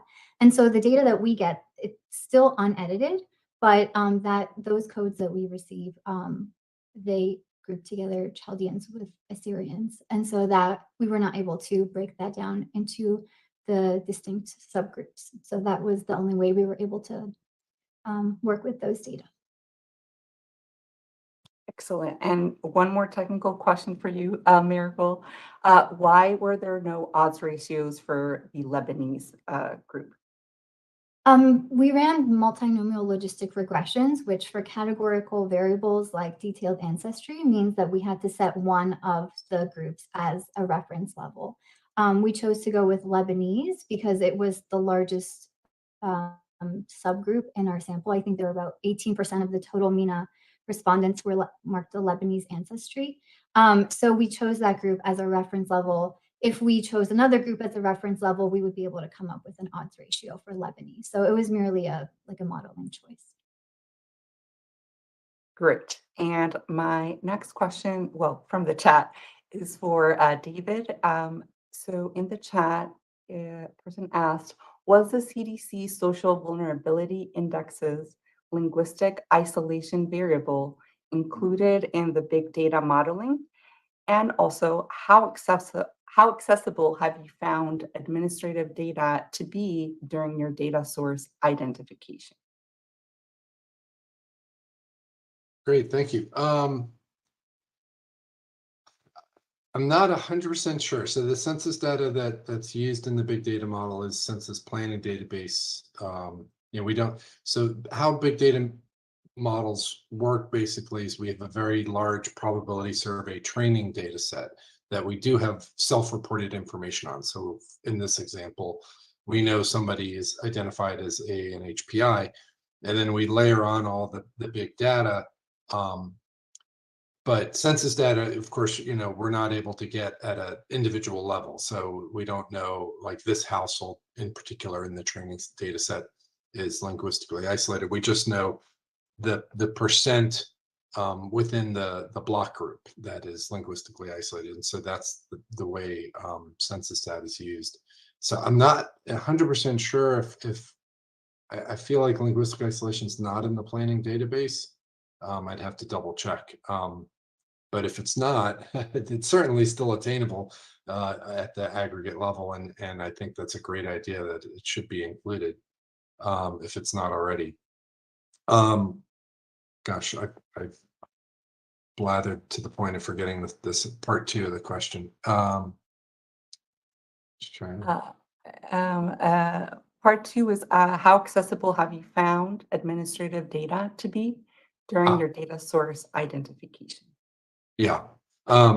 So the data we use is very easily obtainable. Voter registration data from any number of the 4 or 5 big voter registration companies out there.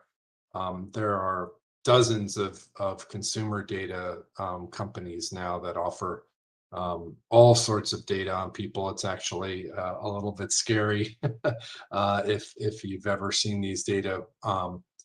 Just a huge range from your automobile purchase information to home ownership, your hobbies, your subscriptions. We all leave a lot of footprints nowadays as we've given up our privacy data to the big techs and whatnot. So those data are very easily obtained. They're not too expensive as well. The modeling is, I think maybe this is part of the question too. It can be very effective or not effective at all. Just because you have 1,200 variables on a household doesn't necessarily mean you can make predictions on anything about that household out there. Certain models work great. Age is a perfect example where predicting whether there's somebody over the age of 60 in a household is highly effective, highly accurate. And the coverage properties, all the things you want as a sampling methodologist are really good. Trying to predict whether, an 18 to 24-year-old's in the household is much more difficult. The data is not as accurate. There's not as much good pointers out there. 18 to 24-year-olds have left fewer breadcrumbs, basically, for the big data to show up in. So so we've seen models that work great and models that really are not quite effective. But it is a really interesting way to try and sample hard to reach populations. Great, thank you so much. And I would like to ask the trio of authors talking about the Afro-Latinx population, if you could describe some other reasons why Black Latinos might choose to claim a Black racial descriptor. You mentioned a couple in your presentation, but I guess some people in the audience would like to know what are maybe some other reasons.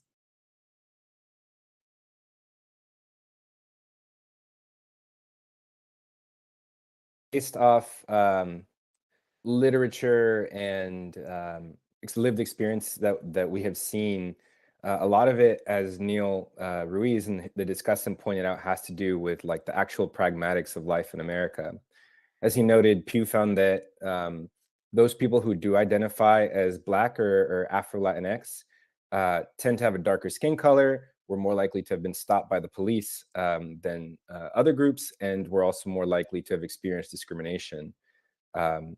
Additionally, something that we have found from another scholar that we work with at UCLA, who does research on the experience of access to mortgages, Black Latinos in his research were most likely to be denied for a loan when they had similar credit and other factors as other groups of Latinos.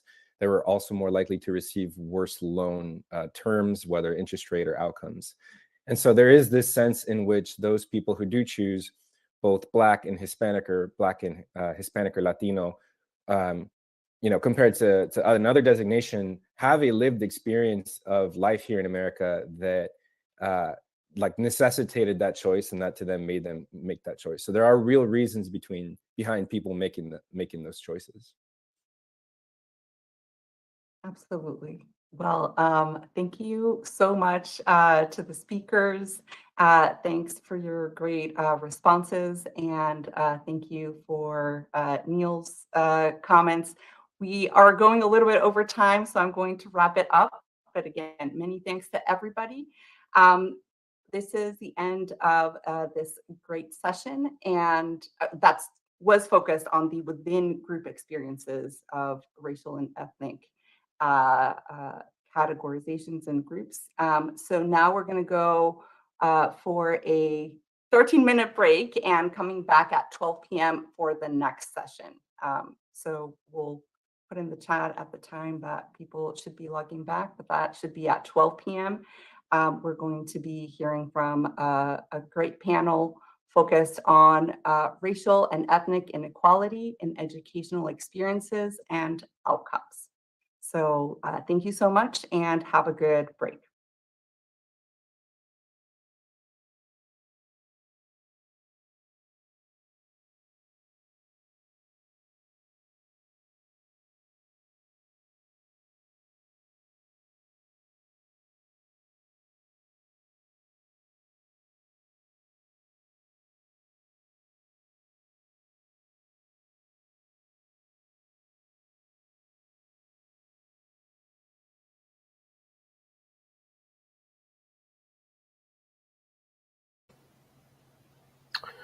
All right, family. Hope everyone could hear me.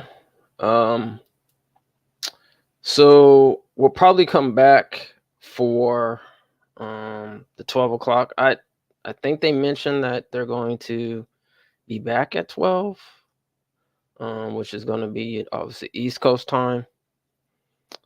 So we'll figure out at that point if we're going to actually continue with the stream, or we might actually have to get rid of this stream and then put up another broadcast. If we do, we'll let you know at that particular time.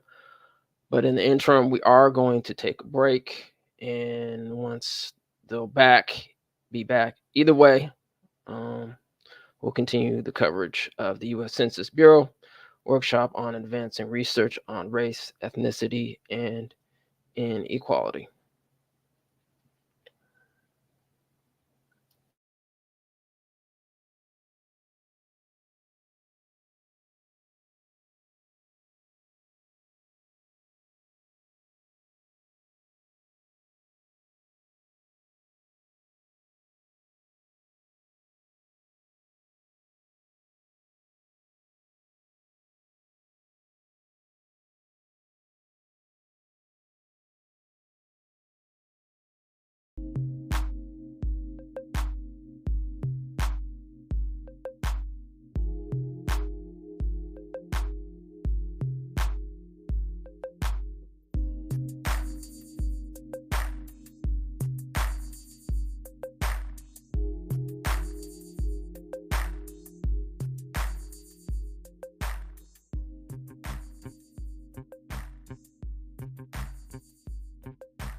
the way it currently stands, forced labor, slavery takes precedence over rehabilitation and public safety. Oh, by the way, while the Biden administration gives reparations to everyone but free people, look at the billions he has run over to Ukraine. We don't have black grocery stores because if you think about it now, just to get in that supply chain, it's almost unheard of. They don't want the truth to get out. Okay? I don't want to know what my family did or what all these people did and all this stuff like that. Okay? You read that 500-page report. There's this thing called white superiority and black inferiority. That mindset allows all of the behaviors that we've seen across generations. They had no idea that that church I was running by every day was something my grandfather established. This is not a handout. This is a debt that is owed. You know, Allensworth was like the internet of his time in 1904, 1905. The total black population in California is about 2.6 million. And then of that, the descendants compose about 2.2 million of that. So California, with a multi-billion-dollar surplus, can absolutely afford to satisfy the international terms for reparations, beginning with compensation. Any financial obstacle that exists that impedes the success of increasing financial prosperity needs to be dealt with and eliminated. No matter where we've been, no matter what part of this fight we've been in, we've been harmed, and we've had harm done to us specifically. When I got to Los Angeles, this was some of the worst segregation I'd ever seen. And remember, I'm telling you, I'm from Mississippi. Because as you can see, I'm giving you broken history right now, you know? But I had to give it to you guys today. I said, no, I got to show them this because it's so precious and nobody really knows about it. Overnight, it's like, oh, it's no longer the quarters, now it's Lincoln Heights. Oh, so now we get to use Abraham Lincoln for our name. And you think about all the other people that they could have used, but they picked Lincoln. And I think that's sort of a stereotypical of what they do. There wasn't any black restaurants. As far as black business and weed, it wasn't none. Black people don't have that kind of luxury. Our historically black communities have been redistricted multiple times. Why has it been easier for other groups than us? Because of anti-black hatred. Now listen, if you can't handle the TR room, don't tune in.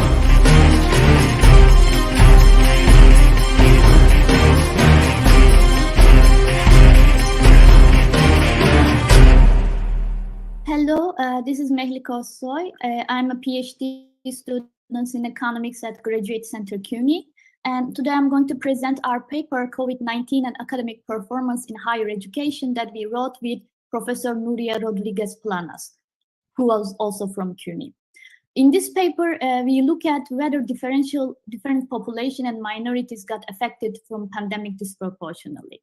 So overall, when we look at the literature, we have a good amount of evidence showing that low-income populations got affected from pandemic disproportionately with heavier economics and health shocks. We also have evidence showing that vulnerable students felt the shocks of pandemic more. But this research mostly focuses on elementary and high school, but not college education institutions. Next, please. When we specifically look at the literature for colleges in pandemic, we can summarize overall the first months were harder and students decreased their expectations on their academic performance. And online classes affected students unevenly because not all students have enough access to electronic tools. And other result we see is the big grade inflation, specifically the first semester of pandemic, due to online classes, due to students cheating, due to teachers being not generous. Next, please. In this study, we analyzed students' academic performance from spring 2019 to spring 2022 by their socio-demographic characteristic. And overall, we have three measures to be the indicators of academic performance. One is on-time graduation, one is graduation by spring 2022, and we have semester GPA over 7 semesters. And at the end of this research, we hope to identify who won and who lost during the pandemic, so we can understand the fundamentals to build new policies to lessen the effects of pandemic. Next, please. Now I will briefly summarize the data. Next, please. Our data includes around 19,000 academic records from around 4,000 undergraduate students from Queen's College, spanning from spring 19 to spring 2022. As I said, we have their graduation dates, we have their semester GPAs, and we have some other social demographic information like sex, age, ethnicity, class levels, Pell status, if they are transfer students or not. But also, in addition to this data, we have a placebo data. This is also from Queen's College, but this includes the 7 semesters starting from fall 16. And this is around 3,000 students. And we have similar information as pandemic sample. Next, please. So this table presents the descriptive statistic for our, I will call now as pandemic sample, who includes students from spring 19 to 22. And in the next column, in the last column, the descriptive statistic for undergraduate students in Queen's College who are registered in fall 19 as they are announced from their website. So when we compare these two columns, we observe that overall our sample is representative of Queen's College students in terms of minority, ethnic composition, age, Pell recipient shares, US-born transfer students, etc. However, we see that pandemic sample has a high representation of females, US-borns, and transfer students. And I should highlight that Queen's College specifically has a higher portion of minorities, transfer students, and Pell recipients than any average US college in America. Next, please. So this table, I'm showing you the proportion of on-time graduation, basically 4-year graduation outcomes for pandemic sample, and I would call the placebo sample as pre-pandemic sample. So when we look at the on-time graduation rates, they are higher for the first column, for the pandemic sample, than the pre-pandemic one. And then I am not showing here, but we also know that students graduated less in pandemic sample. So they graduated less, but they graduated faster as compared to pre-pandemic sample. So this kind of, because students who are close to their graduation, they get lots of benefit from great inflation during pandemic, which hastened their graduation progress. Next, please. So I will show you two models that how we measure the effect of pandemic. The first model is about graduation outcomes. So outcome is equal to 1, either the student graduated or graduated on time, 0 otherwise. Subgroup dummy is equal to 1 for, let's say, females are 1, males are 0. X represents the social demographic characteristic, and GPA represents the fall cumulative GPA before pandemic. Next, please. And then I will show you another model. In that model, we conduct a semester GPA event analysis with individual fixed effects for both samples, pandemic and pre-pandemic, to see parallel trend assumption holds in academic performance, so that we can understand the dynamics behind the subgroup differences in graduation rates. And to control for students time-invariant unobserved heterogeneity, we exploit within student variation with student fixed effect model. Next, please. Now I will show you the model. Here, outcome is just semester GPA. Betas represent the semester dummies, which is the 7th semester. The reference semester is fall 19. And gamma represents the interaction coefficient between semester dummy and subgroup dummy. Let's say it is equal to 1 for females in spring 2022, 0 otherwise, for instance. Phi represents the individual fixed effects. Next, please. Now I will show you the results. Next, please. The first question we ask is, did the pandemic have a differential impact on graduation rates by students' characteristics? And in this table, I'm showing you the subgroups that we found no effect of pandemic. So we compare female versus male, US-born versus non-US-born, Asian versus white students, and pandemic has no effect on graduation or on-time graduation rate. How do I show this? So we compare the alpha-1 coefficients, the first coefficients in the row, between pandemic and pre-pandemic. So we see that females are more likely to graduate on time and graduate overall than males. But in both samples, the coefficients are similar and close to each other. This means pandemic has no specific effect on graduation. Asians are less likely to graduate on time than white students, in both samples. And US-borns are not more or less likely to graduate on time or overall than non-US-borns. Next, please. So when we look at these subgroups, we see there's a negative effect of pandemic for these people. Hispanic, Black, and transfer students are doing worse than white students and non-transfer students in pandemic sample as compared to pre-pandemic counterfactuals. So we see that Black and transfer students are less likely to graduate overall than the counterfactual groups, and this is not true for Hispanic students. Next, please. So the only group that get benefit from pandemic in terms of graduation is what we found as Pell recipient students.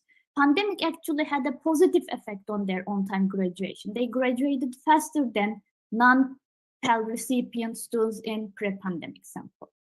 Next, please. Now the second question we ask is, did the pandemic have a differential impact on students' academic performance?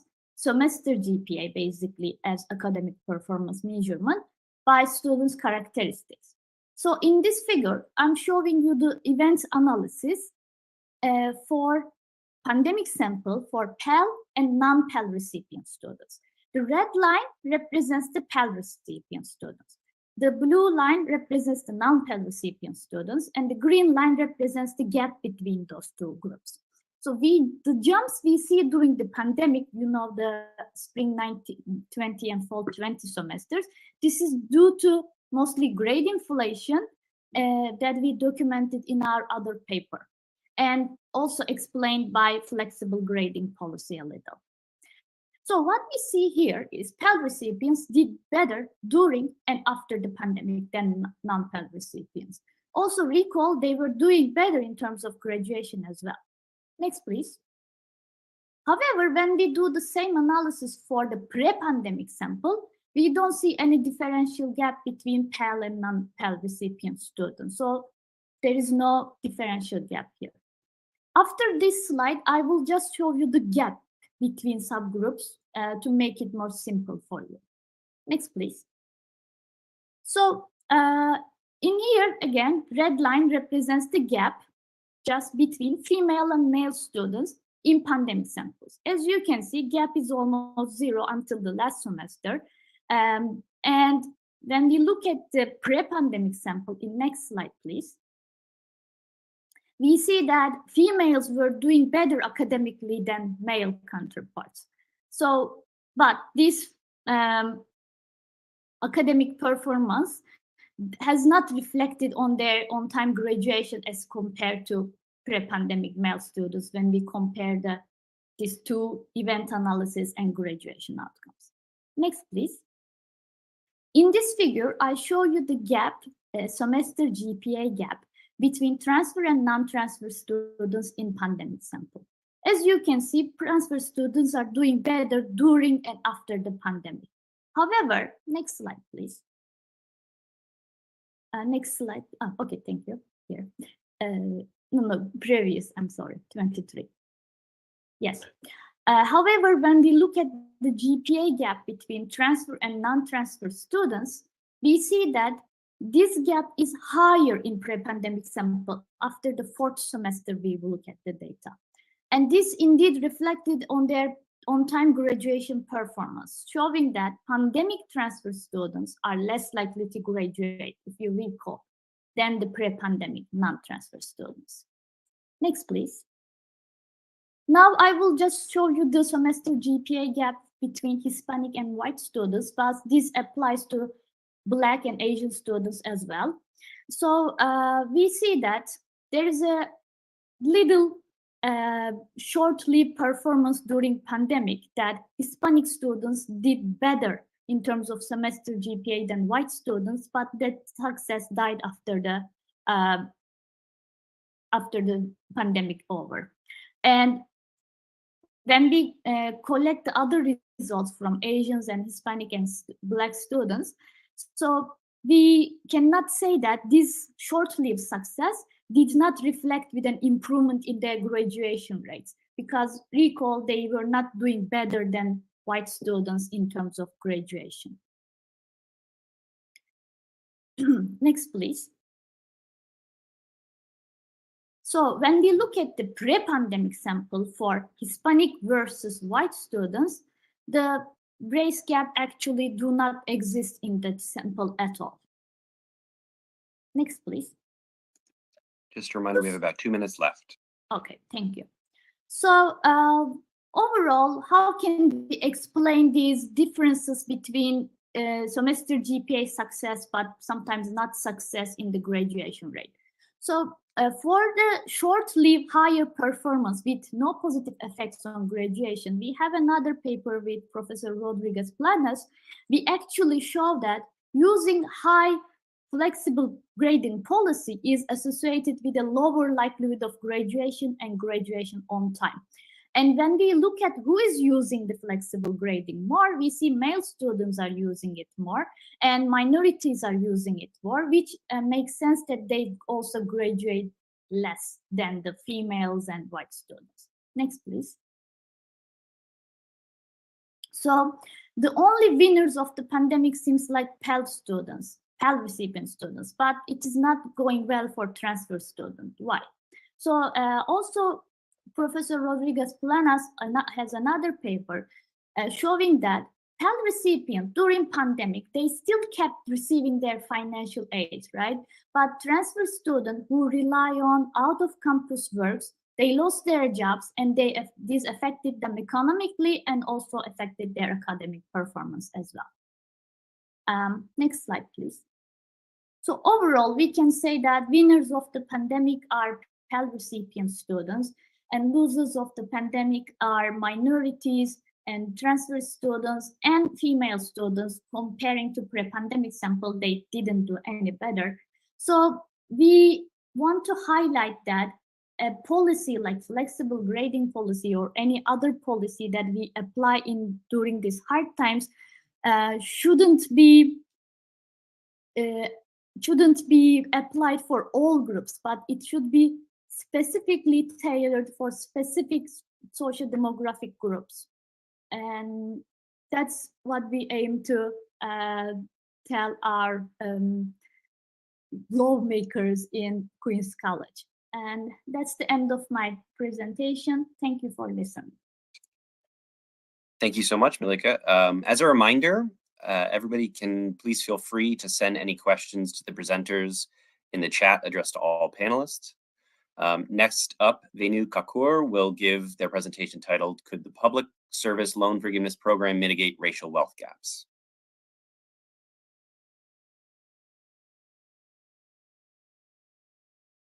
Good afternoon, everyone, and thank you for being here. I'm Venu Kakkar, an Associate Professor of Economics at San Francisco State, and this is joint work with my co-authors Gerald Daniels at Howard University, Serena Goodman at the Federal Reserve Board, and Joanne Shu at the University of Michigan. And my presentation is titled, Could the Public Service Loan Forgiveness Program Mitigate Racial Wealth Gaps? Next slide, please. I'll begin with showing you some data and facts that set the student loan debt landscape in the US and describe the Public Service Loan Forgiveness Program before diving into my talk. Next slide, please.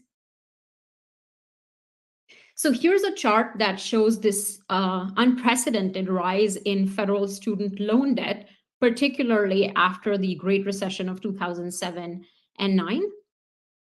If we look at the increase between 2013 and 2019, these statistics are staggering. Federal student loan debt increased by 91% between those years, and the annual growth rate for the last 2 decades has been around 18%. The federal student loan debt constitutes to around over 90% of all student loan debt that's out there. Next slide, please. Here's another chart that shows the top 3 household debt categories in the US for American households over time. As we can see, the top household debt category is, of course, mortgage debt in yellow. But then we have these 2 lines at the bottom, the red representing credit card debt over time and the blue representing student loan debt over time. As we can see, credit card debt used to be the second highest debt category, but that changed in 2010. And since then, student debt has surpassed credit card debt to become the second highest debt category for US households. Next slide, please. So a little bit about the Public Service Loan Forgiveness Program. This was established under the College Cost Reduction Act of 2007, and it offers potential for full forgiveness of federal student loans for workers employed in the public and nonprofit sectors after 10 years of repayment. The program is intended to incentivize borrowers towards careers in public service. And while the inception of the program was in 2007, the first year of eligibility for forgiveness was 2017, after 10 years of repayment. However, in 2017, the program was plagued with low take-up and only 96 borrowers claimed benefits by then. However, with different waivers more recently, over 600,000 borrowers have qualified for forgiveness by April of this year. Next slide, please. So more than 33 million workers, comprising of over a quarter of our labor force, are employed in the public and nonprofit sectors, of which 17.5% or 5.8 million of these workers hold student loan debt. So in terms of the top occupational categories of potential public service loan forgiveness recipients, we have teachers, nurses, social workers, firefighters, police officers, and physicians. And there is about over $100 billion in loan forgiveness that could be offered to approximately 3.5 million borrowers under this program. Next slide, please. There are 2 studies that are worth mentioning that are related to our work.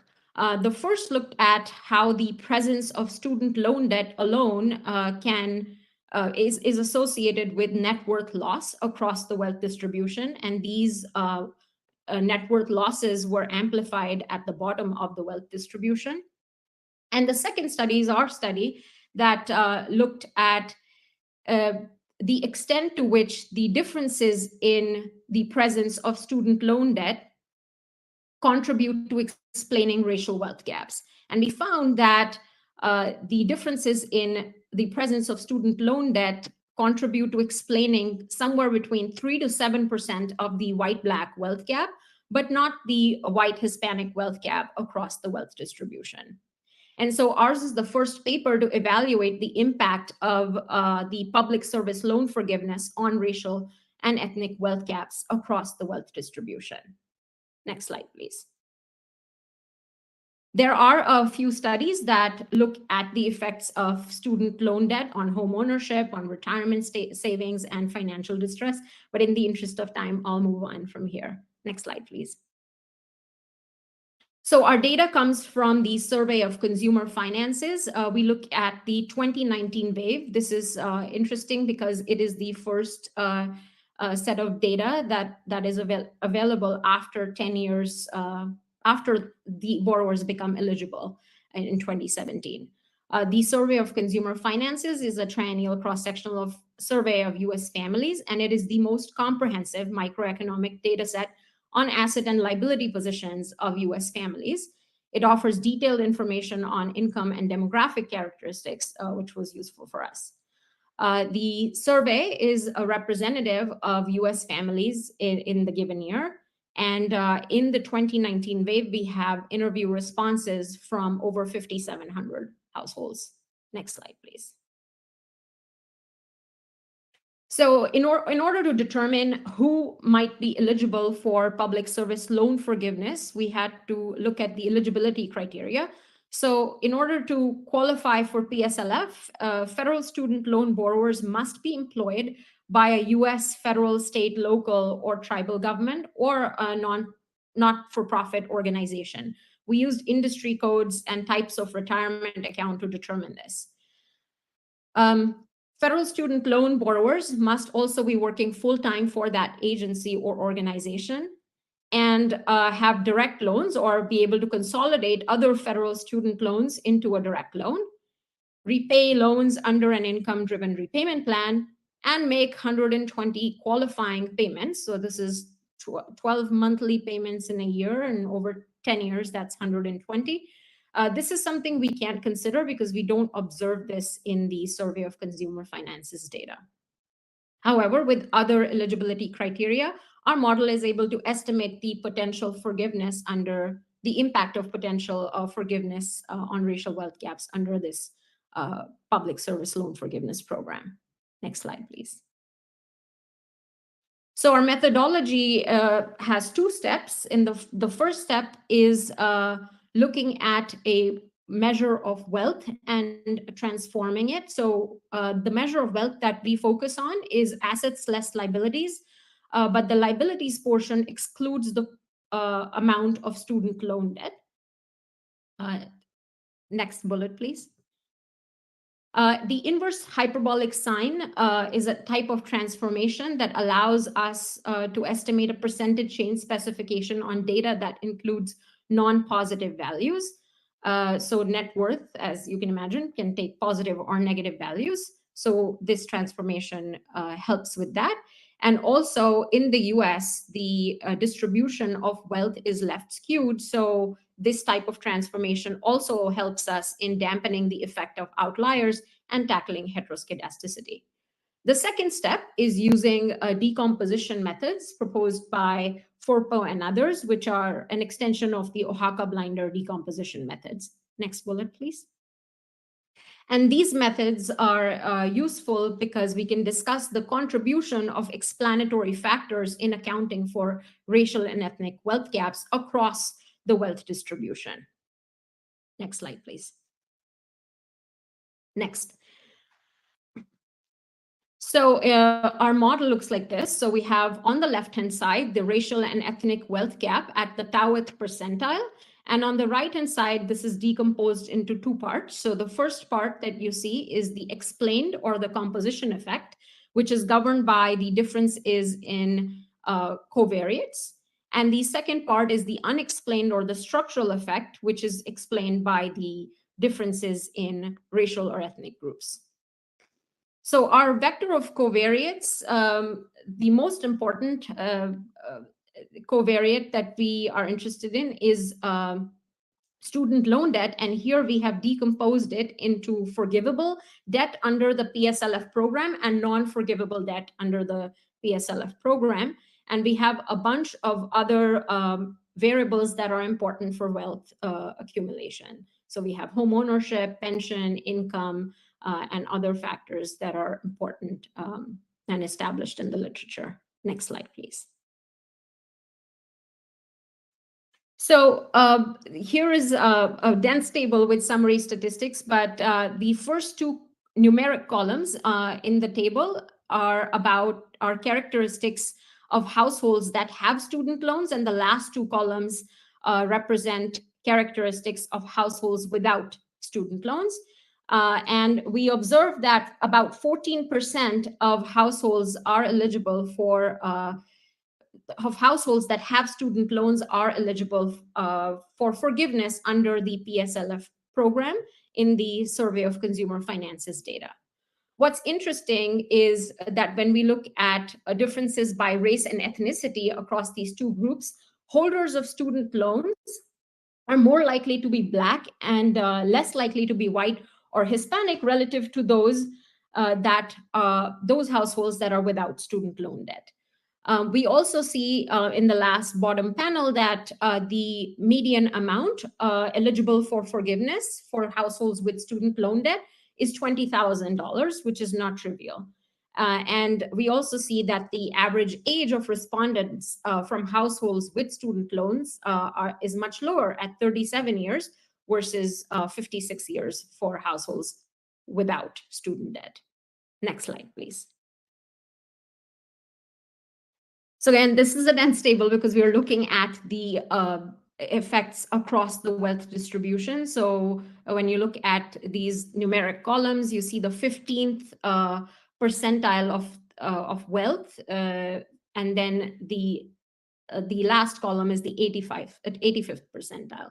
So this slide is looking at the contribution of student loan amounts to white-black wealth gaps. First, we see that differences in wealth are significant between white and black households throughout the wealth distribution, and our decomposition results show that the differences in covariates explain most of the white-black wealth gap across the distribution. In order to see the effect of the PSLF program on black-white wealth gaps, we had to decompose student loan amounts into forgivable and non-forgivable debt under this program. So we find that when we disaggregate student loans into forgivable and non-forgivable, we find that the differences in the forgivable portion of student loan debt are insignificant in explaining the white-black wealth gap. So you see 0% across the wealth distribution. But when we look at the non-forgivable portion, we see that differences in the non-forgivable portion can explain somewhere between 1.3% at the 30th percentile to about 4.5% at the 85th percentile. And these are significant. So next slide, please. You have about 2 minutes left. Thanks. Potentially forgivable student loan debt also shows similar patterns for the white Hispanic wealth gaps, although those are insignificant and very small in magnitude. Next slide, please.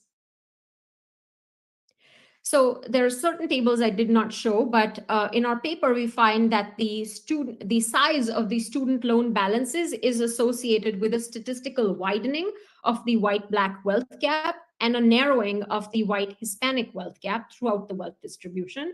And our results support our earlier findings that looked at only the presence of student loan debt in driving these gaps. Next bullet. So to conclude, we find no evidence that the public service loan forgiveness programs will immediately affect racial or ethnic wealth gaps. This is because public service loan forgiveness programs target only a small share of borrowers with federal debt. And while any increase in the wealth of, while this program increases the wealth of beneficiaries, it does not shrink the racial or ethnic wealth gap. Next bullets, please. Since we looked at the non-forgivable debt, and that explained about somewhere between 1% and 5% of the white-black wealth gap, forgiveness programs without public service employment restrictions carry more potential to narrow white-black wealth disparities. And we have a paper coming out soon on that. Next slide, please. Next slide. So I'll conclude here, and I'll leave you with this little cartoon that adds humor, but I welcome any questions or comments. Thank you very much. Thank you so much, Venu.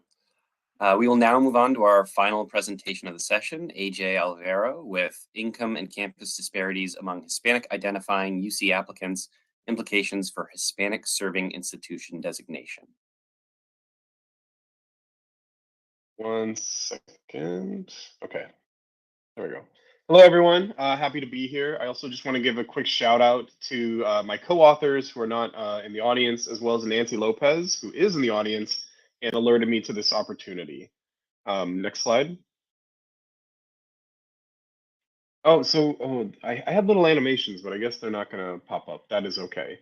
So I wanted to talk about the Hispanic Serving Institution initiative that's happening at the University of California system.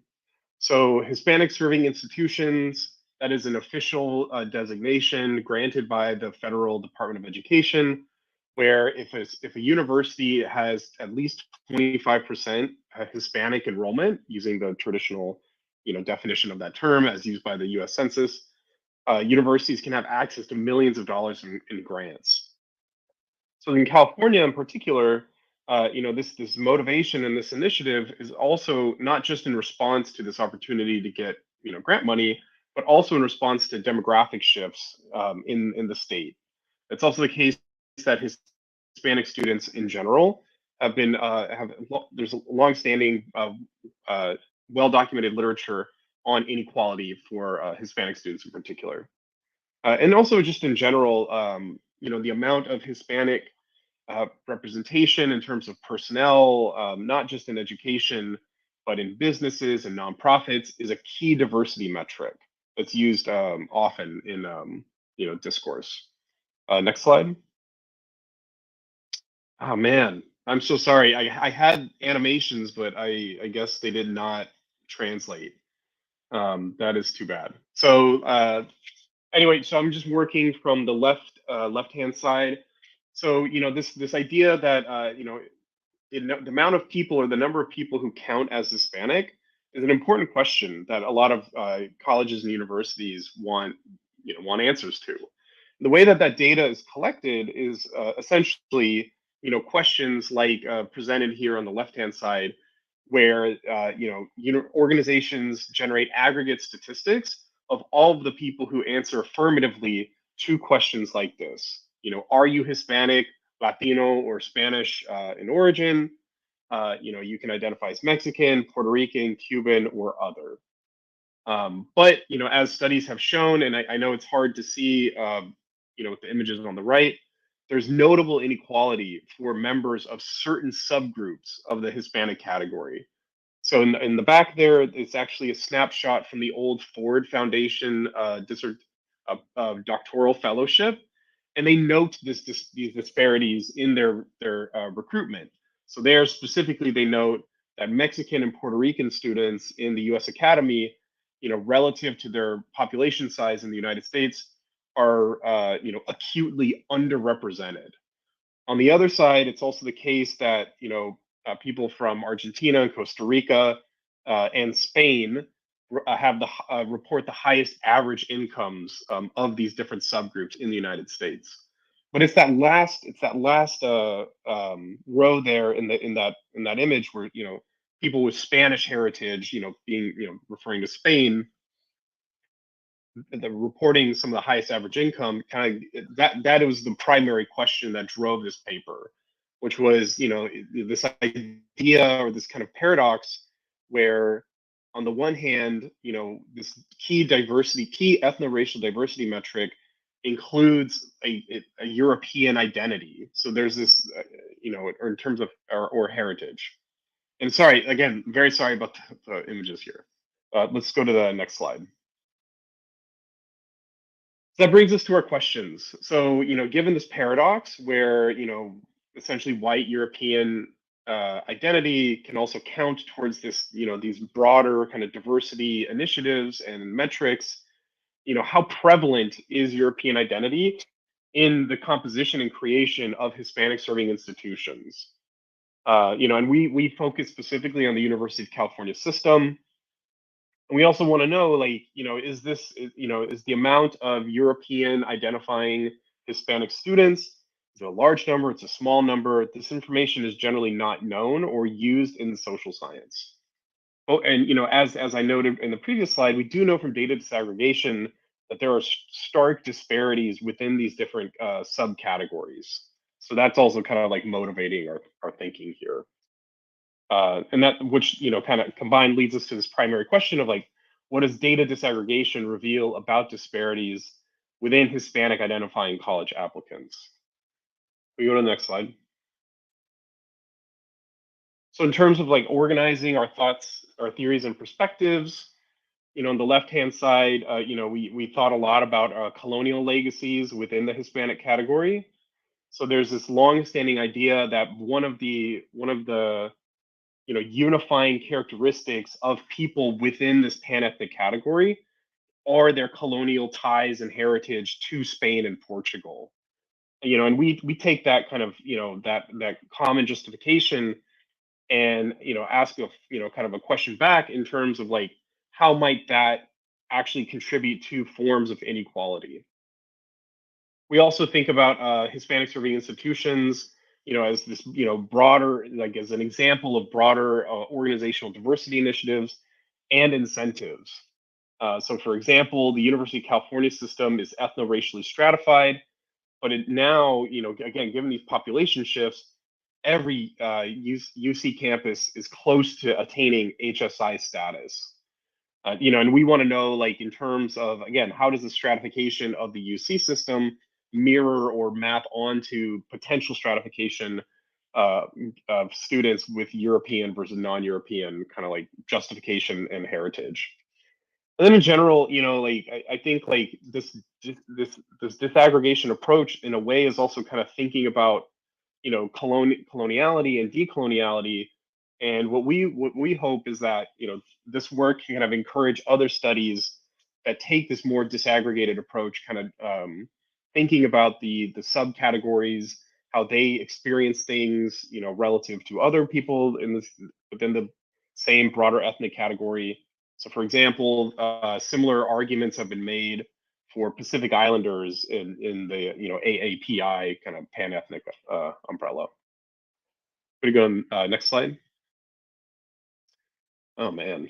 Again, apologies for these animations. So our data set comes from a data set from every single first-year applicant who applied to the University of California over 2 admission cycles and identified as Hispanic or Latino, Latinx in any way.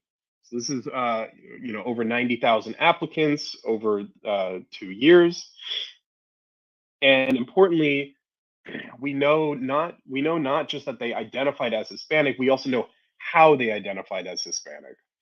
And so one of the questions that applicants are asked is, if you identify as other, you're not Cuban, not Mexican, not Puerto Rican, how do you identify? And those were free responses that we coded. We also had access to their self-reported household income, and we know which UC campuses they applied to. So just a very brief context, when applicants apply to the University of California, they fill out one application and then they decide which campuses they want to specifically apply to. So this is the one application they had for the whole system, but we know which campuses received their applications. Can we go next? Okay, so in terms of methods, as I mentioned, we hand coded all of the different other responses, but we were explicitly looking for references or mentions to European heritage or background.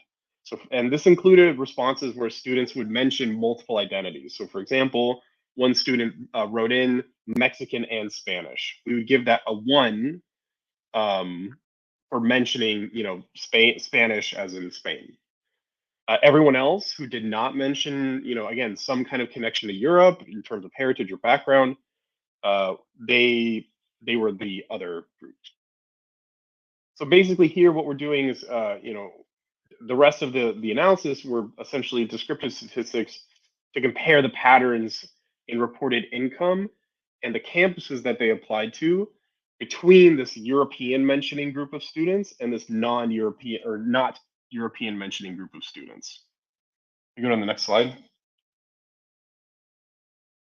So just to give you a sense of the kinds of things we were seeing in the data. So as it turns out, despite, again, the demographic trends in California, it turns out that the most frequently referenced kind of country or region among all of these other responses were actually references to Spain.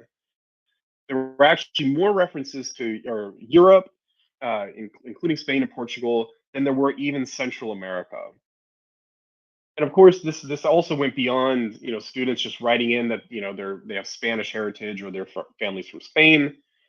For example, some students would write, again, as their, you know, Hispanic or Latin identity, that they were Sephardic, you know, referring to, you know, people of Jewish heritage from Spain. Some students would write in these, like, you know, they're descendants of people from Spain. And these are all like literal responses that students provided. One student wrote that they were born in Florida to Spanish parents. You know, we saw the 23andMe effect was what we were assuming. You know, I'm X% Iberian, X% Portuguese. One student wrote in Spanish Formosa, and, you know, just as a brief history lesson, Formosa is an old name for what is now Taiwan, and there was a period of less than 100 years in the 1600s where Spain oversaw the northern tip of the island. And for that student, that is their Hispanic identity, you know, as they use it in this moment, in their college applications. And California is a reference to, you know, like pre-U.S. Californian residents. But of course, like, you know, like I know I'm showing you like these one-off examples, but in the aggregate, again, there were more of these types of responses than even Central American responses or references to Central America. And then on the next slide, I'm going to share results in terms of, like, you know, when these students who report these types of identities, what other pieces of information do they provide? And let's go to the next slide. So this is a simple box plot comparing reported household incomes between the students who mention some kind of connection to Europe and the students who do not mention some kind of connection to Europe. And what we see here is that the European identifying students report significantly higher average income than the students who do not report some kind of, again, like European heritage. I mean, you know, this box plot, what this shows is that even the bottom 25th, the 25th percentile income for the European students is still higher than the average and median income for the non-European identifying students. We can go to the next slide. So it's also the case that there were disparities in the campuses that they applied to. So not only were these students reporting higher household income, it was also the case that they were applying to the less selective UCs less often. So here, the blue dots represent the proportion of the students who applied to each respective campus on the y-axis. So we see here that the largest gap was with UC Riverside. So UC Riverside has long been an HSI, and these European identifying students were about half as likely to apply to that campus as the non-European identifying students. You can click next. About 2 minutes left. Okay, thank you. So the image, basically the trend flips when you look at the most selective campuses. So these students were also applying to the most selective campuses. So, you know, in terms of, like, you know, comparing these results with actual enrollment data, you know, we don't know how the University of California system labels these types of responses, but we do know that the same kind of breakdown that we saw in our data in terms of the number of, you know, European identifying applicants is very similar to the proportions that that are reported on the University of California website. So I think this raises, you know, questions in terms of, like, you know, again, this is not just like some one-off thing. These are not, you know, high-income students trying to rig the game. I think there are bigger, more fundamental questions to consider here. You know, what does it mean, for example, at UCLA, when 12% of their enrolled Hispanic students have these kinds of identities? You know, how does UCLA respond in terms of education, in terms of activities, et cetera? We go to the next slide. So, you know, of course, this also just brings up the basic fact that, you know, this idea of who is and who is not Hispanic has a lot of ambiguity. And I think, you know, there's also this opportunity to kind of like take these, you know, these studies that have this like disaggregation approach and also inject, this kind of like colonial perspective that we use as a framework. And I think I'm just going to leave it there. If we go to the next slide, I think that should be it. Yeah, perfect. So there's a preprint available if you want to take a peek. The data is also publicly available. It's anonymized, but you can see all of the responses that students provide. Thank you all. Thank you, AJ. I will now turn it over to Andrew Penner to share his thoughts on the 3 presentations we have seen in this session. Andrew? Thank you so much, and great job. I was going to say good morning because I'm in California and it's still morning here, but good afternoon. Delighted to be here. Great job to all the presenters.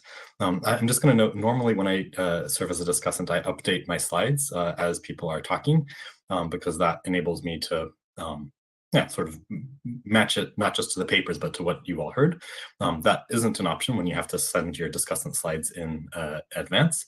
And that will become important a little bit later. I also saw, at least some great questions in chat. I imagine there'll be more rolling in the next few minutes. So I'm going to try to be somewhat brief for a sociologist, at least. You can tell me if I succeed or not. And I also want to say, I think these are really, really great papers. But I want to do something more than just be like, hey, great papers, good job, like A+.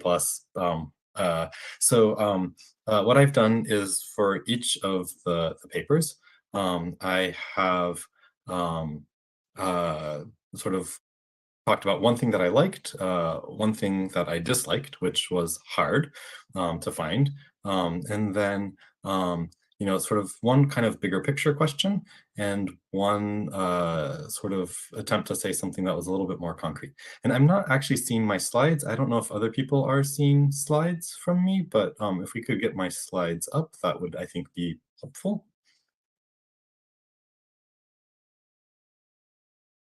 Andrew, they're not up yet. Difficulties. We're working on it. Sorry, Andrew. Right. Great. No worries. Well, so let's go ahead and just jump in. So I think, to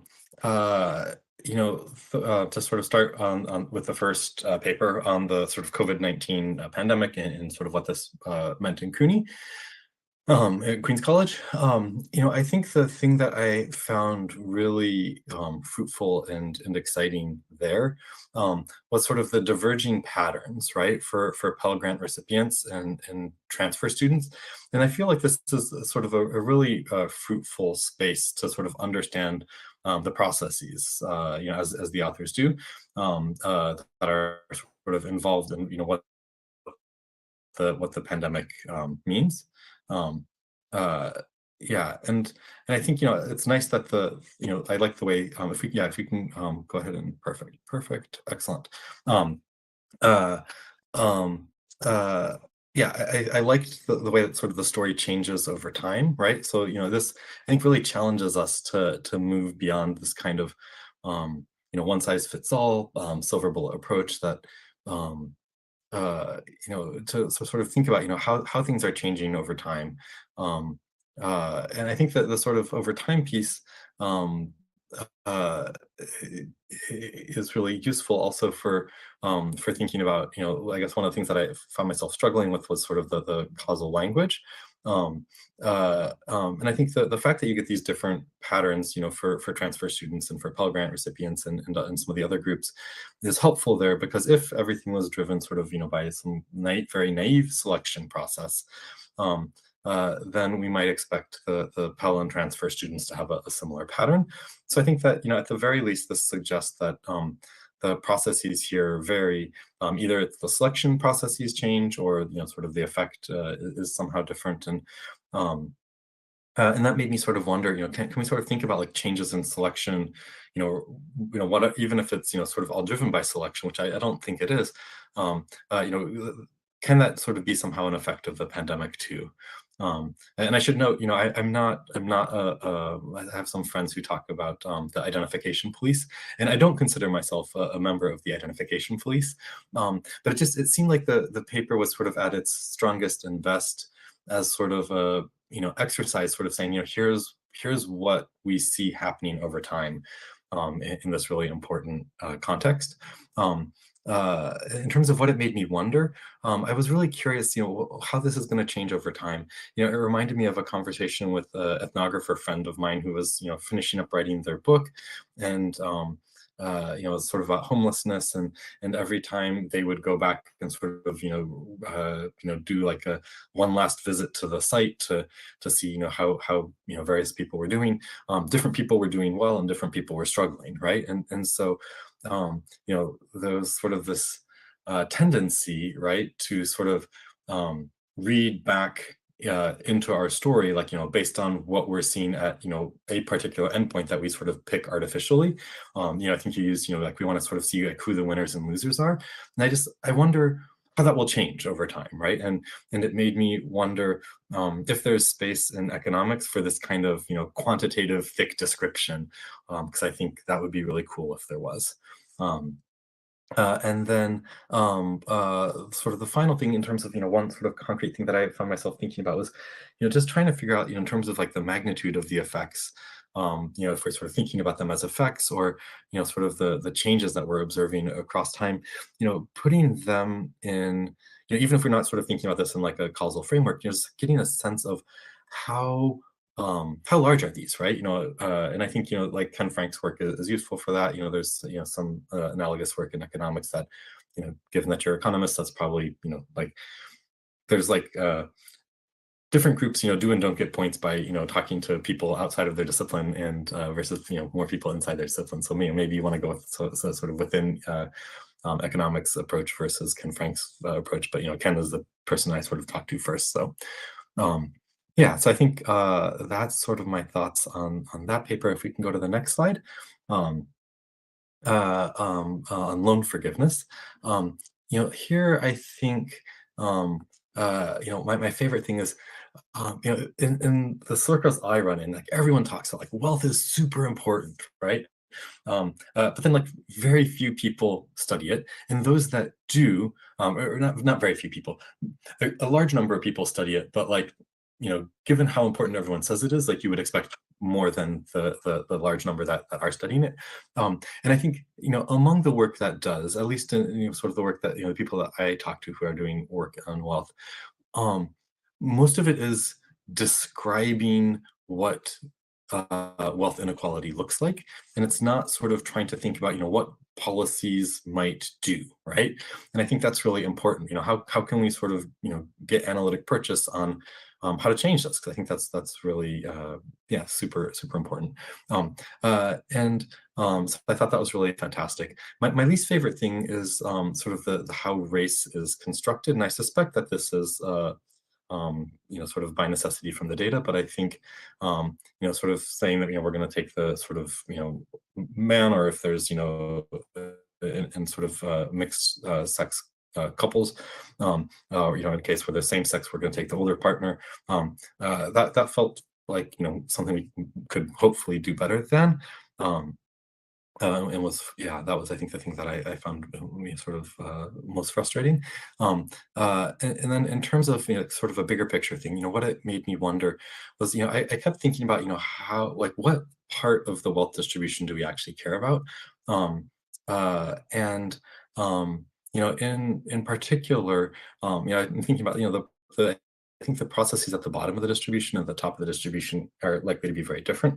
And I was talking, I'm up in the Bay Area this year, and I was talking to a friend in Palo Alto, and they were saying their third grader has a after school enrichment activity that's teaching. Their third grader is not enrolled in this. Their third grader's school has an offering that's about how to invest, how to teach third graders to appreciate art, not for like what art is and what it teaches us about the human condition, but rather for like how to invest your family's fortune in the art market, right, when they grow up. And that just struck me as very different than, I think, other processes, right? So yeah, just trying to think about, like, is it the case that, like, we care more about the bottom or the top, or, sort of how we think about these kinds of things and the processes at play. And then what I wanted to see next, I found myself thinking, I like the distributional approach, and I think FERPO is fantastic. But I guess I found myself wanting to make fewer assumptions, particularly around the sort of, I found myself struggling with, sort of thinking about like the covariates in the model. And it wasn't clear to me, for example, that we want sort of the wealth disparity adjusted for whether you finished your degree, as opposed to just sort of, what the disparity would be if we sort of implemented this policy. And so I thought like just a much sort of simpler exercise might be quite interesting also. So yeah, but that I thought maybe it makes no difference, but I that was sort of the thing that I found myself thinking about wanting sort of moving forward. And let's go to the next slide. The final presentation on HSIs. I think the administrative records from 10 universities applicants, I think is really a rich site for understanding inequality. We have relatively more data on what happens to students once they're enrolled, but I think this kind of rich data set on applications is really super fantastic. But my least favorite thing, as a proud anteater, there was a moment at UCI where you could not go anywhere without reading some promotional material about how we were the first HSI that was a member of the AAU, and like I'm not actually sure that was entirely correct, but like that was at least the claim. There might have been one before us. We were sort of racing with them, as it were. But I think I was just UCI. We're very proud of our HSI status. Please don't ignore us. So yeah, in terms of what it made me wonder, when I was looking at the, and I didn't reproduce this here, but I was looking at sort of the findings, it seems like there's a handful of schools with really big gaps and a handful with really small differences, and you don't really sort of get into the magnitude of the divergences there. And I also thought, thinking about exclusivity, right? And you call it selectivity. I like to sort of talk about in terms of like how many people are being excluded. I think letting your y-axis actually, talk about the rejection rates, right? So it's not like, like the difference between, I think, Merced and Riverside is not the same as the difference between UCLA and Berkeley, right? And so making that, y-axis maybe sort of more meaningful. And then also thinking about, sort of other characteristics, right? Like campus climate, sort of the demography of the commuting zone. I know you're focused on first-year applicants, but thinking about like the strength of transfer pathways as maybe sort of shaping the applicant pool also, I thought was potentially fruitful. And then I think this last point is something I did not understand correctly reading the paper, because I was sort of struggling to figure out exactly how you were thinking about this. I think what you're doing is you're taking among the people who say Hispanic, and then the other category is among Hispanic, and I thought you were taking the sort of other race, but I think that's not what you're doing. But be that as it may, I think the question that I sort of found myself thinking about was benchmarking what you're showing, if you're sort of thinking about applicants that are categorizing themselves as Hispanic and white versus applicants that are categorizing themselves as Hispanic and Black. I think that would provide some useful sense of the differences that you're sort of talking about here. And then also I found myself, this is sort of maybe an aside, I found myself very curious thinking about work in economics by Franziska Antman. On sort of how these kinds of, how different sort of identification and categorization processes change over time. Thinking about like a longer time window and not sort of fixing time, but sort of allowing, some, seeing, are there changes over time in this? And then next slide. And I think, I want to just sort of conclude again by saying these are super important projects that highlight, I think, that you don't have to have like, some like very tightly identified causal parameter to sort of have really important lessons for policy. And I think, I just love, how the sort of the different ways that you all do that. I'm super excited to see them in print and be able to cite them. And yeah, I just wanted to say thank you to the authors for the great work, and also to the organizers for sort of putting this wonderful panel together. So thank you. Thank you so much for your comments, Andrew. We're now going to move into the question and answer section of this session. So I have a number of questions that I have prepared from the chat, but please feel free to continue to send those in, especially as we continue to discuss these papers. Before I move on to those questions, I want to give our presenters an opportunity to respond to any of the thoughts that Andrew just shared with us.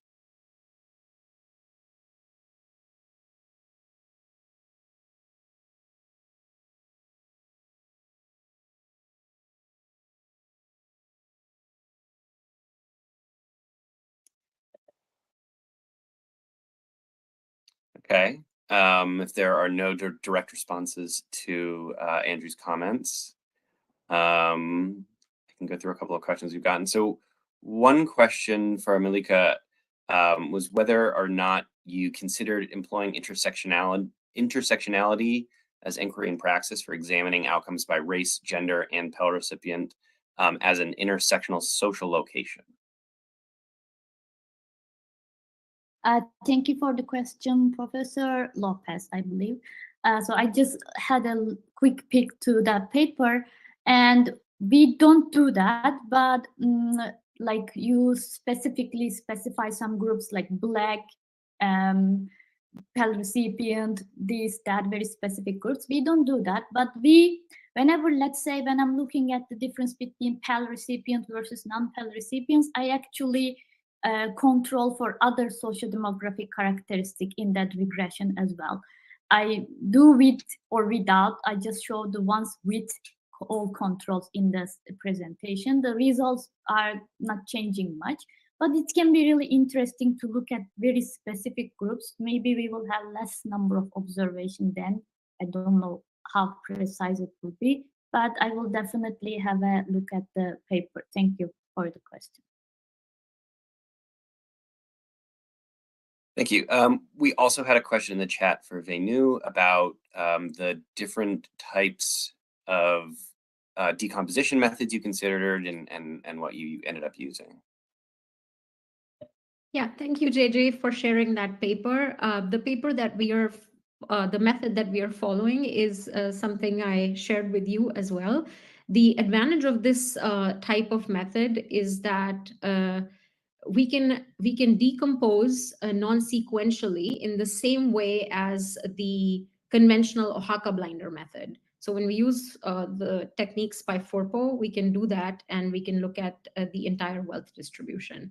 So that's not possible in the other paper that you shared, because that only looks at the averages. Thank you. Thank you, Venu. And then AJ, I think we had two questions. And I'm going to start with the one you did not have a chance to respond to in the chat yet. But with the focus on HSI institutions getting federal funding, I think there was some question about how these funds are being used and what it's actually doing to serve the Hispanic student body in the UC system. Like a big question in education research that people are looking into now, right? So, you know, there's like for universities, the incentive is clear. You know, they get grant money, like millions of dollars of grant money. But one of the problems is that in terms of like what they use that money for, like there are some norms about, you know, norms and expectations about like, yeah, like this should go towards helping these students, you know, succeed in college, but there are no formal requirements. There are no formal expectations. So I think there's this tension here in terms of like, you know, getting access to this money, but does it go towards directly improving, you know, educational experiences and outcomes of those students? The answer is no. It's also the case that, you know, a lot of these universities have differences in terms of like, you know, faculty composition and race and ethnicity with the student bodies. So like, I don't know, it's a big question. I can say though, at the University of California, like maybe they realize that in some way, because the past couple of years they've been doing a lot of faculty hiring where HSI or Latino centered focused has been in the title very explicitly. So, but none of that is required. So it's just like that's one of the big tensions. Yeah, in terms of like the outcomes. Thanks for that. I guess it's interesting research. I was wondering the extent that you looked into some of you had mentioned the differential performance of other Latin origin groups being sort of off trend potentially in the Hispanic group. And I was wondering if you looked into those at all as well. Can you, for which, sorry? So you had noted that Argentinian and Costa Rican sort of incomes tend to be on trend with European Hispanics. And if you looked at that and their trajectory in the UC system at all as well. Not yet. So I mean, just to be upfront, like we had time constraints in terms of our data use agreement running out.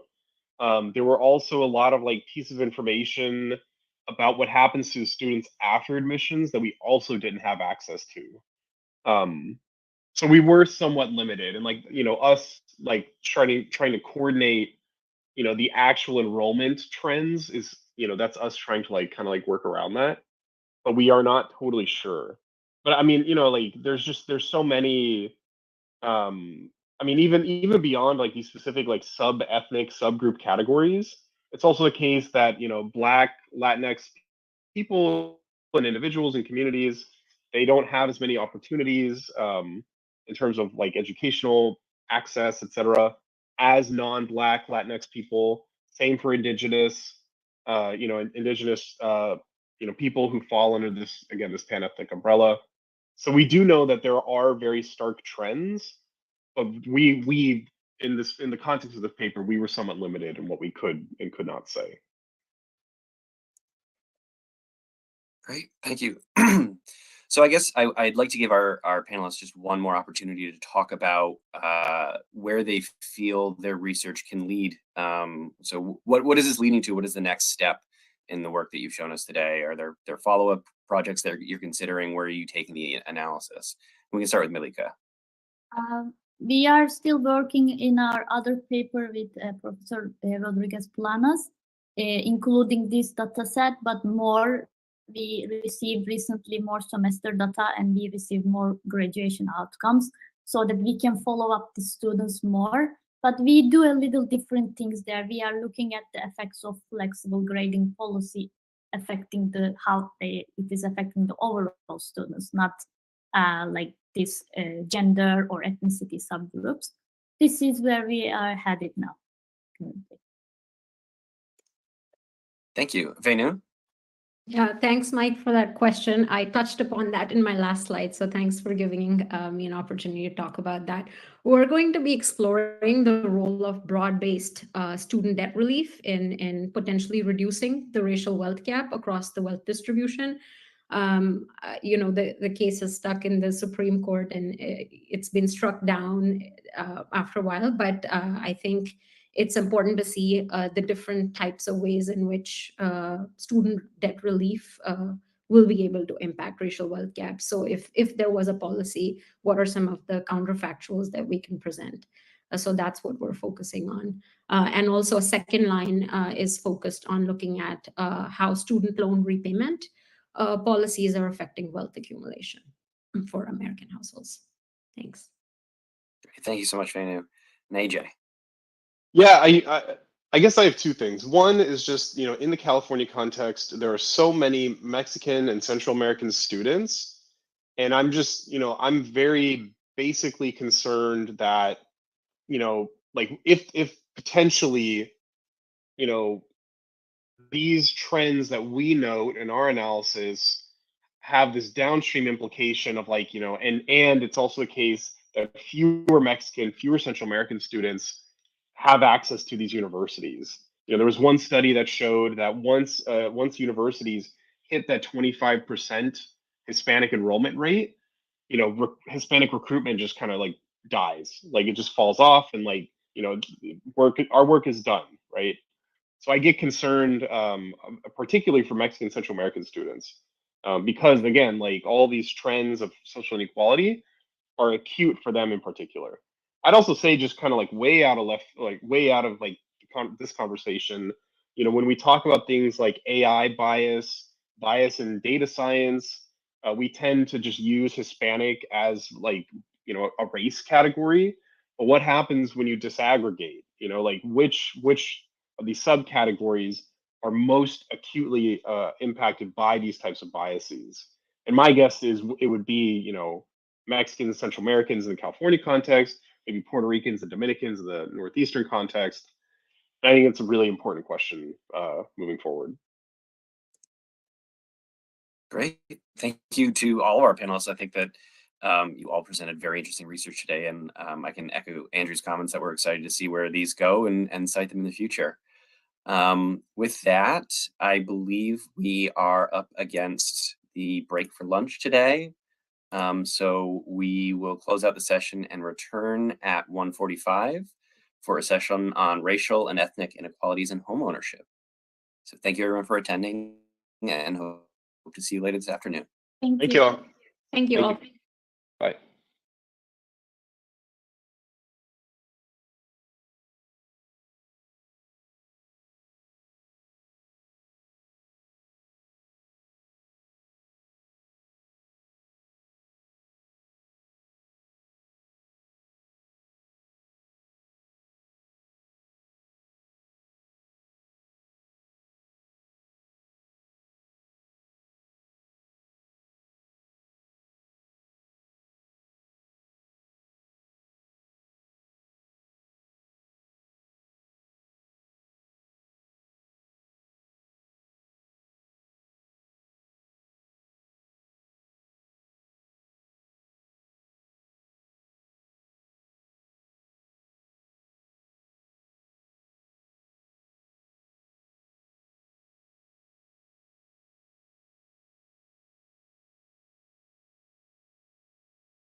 Economic Studies at the Census Bureau.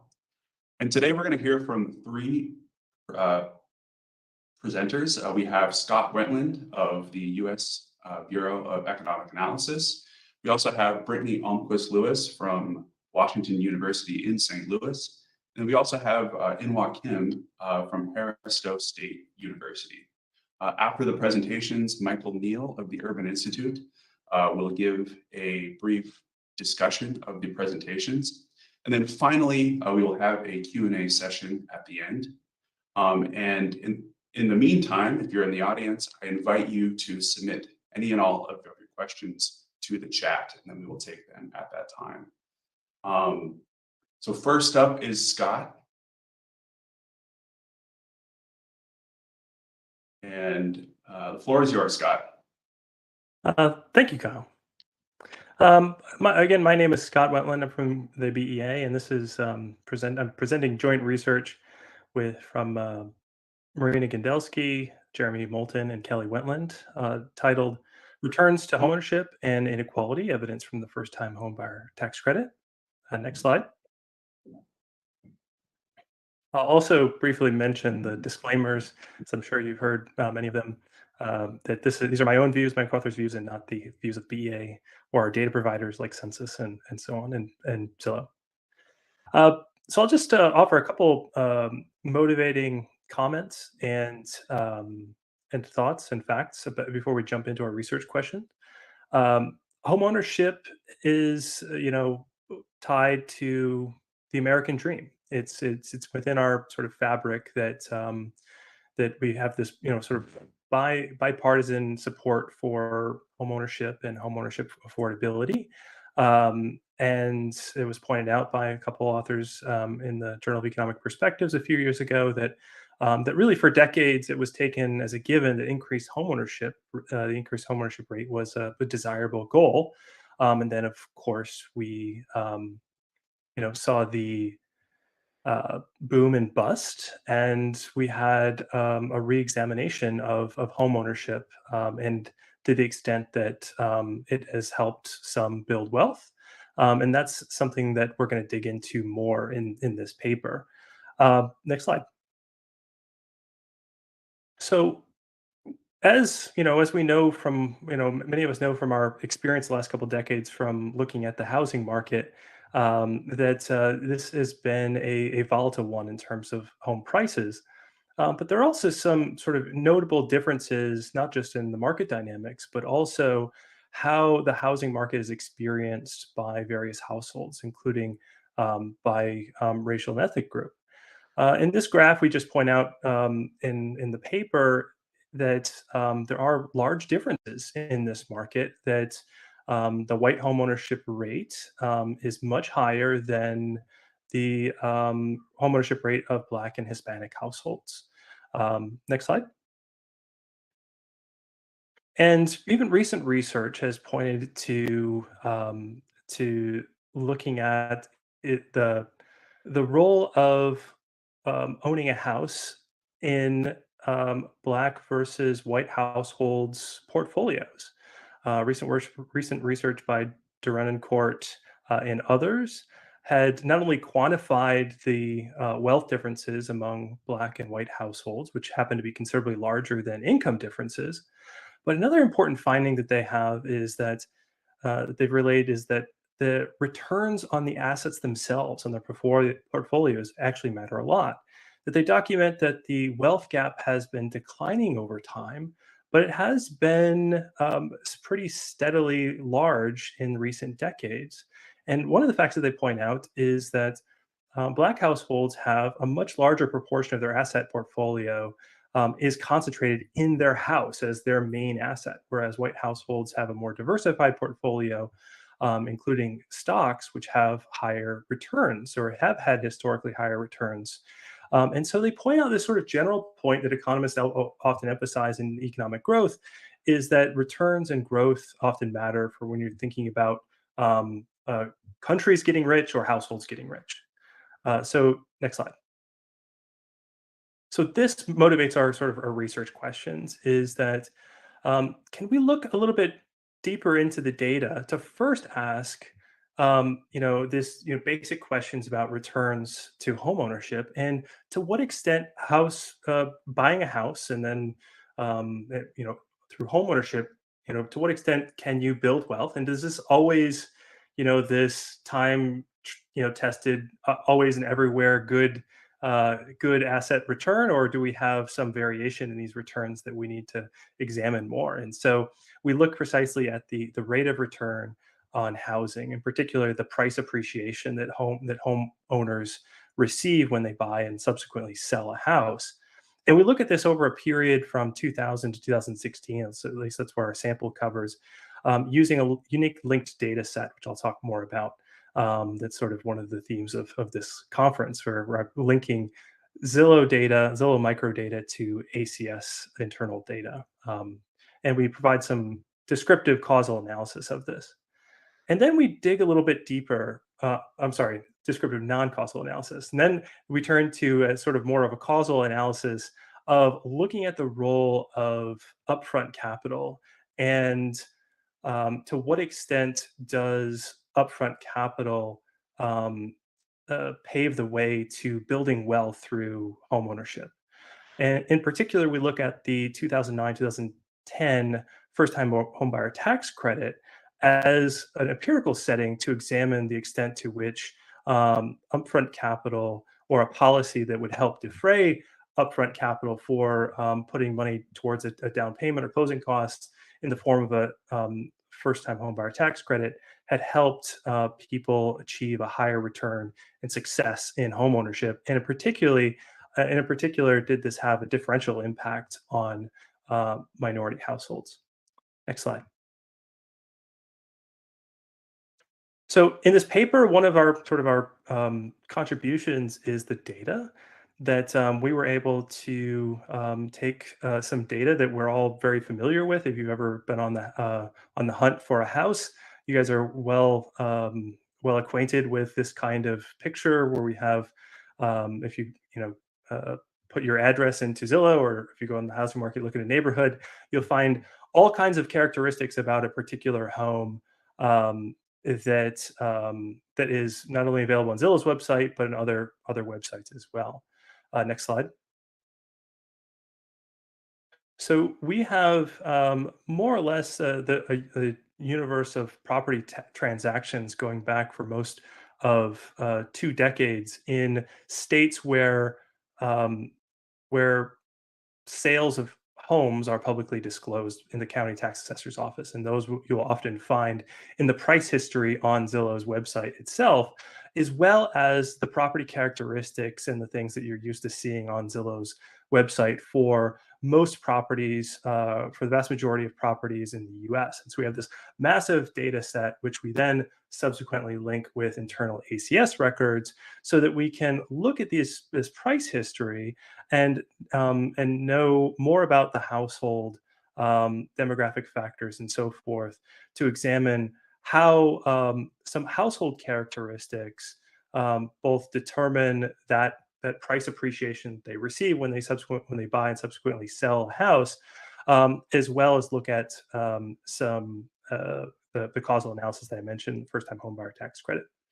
Next slide. So as I said, we link the internal ACS microdata using the MathID identifier. We have more information about that in the paper, but in a short presentation, I'm not going to go into the details of our linking and our culling of the data set. But we end up with about 140,000 observations of people who had responded to the ACS survey, but had both purchased and sold a home on both sides of that survey. And for the purpose of this paper, we try to limit it to sort of more normal home sales, and so we do exclude distressed sales like foreclosures and so on. Next slide. So one point I wanted to highlight before I get into our research design or analysis is just the idea of home as an asset purchase. That so one of common saying is that, of course, that it takes money to make money, that you need some sort of upfront capital to purchase a home. To purchase a home, of course, at least in modern times, where there's at least a down payment, and even in cases where you have a low down payment, there's still various other upfront costs or closing costs, and there are maintenance costs and even recurring maintenance costs associated with a home, where it does take some sort of capital to have successful home ownership. Otherwise, you may fall into foreclosure. You might have to sell the home at a price that you don't want to. But ideally, in building wealth, the idea of the accumulating wealth is that you can take advantage of price appreciation of the home over time, so that when you sell the home and you subsequently buy a new home, that you can roll over that wealth into a new home and sort of climb that ladder of prosperity. That's sort of part of this American dream and home ownership more generally. Next slide, please. So descriptively, one of the things that we find in some of our initial results is that is that we do find large differences when we measure that return I was talking about, the nominal or gross return to buying and selling a home, which is just we subtract what a home had sold for from their initial purchase price. And what we find is that white households generally had a positive return over our sample period that we look at from 2016. But Black households and Hispanic households often had a negative return. In fact, Black households on average had a negative 6% return overall, or 2% annualized return. Next slide. So this holds true even when we hold a number of factors constant, or we account for household demographic factors like age, education, marital status, and so forth, income, as well as property characteristics of the property itself.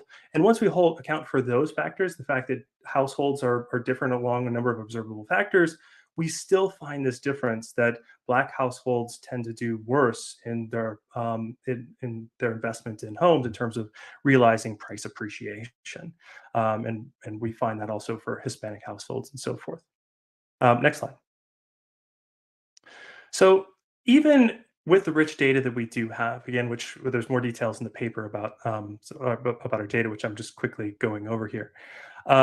I wanted to highlight that comparing across households is very difficult. Next slide. Or advance the slide. Yes. So we have both observables and unobservables.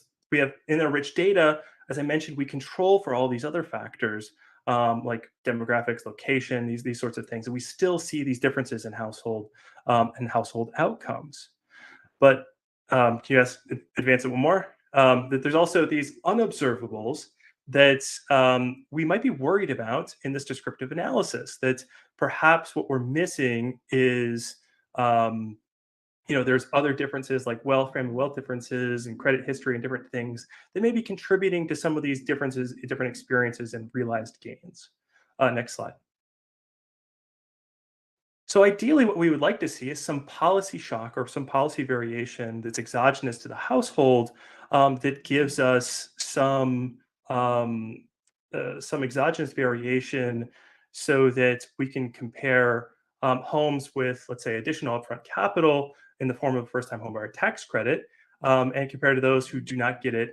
And one of the benefits of this is that the first-time homebuyer tax credit had these arbitrary income thresholds, where people were able to take advantage and benefit from the first-time homebuyer tax credit by getting up to about $8,000 at closing on their home in the form of the tax credit, where people on the other side of this income threshold did not get that. So we're utilizing that arbitrary threshold to sort of compare the outcomes over the same time period of two groups, the treated and the untreated groups. Next slide, please. Hey, Scott, you have about 5 minutes. All right, perfect. So this, you sort of illustrated here, this is like the proverbial kind of helicopter drop where we have some people get some sort of benefit, and presumably people that are close in proximity to maybe some of their unobservables, that they don't get this benefit. We compare them. Next slide, please. And we compare them in a difference setting. And so we have a classic difference in difference setup, and I have the regression equation down at the bottom that we're very well acquainted with. Next slide. So I can highlight a number of other points in the paper, but one I'll just go through this quickly is that we do have a couple different control groups here, depending on whether you want to use people who never got the credit at all versus some people that would eventually get the credit later, but both over that threshold. And we'll talk more about that in the paper. Next slide, please. But sort of one of the key things that you'd want to see within a difference in difference analysis is that whichever control group that we use, that we want to see parallel trends. So one of the things that we do in the paper is we document that these groups were trending very similarly in the years prior to the treatment and prior to the policy, despite having some inherent differences. Next slide, please.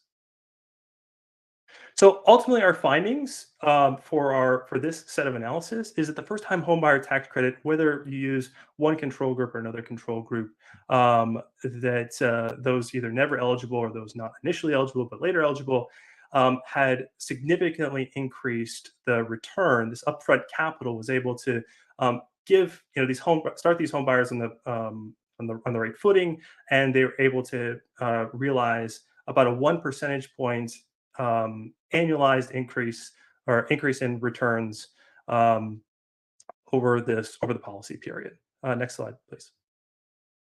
So real quick, what we also do, and this is my final set of results I'll mention, is we also look at essentially this difference in difference comparison across race.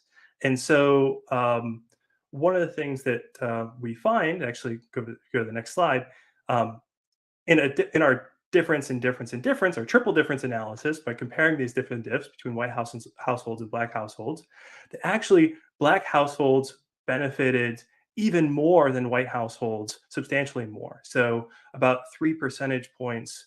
This added about 3 percentage points higher return on their assets, rate of return on their assets, which is a huge number. Essentially closes that gap, that initial gap difference that we found. Next slide. We do a number of robustness tests. I don't have time to go into this since I'm running out in my last minute, but we have a number of them in the paper, as well as some placebo tests, which I don't have, again, time to go into, but we ensure there's not just sort of this mechanical relationship between higher income and lower income households. Next slide. And we also find that, part of the mechanism, what's going on here is that non-white households are able to buy houses for less and subsequently sell their houses for basically statistically the same amount. So this upfront capital was allowing minority households to essentially buy in well-timed part of the market for a little bit on the cheaper side. And we can talk more about that in the paper as well. So my last slide, so I can offer some concluding thoughts.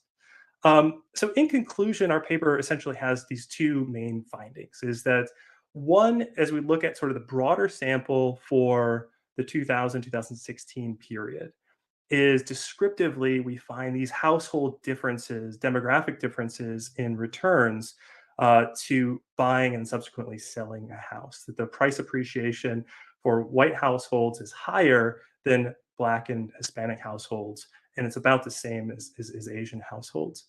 Now, this, I suppose, has an implication for the straw man argument that housing is always and everywhere a good idea for absolutely every single household, no matter their financial situation or whatever. So that's perhaps a straw man, but at least there's some evidence that there is some heterogeneous returns in on this particular asset.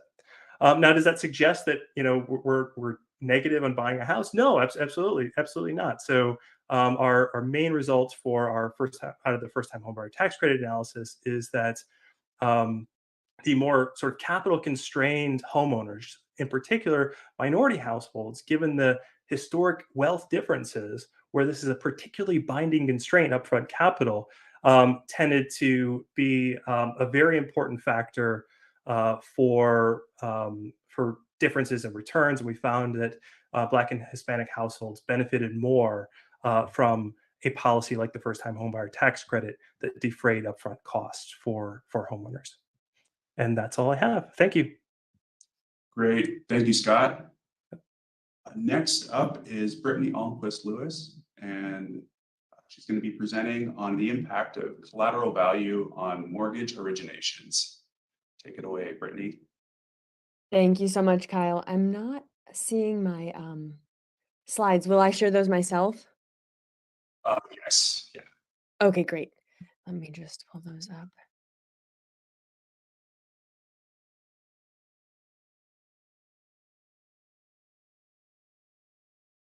Full screen. Okay, so.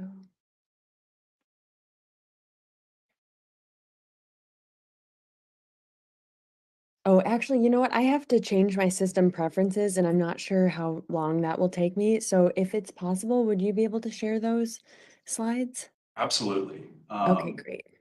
We can get those up here in just a second.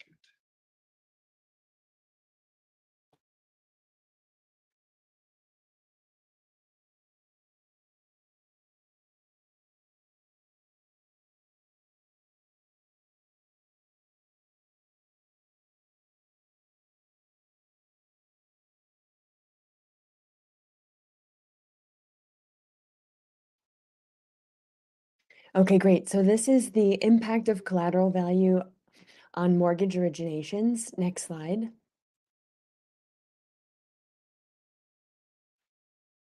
And the motivation for this talk is that we actually saw a decrease in loan demand beginning in 2004. This is from a survey by the Federal Reserve that asked the 80 largest banks in the United States if they thought that loan demand was increasing or decreasing. Next slide. And then we see this blip up in increased loan demand following 2005. So in about April of 2005, that is in the short run. So it's for a short period of time. And then we see it decreasing again. So this is contrary to sort of the idea that we have in our heads leading up to the financial crisis, that the mortgage market was booming up until about 2007. So the question is, how did this happen? And what were the disparate effects on the population by different income levels, income volatility, and minority groups? Next slide. So the research question of this paper is, does an increase in collateral value lead to a lending increase in a new market? Next slide. The setting is going to be the mortgage market. Next slide. And the challenge is that the volume of lending and collateral value in a market are very endogenous quantities. Next slide. So to get around this endogeneity, I use a natural experiment, which is the Bankruptcy Abuse Prevention and Consumer Protection Act, which is a policy change that allows me to isolate a change in the secondary market and illustrate the impact that it has on the primary housing market. Next slide. I utilize a difference in differences research method in order to establish that the policy change has an initial effect on mortgage originations. And then I use a triple difference, a difference in difference in differences setting in order to study what the effect that this has on different racial groups and also different groups by income volatility. Next slide. The main findings of the paper are as follows. First, I set up a toy model that establishes that when collateral value increases in the secondary market, it decreases the interest rate that lenders charge in the primary market or the housing market. When the interest rate falls below a certain threshold, it can expand lending in a new market. So basically, if the interest rate in a given market had been too high for borrowers to enter, then we should see no lending in that market. But if the interest rate falls and it's now below the reservation price that borrowers have in this new market, we should all of a sudden see an expansion of lending in that new market. What I'm going to do in the model is I'm going to assume that there's two different markets, one for low income volatility borrowers and one for high income volatility borrowers. The reason that I do this is because I assume that there's different mortgage products that are optimal in each market. So the optimal mortgage product in the market where borrowers have low income volatility is a fixed rate mortgage. And the optimal product in the market where borrowers have high income volatility is an option ARM or an option adjustable rate mortgage, where you have the option to pay either your interest payment, your interest plus your principal payment, or an option that's lower than the interest that you need to pay in order to amortize your mortgage down. So these can lead to negative amortization, where you actually increase your leverage as time goes on by paying the low income payment. I'm going to study the impact that the policy change has on mortgage originations, first overall in a difference in differences setting, in order to study what products we see come into the market by treated versus less treated areas, or more exposed to the policy change versus less exposed. And then I'll interact exposure to the policy change with measures for income volatility and also measures for majority Black and Latino zip codes and majority white zip codes. What I find is that areas with high income volatility see an expansion in the fraction of balloon mortgages that they have, the fraction of negative amortizing mortgages, hybrid mortgages, two-step, and interest-only mortgages. So these are all mortgage products that have this feature where they're negative amortizing and they have this artificially low introductory interest payment, followed by much higher resets into higher interest payments and higher amortization schedules. I find that majority Black and Latino zip codes see an increase in these negative amortizing mortgages, and they also see an increase in defaults once we move into the financial crisis period. So these are disproportionate effects to minority and high income volatility borrowers relative to majority white zip codes. Next slide. Next slide. So the institutional background, I'll walk you through a bit the shock that I use. So first, the background is independent mortgage companies, or IMCs, rely heavily on warehouse lending in order to fund themselves. They are not deposit-taking institutions, so they rely on these large warehouse lines of credit from dealer banks in order to originate mortgages. These warehouse lines of credit have the feature of 30 to 60 day revolving lines of credit. So what this means is that a mortgage company would originate about 6,000 mortgages. They would then receive a warehouse line of credit between 30 and 60 days that they take in order to package this $6,000 mortgages into a MBS, or a mortgage-backed security, that they sell in the secondary market. These warehouse lines of credits are going to be provided by the largest dealers, and they take place in the repo markets, or the sale and repurchase markets, which are large wholesale funding markets for dealer banks, mortgage companies, and money market mutual funds. Now, repo was an important market. In July of 2008, between $6 to $10 trillion were outstanding in these markets daily, and it effectively fills the role of a collateralized loan. I'm going to exploit a shock that gives preferred bankruptcy status to mortgage loans used in the repo markets. Next slide. The shock is the Bankruptcy Abuse Prevention and Consumer Protection Act of 2005, or BAPSIPA. And what BAPSIPA did is it granted preferred bankruptcy status to mortgage loans, mortgage-related securities, and interest on mortgage loans and mortgage-related securities. It specifically did this by giving it an exemption from automatic stay, which allows the ultimate counterparty to basically collect those that package of mortgage, or the MBS, and sell it outright in the mortgage market outside of bankruptcy court. This is only going to affect private label mortgages, not agency mortgages or safer mortgages, because agency mortgages had received this preferred bankruptcy status in 1984. Next slide.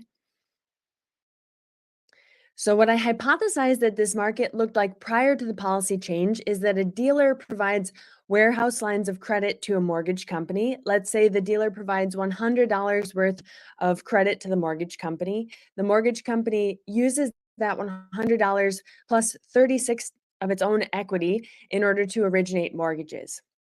then the mortgage company would package this $136 into a collateralized product, and it would use this collateral to back the line of credit that it received from the dealer.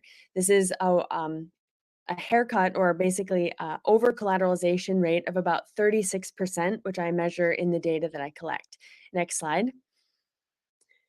Following the policy change, this collateral receives preferred bankruptcy status, meaning that the final creditor is able to have outright control of this collateral if any of the counterparties declare bankruptcy.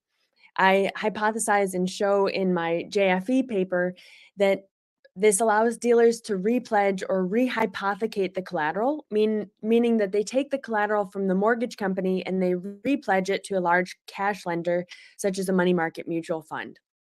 Since dealers have reputation, like I'm thinking about Lehman Brothers, Goldman Sachs, Bear Stearns at this time period, they're able to borrow against their reputation at a much lower over-collateralization rate. So they borrow at about a 5% over-collateralization rate, which allows them to turn the $100 of initial funding into $130 of funding that they receive back from the cash lender.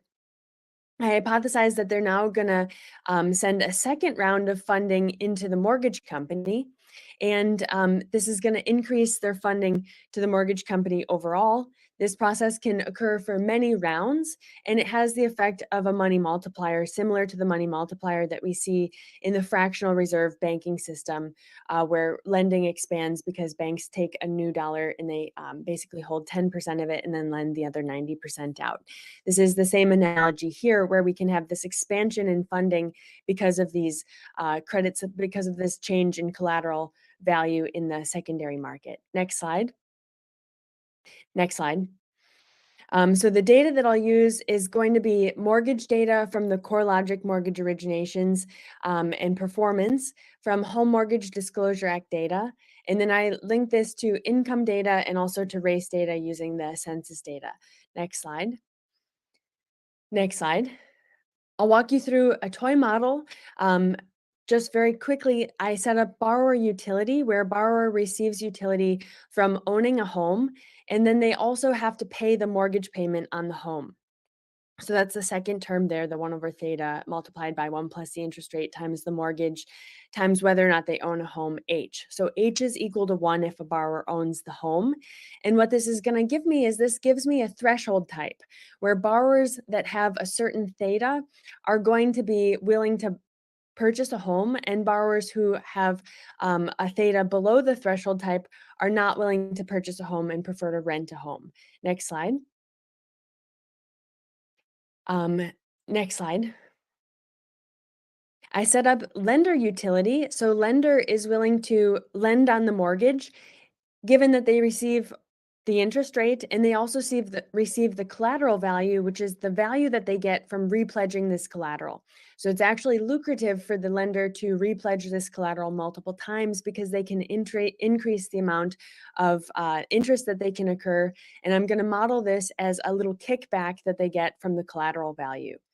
So as you can see, the interest rate that the lender charges on the mortgage is equal to P divided by 1 plus the collateral value minus 1. So the collateral value is going to be the value that the dealer gets by repledging the collateral in the secondary market. And you can see that's in the denominator. So as the value of the collateral in the secondary market increases, it's going to lower the interest rate that the lender charges the borrower in the primary market. Next slide. Hey, Brittany, you have about 5 minutes left. Okay, so basically what this is going to show is that as we increase the interest rate, we're going to decrease the threshold value, we're going to change the threshold value so that borrowers are able to enter the mortgage market. So we should see an entry into this mortgage market for private label mortgages if the interest rate charged falls. And I'm going to now measure this in the data to see if indeed we see an expansion into new lending products that are these adjustable rate mortgages or these option arms. Next slide. Next slide.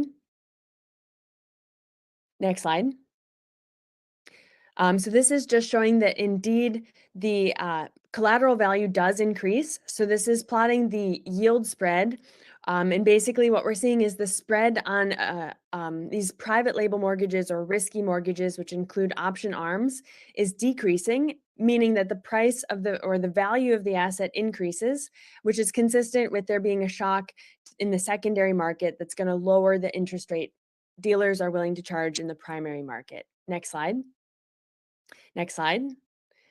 I run a difference in differences specification where the independent mortgage company exposure is my treatment measure. And then I study how mortgages, mortgage originations and mortgage characteristics change in areas that are more exposed to this policy change or more exposed to this collateral value shock. Next slide. Next slide. Next slide. Next slide. Next slide. Okay, great. So first we see that indeed purchase mortgage originations change. The overall impact is negative, which this is the average impact following the policy change between April of 2005 and 2006. However, we see this dip in purchase originations and then an increase in purchase originations. And the dip is due to changing the mortgage products offered. So we move from fully amortizing below 620 FICO score or truly subprime mortgage products into these alternative mortgage products. Next slide. We actually see an increase in negative amortizing mortgages, which are these mortgages that increase the leverage that you owe on the product as time goes on due to paying the less than the interest rate required to amortize the mortgage. Next slide. And we also see that credit score actually increases following the policy change. This is consistent with an increase in borrowers from the extensive margin. So borrowers who had previously been locked out of the mortgage market are now able to enter. And I hypothesize that they've been locked out of the mortgage market because they had income volatility that was too high or the ability to make a down payment that was too low. Now, changing this interest rate structure in the secondary market lowers the interest rate that they need to pay on these adjustable rate mortgages with these option arms, which is going to bring new home buyers into the market. And I expect these new home buyers to be borrowers with high income volatility who find these adjustable rate mortgage products very valuable. Next slide. I also see the introductory interest rate charged on these products is monotonically decreasing, and this is while the 12-month Treasury peg was increasing over this time period. Next slide. Next slide. We can skip to the next slide as well. Okay, so now I run a triple difference where the interaction term in red is showing that we look at the treatment now, independent mortgage company market share, times income growth from 2001 to 2004. And low income growth is very highly correlated with income volatility. So I use this as a proxy measure for income volatility. Next slide. If you look at the third term here down, so the third term is the interaction term, what we see is that log originations increases statistically significantly. Next slide. And we see that the fraction of negative amortizing hybrid and two-step mortgages, as well as fraction of adjustable rate mortgages and interest-only mortgages, is actually negatively correlated with income growth. So what we're seeing here is that as income growth decreases and income volatility increases, we actually see an increase in negative amortizing hybrid mortgages, two-step mortgages, and then interest-only mortgages. Next slide. Next slide. Next slide. So I showed that we actually see an increase in balloon mortgages significantly more in majority Hispanic and majority Black zip codes relative to majority white zip codes. Next slide. We also see an increase in negative amortizing mortgages, meaning that leverage on these mortgage products actually increases over time. And this is disproportionately prominent in majority Latino zip codes relative to majority white zip codes. Next slide. Then I look at early payment defaults, which is whether or not a borrower defaults within the first year of the mortgage of the life of the mortgage. And we find that there's a level shift up in majority Black zip codes in terms of early payment defaults. Now, early payment defaults are typically used as a measure for whether or not the mortgage should actually have been made. Was it too risky for the borrower to take on? And so this is consistent with these mortgage products such as negative amortizing and balloon mortgages with these artificially low interest rates at the initial time period being too risky for borrowers to sustain in a high income volatility environment. Next slide.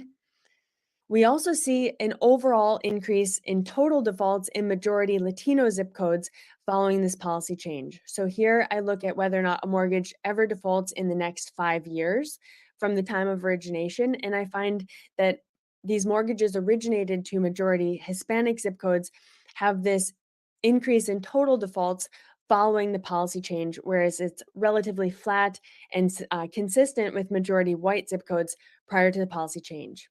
Next slide. So in conclusion, what I find is that an increase in secondary market collateral value changes dealer banks' incentives to lend in a new market. And if we increase the collateral value specifically for mortgage products that can be used in a high income volatile environment, this can allow dealer banks to decrease the interest rate and increase lending in a new market for high income volatile borrowers. We then need to consider what this means for different socioeconomic groups. I find that majority Black and Hispanic borrowers receive more of these products initially, and they're more highly levered products, both ex ante and ex post, due to this negative amortizing structure. And I find that Black borrowers receive actually relatively less credit. So they're receiving less of the total originations, but more of their originations are these negative amortizing and balloon products. This has very important implications for the fragility of the market, so the ability of these borrowers to weather a downturn in the mortgage market. And the policy implications here are that secondary market interventions such as BAP-CEPA 2005 or the term asset lending facilities in 2008 and 2020 can have unequal impact across borrowers by race. They change the distribution of default in the population, and there can be racial differences in back-end and front-end leverage of these financial products. Thank you so much. Great, thank you. Thank you, Brittany. That was great. We're gonna move on now to a presentation by Inwat Kim. Yeah.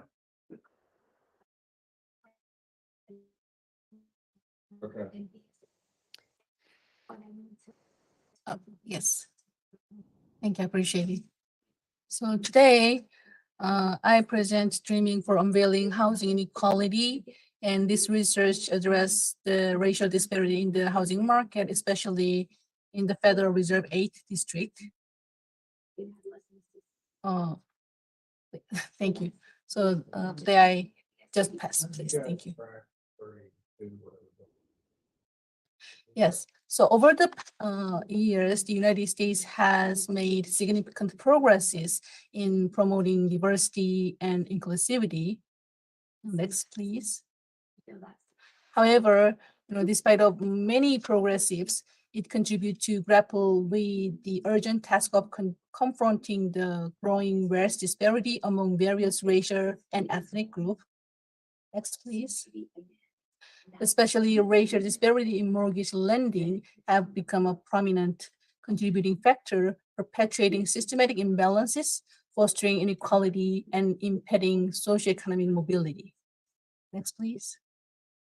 So this paper objective is to examine internal and external factors in home ownership in the Federal Reserve 8th District. Next, please. So, the motivation of this research lies on the significance of home ownership and racial disparity. So these previous research results argued that closing racial wealth gap requires a comprehensive understanding of multifaceted factors. So not only credit history or income gap. Next, please.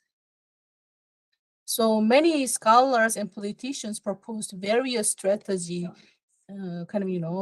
to closing the racial wealth gap. So among that, encompass investment in infrastructure and increase the minimum wage, and also implementation of federal job guarantee, and also the expansion of financial literacy education.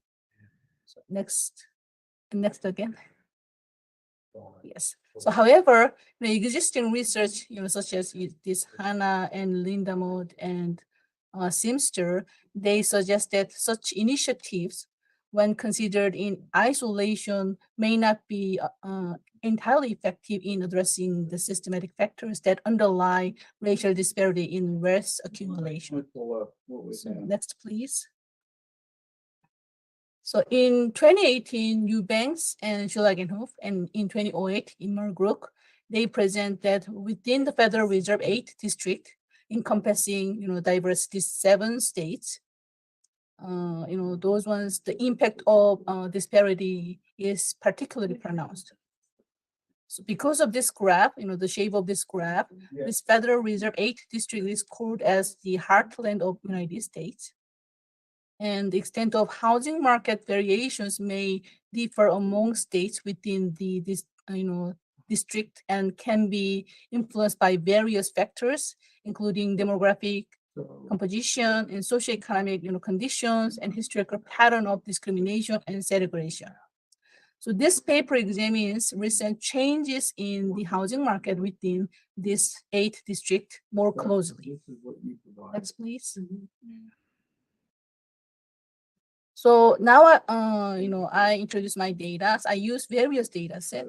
The main data is from the HDMA data between 2018 to 2021 in the Federal Reserve 8 district, which includes, detailed information on application characteristics and loan terms. And the total number of mortgage applicants in this Federal Reserve 8 district between 2018 to 2021 is over 124,000, with 68% being male and almost 30% being female. And almost 61% of mortgages was approved. And the data shows disparity in approval rates across various demographic categories. Next, please. So this graph shows the mortgage lending outcomes by race. So first one, we can easily capture that, really low participation of non-white American applicants in the Federal Reserve 8 district housing market. And the next one is white Americans in this area have higher mortgage approval rates than other racial groups. Next, please. And the second data, I focused on the behavior factor that is also from the HDMA data. I use the behavior factor as my internal variable. And HDMA data provide the history of purchasing discount points or lender's credit. And it serves as a pivotal indicator that offer valuable insights into their financial decision-making procedures. But unfortunately, some information for denied applicants is missing. So based on the collected information, I categorize applicants into 4 different groups. So when individuals who choose to purchase only discount points, and they are typically considered to exhibit risk-averse behavior. So by paying an upfront cost to reduce their long-term interest expenses, so these applicants prioritize minimizing the uncertainty associated with the future interest rate fluctuation. And when applicants who choose to purchase only lender's credit, they are considered to exhibit risk seekers. So by opting for lender's credit, these applicants are essentially accepting a higher interest rates in exchanging for a credit or a rebate at closing. So this decision reflects a willingness to take on more risk in the short term, with the expectation of potentially higher long-term returns. And applicants who choose not to purchase either discount points nor lender's credit, and they are identified as risk-neutral behavior individuals. And interestingly, among these mortgage applicants in this data, there is a significant number of individuals who express an intention to purchase both discount points and lenders credit simultaneously. So their behavior does not neatly fall into a single category of risk preferences. So I think this behavior could potentially be attributed to a behavioral bias known as the compromise effect, where individuals tend to choose options that represents a middle ground between extreme choices. So these applicants desire to strike a balance between upfront cost and long-term savings. Next, please. Yes. So this graph shows the distribution of financial behavior by race. So it underscores the diversity of risk preference behaviors among different racial groups in mortgage applicants.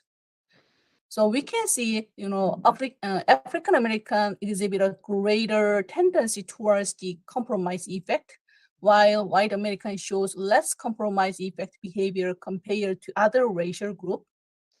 And also Hispanic displays a little more inclination towards loss aversion in comparison to other ethnicity and less preference for risk neutral behavior. Next, please. Okay, the last data is focused on socioeconomic index as my external variable. So by analyzing the effects of county level socioeconomic indicators, it aimed to gain valuable insight into how these factors impact the dynamics of the housing market. So first one is the county level county level poverty rates from the small area income and poverty estimates from the US Census Bureau. The second indicator is the county level education attainment rates from ACS from the US Census Bureau. And especially here, this paper utilized possessing rates of a bachelor degree or higher in each county. And the last one is the county level crime rates from the Federal Bureau of Investigation's Uniform Crime Reports, and is comprehended by additional analysis conducted by the National Archive of Criminal Justice Data. Next, please. So this paper employs GIS visual analysis to conduct a geographical comprehensive analysis between white American and non-white Americans, and revealing independencies between each socioeconomic index and racial mortgage denial rate. So the left graph displays county level poverty rate, highlighting the high poverty rate in Mississippi and South Missouri and Arkansas, kind of those dark area. So those one illustrate the interaction. Sorry about that. So the right side, now I have to talk about the right side. The right side graph, especially upper right side graph, illustrate the interaction between mortgage denial rates and poverty rates among white Americans. So in the sky blue area, which encompasses parts of Mississippi, Arkansas, and Missouri, okay? So we observe higher poverty rates, but lower mortgage denial rates among white Americans. But when we shifting our focus to the bottom right graph, darker brown areas in Mississippi, Arkansas, and Missouri consistently indicate higher poverty rates and a more frequent occurrence of mortgage denial for non-white Americans in this region. So this observation highlights a distinct pattern between non-white American and white American applicants. Next, please. So this graph shows, highlight the distinction. This one shows the county level education attainment and mortgage denial rate. So in the upper graph of figure, upper right graph of figure, among white Americans, the frequent sky blue areas reveal, the elaborated levels of education attainment, which corresponds to lower mortgage denial rates. And in the bottom right graph, numerous orange area indicated that non-white Americans have lower levels of education attainment, coupled with higher rates of mortgage denial. So these findings are particularly interesting as they suggest that lower educational attainment has a more negative impact on the mortgage lending outcomes of non-white Americans. Next, please. And this is the relationship between crime rates and mortgage denial. So the consideration of crime level as a pivotal factor that underscore the significance of safety perception and the desire for secure living condition. So look at the right upper graph shows white Americans encountered fear mortgage denial when applying for mortgages in area characterized by higher crime rates. But in the bottom right graph, predominance of dark brown and orange regions illustrated that non-white Americans applicants experience higher denial rates, regardless of whether they are in area with higher or lower crime rates. And while you have about 5 minutes. Thank you. Next, please. So, using logistic regressions, this table shows the analysis for mortgage lending outcomes. So the study consistently found significant racial disparity in mortgage lending outcomes with African-American applicants consistently experiencing lower approval rates compared to white American. And these findings highlight the existence of systematic racial discrimination within the mortgage lending domain. And interestingly, the timing of the COVID-19 pandemic has had a significant effect on mortgage approval outcomes. After the pandemic, approval rates have increased. So this rise can be, attributed not only to historical ultra low interest rate at that time, but also to the strong investment interest of new generations in the housing market. And also, among external socioeconomic indices, county-level poverty rates negatively affected mortgage approval rates, but their impact diminishes when considered alongside county-level education attainment and crime rates altogether. And in the previous graph, we know that non-white Americans encounter lower approval rates compared to white Americans when considering the lower county level of education attainment area.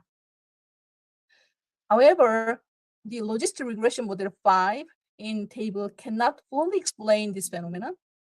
So I think the inclusion of racial groups with unbalanced sample sizes can influence the statistical significance of logistic regression result. So I use the linear probability model, provides coefficients that are directly interpretable and represents changes in the loan approval. So model 6 demonstrates the interdependence between race and socioeconomic index in mortgage lending outcomes. So the finding indicates that African Americans with higher levels of county level education attainment are more likely to receive mortgage approvals compared to counterparts with lower education level. So this observation implies the mortgage lending system appears to prioritize higher education attainment among African Americans, whereas white Americans do not encounter the same degree of resilience on education for their mortgage approval. So this result, raised concern about systematic racial inequality within the 8 district mortgage lending practices. Next, please. So, okay, this table presents logistic regression of various reasons for mortgage denial. So, D1 is for DTI ratio, model D2 is for credit history, D3 is for job history, D4 is collateral issue. Yes, so insufficient collateral value of the property, that issue. D5 is for insufficient cash-related denial issue. So when you look at this one, a significant racial disparity is observed in DTI denial, primarily affecting African Americans and Hispanic American applicants. And they also face higher odds of denial because of credit history, highlighting, persistent challenges in this area. Individuals from racial minority group in the Federal Reserve 8 district area have higher probability of denial in case related to collateral factors. And this finding reinforces a potential disparity in mortgage approval outcomes based on race. And among socioeconomic indices, county-level poverty rates impact more on credit history and collateral factors, and county-level education attainment impacts more on DTI ratio and insufficient cash denial issue, and crime rate also impacts more on insufficient cash denial. So we can see, you have 1 minute, pardon me. So I think this is the last one. So collectively, these indices reflect the intricate interplay between local economic condition, educational opportunity, and neighborhood safety, so all contributing to the complexity of mortgage lending outcomes within the Federal Reserve 8 district. So next, I think, actually I skipped my behavioral part, so there's not much time. Maybe I can say just, these are my finding. So the substantial impact of, demographic variable, including applicant age, race, metropolitan status, and refinancing, intent on mortgage approval outcomes, particularly emphasizing systematic racial disparity in lending system, and external socioeconomic factors, especially education attainment, indicating different approval patterns of African American and white American applicants. And the last one is the examination of financial behavior pattern revealed racial differences, and with Asian demonstrating increased risk aversion, and African American and Hispanic American applicants, they displaying a stronger inclination towards the compromise effect. So this is what I prepared. Thank you. Great, thank you, Inwa. That was great. Now we have Michael Neal, who's going to provide a brief discussion. Take it away. Thanks. Hello, everyone. This is Michael Neal. I'm a researcher in the Housing Finance Policy Center at the Urban Institute. Next slide. Kind of discussing some of the great research that has been presented. As I was kind of reading through them, I felt like, there was something like a common theme that I think really kind of emerged across all of them that I think sets up the conversation. I think certainly research around affirming in a lot of ways the racial disparities in homeownership outcomes. But kind of the way that I kind of thought about it is, the second step is, well, can public policy or does public policy help to close these inequities, and really across two dimensions. One of them is, around access to homeownership. The second dimension around the financial benefits of homeownership as well. So that's a theme I think that kind of flows through just a lot of the work that's already been discussed. Next slide. Turning to, I'm going to walk through kind of each of the three papers and just provide, some thoughts. Looking at the returns to home ownership and inequality evidence from the first-time homebuyer tax credit. Next slide. This paper really seeks to answer two questions. How returns to home ownership varied by household, and by race in particular, over the 2000 to 2016 period. And whether, a policy defraying some of these upfront costs, specifically the first-time homebuyer tax credit, altered that broader dynamic. Right. Several of the findings, were that Black and Hispanic householders who bought and subsequently sold a home over that longer period realized substantially lower gross returns, as the presentation already illustrated. And at the same time, the first-time homebuyer tax credit appeared to help Black householders in the eligible cohort secure relatively higher returns. They use diff and diffs, as well as triple diff and diffs, in this work, comparing those in the income eligible cohort with those across two select treatment groups in order to come to some of the conclusions. Next slide. From my perspective, in my opinion, I thought there were three important dimensions that this paper really contributed to. The first one is, again, highlighting that the financial benefits of home ownership can vary by race. I think there's a robust literature around the racial and ethnic variation in terms of achieving home ownership, but in my opinion, very much still a relatively nascent literature looking at whether or not households of color actually benefit from home ownership. I think this paper helps contributes to that conversation. As was discussed, and I think certainly the case, the use of the linked data set, linking the ACS with Zillow property records just provides a rich data across each of those two data sets to do some very interesting work, including this one. And then the third one is, again, identifying federal policy that boosted home ownership outcomes. This does echo some of the work that Emmer Gluck 2019 did, less focused on policy, but demonstrating that Black homeowners did see faster housing equity over the particular time period that they were studying. Next slide. A couple considerations. Again, I thought that this was very much an interesting paper. I had a couple thoughts to maybe reflect on. Again, applaud the longer time period. I think that the 2000 to 2016 time period, I think that's really important.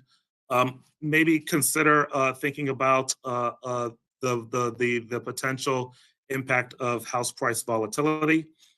Certainly lower home prices tend to be more volatile. Black-owned home prices tend to be more volatile.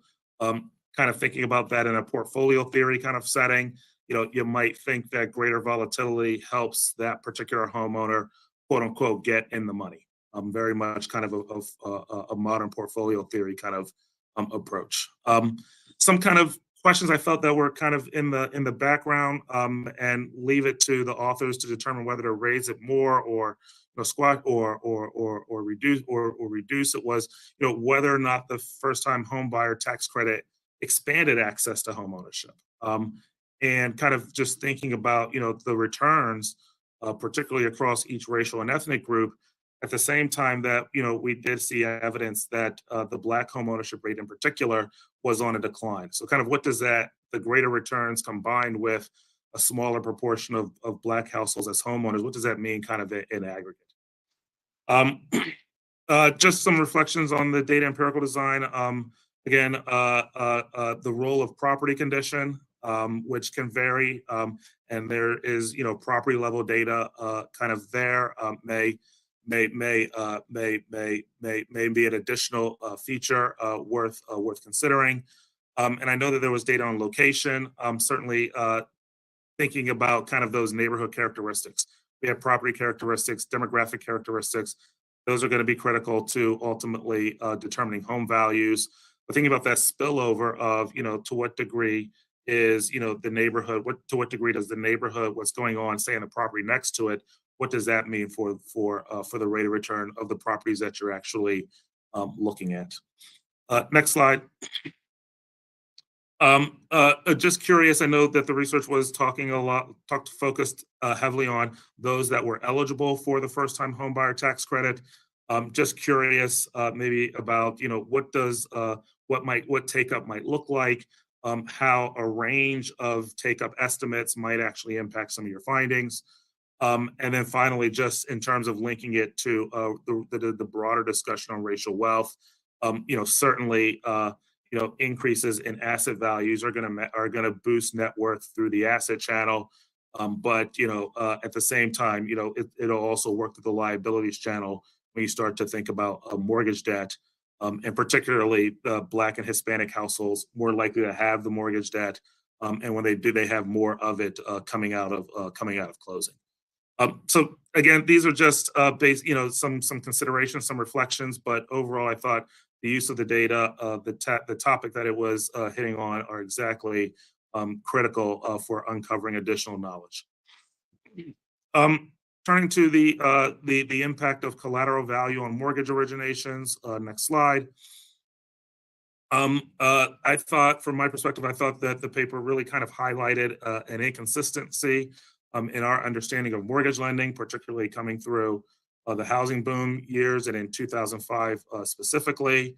The paper proposes, really studying the wave of subprime lending and how it expanded alternative mortgage products to higher credit borrowers in high income volatility, high minority zip codes. Using that event of the Bankruptcy Abuse Prevention and Consumer Protection Act of 2005, finding that lenders increased their originations of alternative mortgage products, and the expansion had a disproportionately large effect on minority borrowers. Next slide. I thought this paper really does contribute to current knowledge and expands it in at least three important dimensions. The first one being really closing, I think, a dichotomy kind of in the literature, which is the research documenting that high credit score borrowers bore the brunt of defaults, combined with other research finding that zip codes with a large share of subprime borrowers experience disproportionately high levels of default. And so, this paper really tried to explain this dichotomy with the high credit score, high income volatility, high minority zip codes explanation. And then the third part that I thought was really just an important contribution is, again, affirming the growth in both Alt-A and subprime lending, but noting an important nuance that those loans were going to specific borrowers. That I think is something that has enriched the knowledge of the research and hopefully the policy community. Next slide. Again, just a couple of considerations. There were examples of where stylized facts might help to confirm and affirm some of the paper's foundational points. For example, to study whether the data supports an expansion into a new market. I study independent mortgage company originations. Just noting that kind of coming through that period, HMDA does indicate that the majority, a plurality at least, of mortgage lending was being done by banks. So really kind of, but that's overall. It may be that in specific loan types that we saw IMCs really be a large share of that lending. Secondly, just curious, certainly warehouse lending is an important source of a funding source for IMCs. I'm curious about the role that the secondary market plays as an additional source of funding and kind of what that might mean in terms of the theoretical framework and ultimately your results. And then kind of just thinking a little bit more about borrower characteristics. Certainly the LTV interest rate connection I think is salient and very important. Thinking about that collateral value and what that might mean for expansion of the LTV, of the loan to value, and whether or not that has any implications for the expansion of mortgage credit as well. Next slide. Just quick question of whether, curious about whether credit score was incorporated in the analysis. But then finally, just, I think this is so important and really kind of contextualizing it with the broader trends that were taking place. Certainly, the research evidence I don't think is fully settled, but I think on balance there's a view that the easing of mortgage credit standards really resulted in this boom in terms of mortgage lending.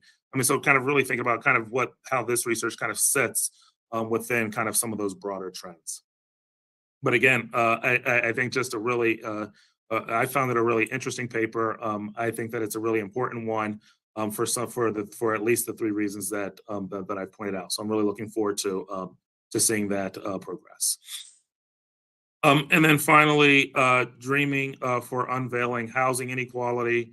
examining mortgage lending disparities, market dynamics, and socioeconomic impacts within the heartland of America. Next slide. This paper really kind of highlighted the substantial influence of demographic attributes, particularly race, but a number of other variables in terms of what it meant for mortgage approval decisions. Number one, number two, utilizing the Home Mortgage Disclosure Act, looking over the 2018 to 2021 period, and really focused on the states of Missouri, Kentucky, Arkansas, Mississippi, Tennessee, Indiana, and Illinois, which really make up the Federal Reserve's 8th district.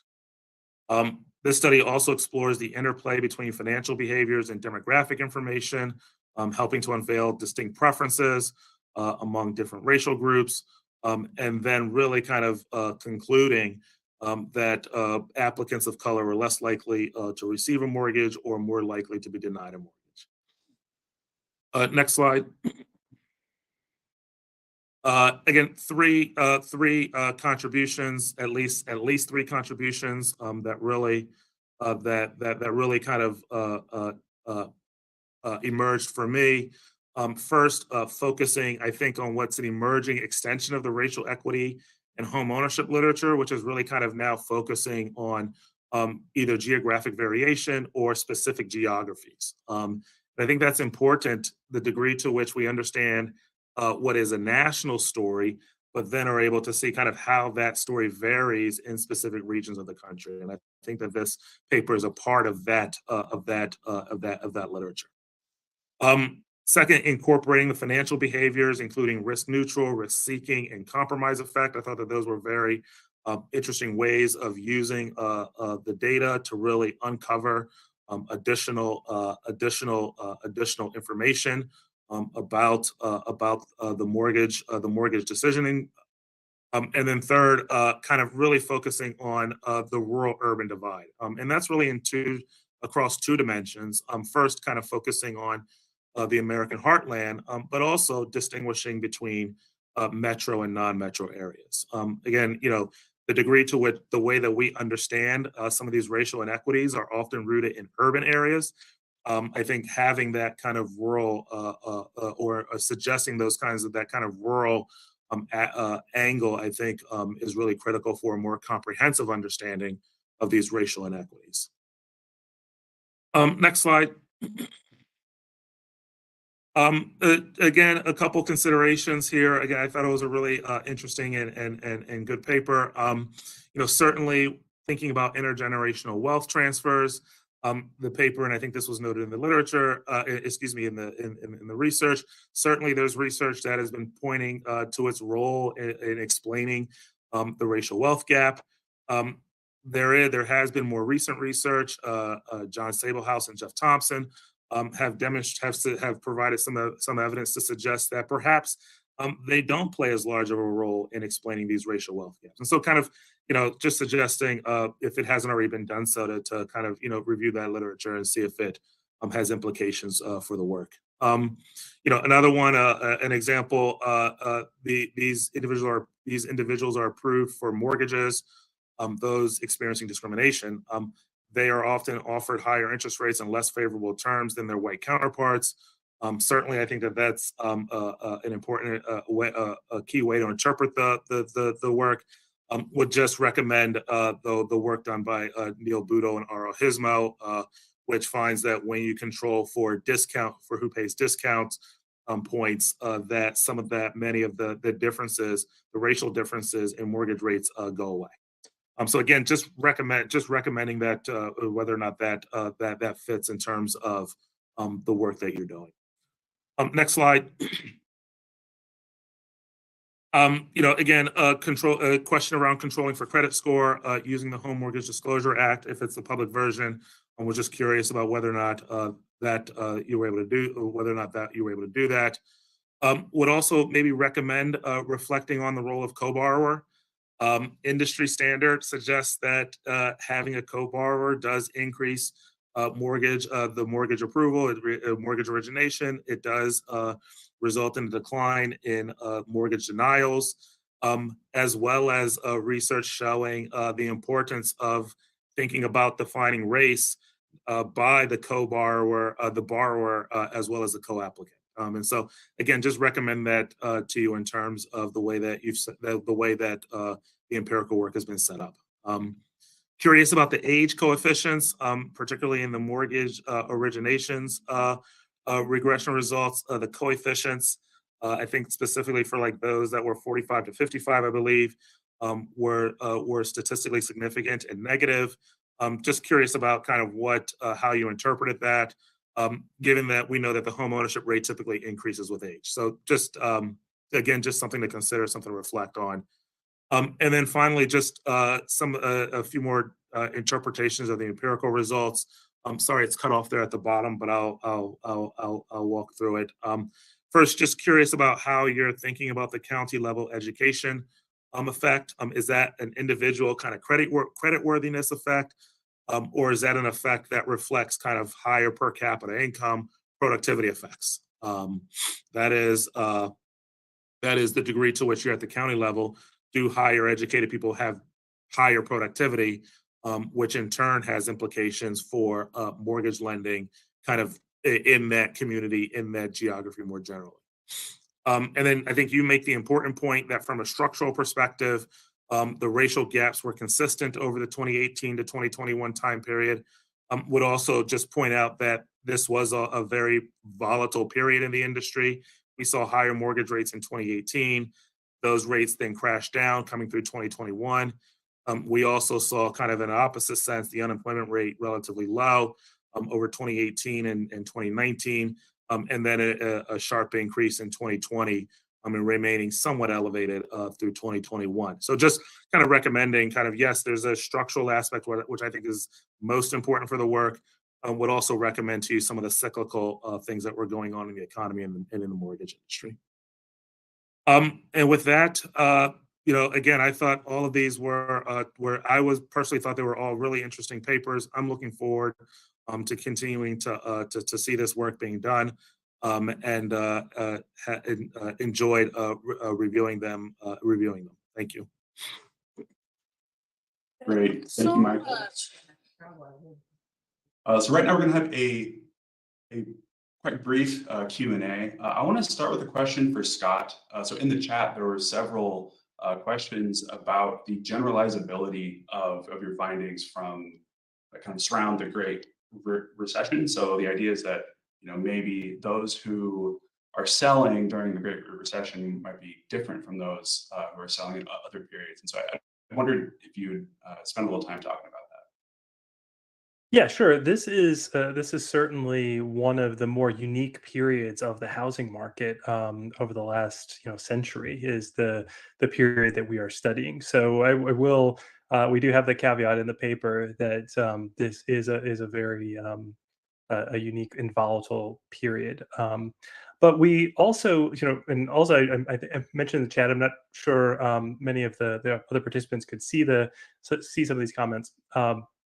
But we're also working on a proposal to extend the data so we can examine more recent time periods. And we have recently purchased data from Black Knight that goes up through 2023, and also has some greater coverage and more information related to mortgage information. And there were some questions in the chat about we are focusing on sort of the unlevered gross return or price appreciation, but can we also sort of dig into some more of those details related to sort of the levered return or accounting for those liabilities? So I think some of the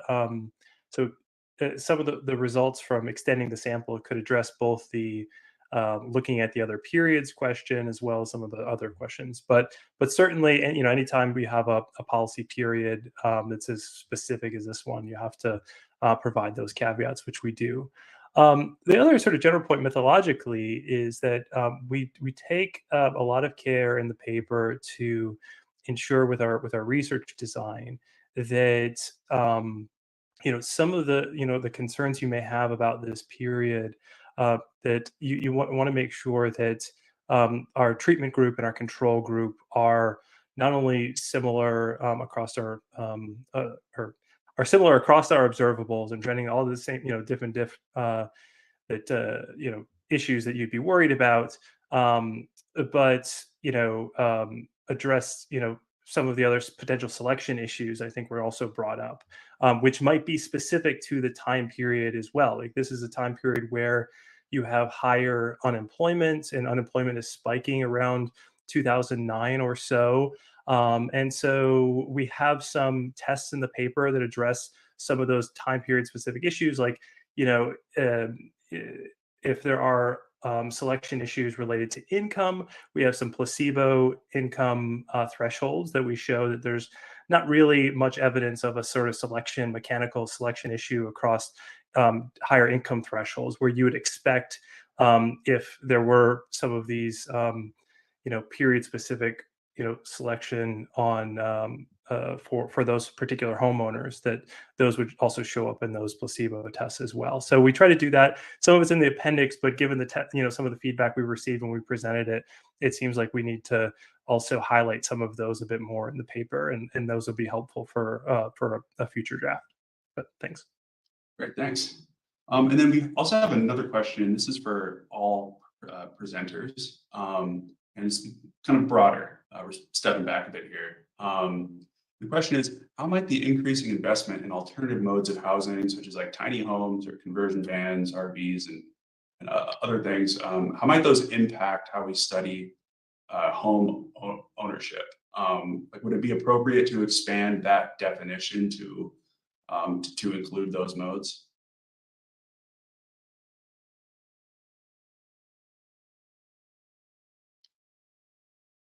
I have some thoughts, but I will. Yeah, I've been talking a lot, so I'll defer to one of the other panelists. So I was going to sort of tag on to Scott's work, but my first impression was, if we would like to study these alternative housing arrangements, it's probably very important to study returns to housing for these different alternative arrangements relative to the more standard idea of a home that we think of, and then to see if there's disproportionate sorting into these alternative housing arrangements for different racial or ethnic groups, and to the extent that they do have different returns or are correlated with different like educational outcomes or labor market outcomes, things like that, then we might think that there is a potential issue and that we should either increase or decrease investment in them, or have different policy goals to sort of address those issues. That's how I would think about it. I also think, after COVID-19, we have more bigger housing market returns. Because of that, many, new generation, they shows a strong interest in the housing market. So it might be those one also can be really affect on our just market system or market returns. And then I want to go back to Scott real quick. I have more of a data question. So there was a question about whether in your analysis you include transactions that are contract for deed.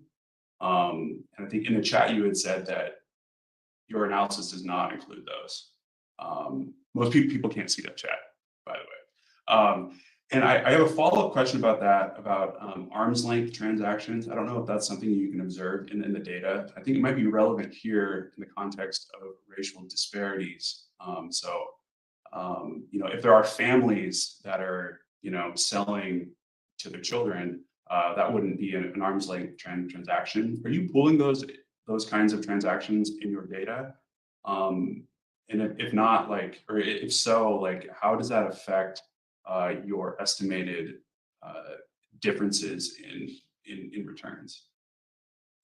Yeah, that's an excellent question. So the data that we receive from Zillow, and also other similar data sets from Black Knight and CoreLogic that draw on similar tax assessor data, that they will come with those transactions that are non-arm's length in those data sets. And so anybody working with this kind of data, I will say, it requires a lot of cleaning. And so we went through each transaction type, and we excluded those non-arm's length transactions of that kind, both by type and and also homes that, even if they were the correct type, technically, we would exclude homes under a certain value, under, let's say, $10,000, so that even if it is coded the correct type, it's probably not an arm's length transaction for many of those outliers. And so we took a lot of steps to try to kick those out of there. But to answer sort of your second question, how might that affect the results, even if we do? Given that intergenerational wealth and the historic differences in wealth across race, it's likely to bias our results to be a bit more conservative than we already find, in the sense that that you would likely see even bigger returns if we kept those transactions in there, if it's more common for intergenerational wealth transfers to be for white households. And so what we're kicking out is, to some extent, we may be kicking out a number of transactions that are probably more of white households than black households. But honestly, I don't know. Maybe we do. There is some evidence that for black homeowners that is their most important asset that they have, from the paper I cited in the presentation. And so maybe there is some rates, but that would be an interesting paper in of itself, to look at the extent to which non-arm's length transactions occur across race. And I'm not really familiar if that's been done, but that is something we've excluded from this paper, but it's really an interesting question. Thanks. I agree. Thank you. And thank you all for presenting today. Thank you all for your questions in the audience. There's a lot of questions we didn't get to. I'm going to make sure the panelists receive those questions. So I'll give you a rundown of those at the end of the day. So I appreciate it. And we have roughly about a 10-minute break before we return for the final session. So thank you. Thanks.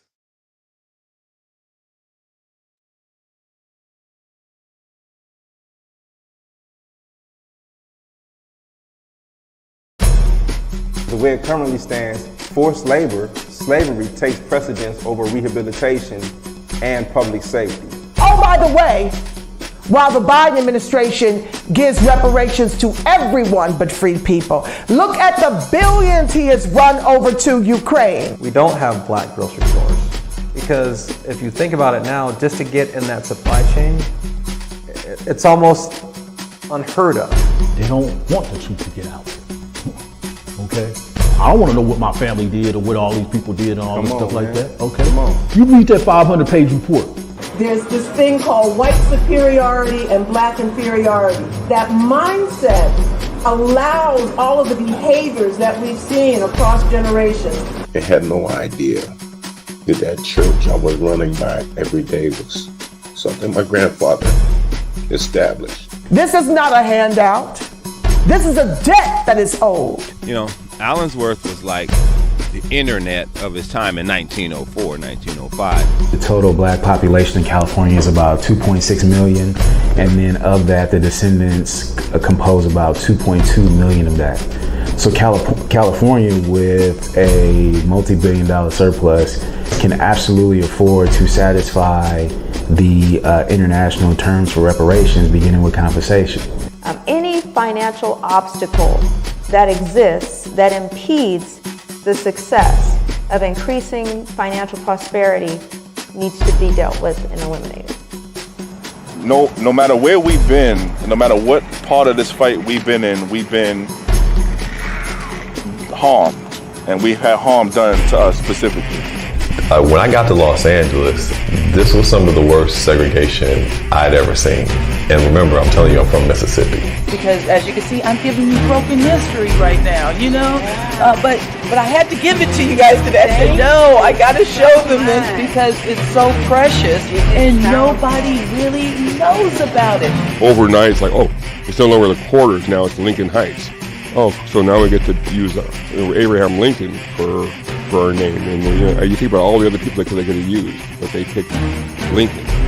And I think that's sort of a stereotypical of what they do.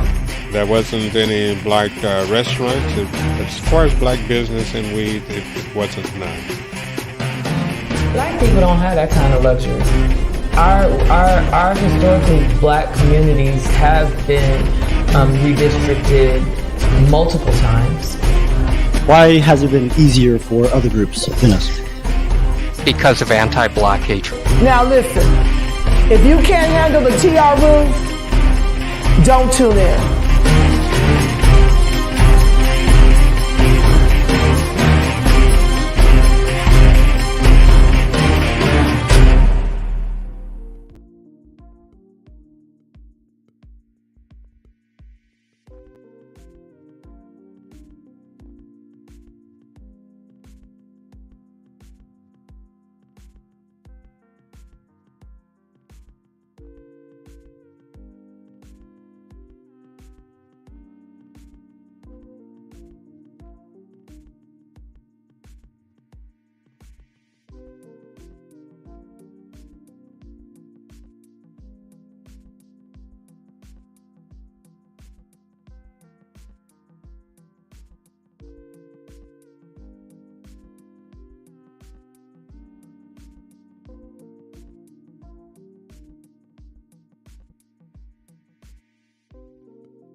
Everyone.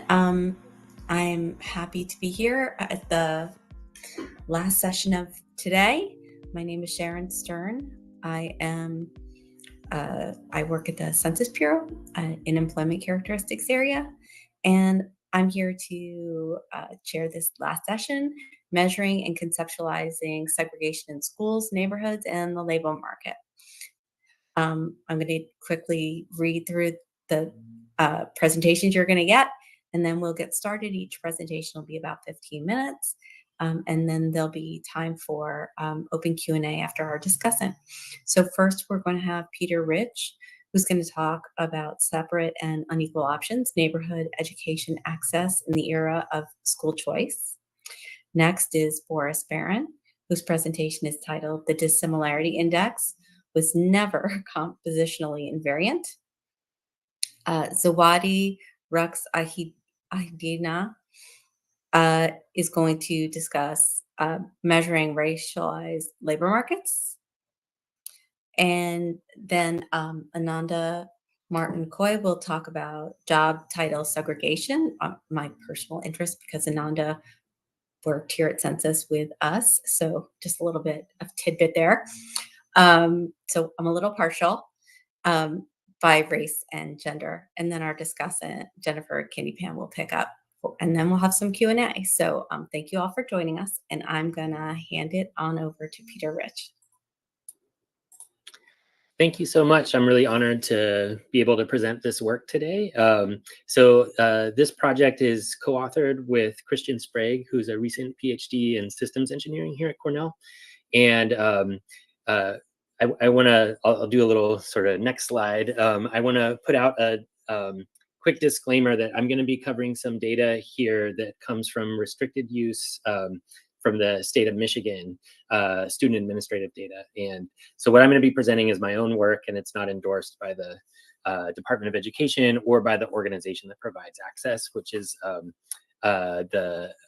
I'm forgetting the exact acronym, but they have just done this amazing job of collating the data and getting it ready. So this is also part of a long paper. So I'm going to present just a part here. But the key question is, what produces Black-white public school segregation? That's what I'm going to focus on here. And the traditional explanation in the social sciences is that really it's because neighborhoods are segregated, and some parents are choosing where to live based on local school quality and racial composition. But this gets complicated in a contemporary era that's really taken off over the last 30 years, which is that there are a wide variety of school choice policies that decouple the link between a residential address and school assignment. So you can think of charter schools, magnets, different kinds of transfer policies that give families flexibility. So now a residential address more than ever before gives families a choice, a range of options that they can go to, and conditional on where they live, that can affect school segregation in new ways. So the goal of this empirical project is try to peel back and understand how much of school segregation today is still driven by residential segregation. So we'll go to the next slide. And so the way I'm going to do this empirically is first develop a spatially rooted and empirically estimated measure of neighborhood educational access. So this is going to incorporate all sorts of information that's publicly available on local school choice policies, catchment area and school district maps, and practical constraints like the distance it would take to get to a school, how many seats are in the school, that sort of thing. And I'm going to take that contextual environment and bring it in and look at student administrative data, where I know the school where public school where children attend, and I know their block of residents. And so with that information and other details about their own social background, I'm going to estimate models that sort of predict where they go based on where they live and the options that are available to them. And from that, develop a weighting system for thinking about expected enrollment under conditions just of what's accessible to them. So I'll do this with Michigan student data. We'll go to the next slide. So I'm going to give you a preview of the results so you get a sense of what the estimates are that this project is really moving towards. So the argument that I'm going to put forth is that 83% of Black-white school segregation in the public school system across the state of Michigan is the result of residential location and school accessibility. And so the remaining 17% of segregation is entirely driven by flexible enrollment sorting net of residential location. And so the sort of key argument here is that families, conditional on where they live, they have this set of options just based on where they live and what's accessible. That's still driving a big part of school segregation. But there is this other component that's facilitated by the school choice policy itself.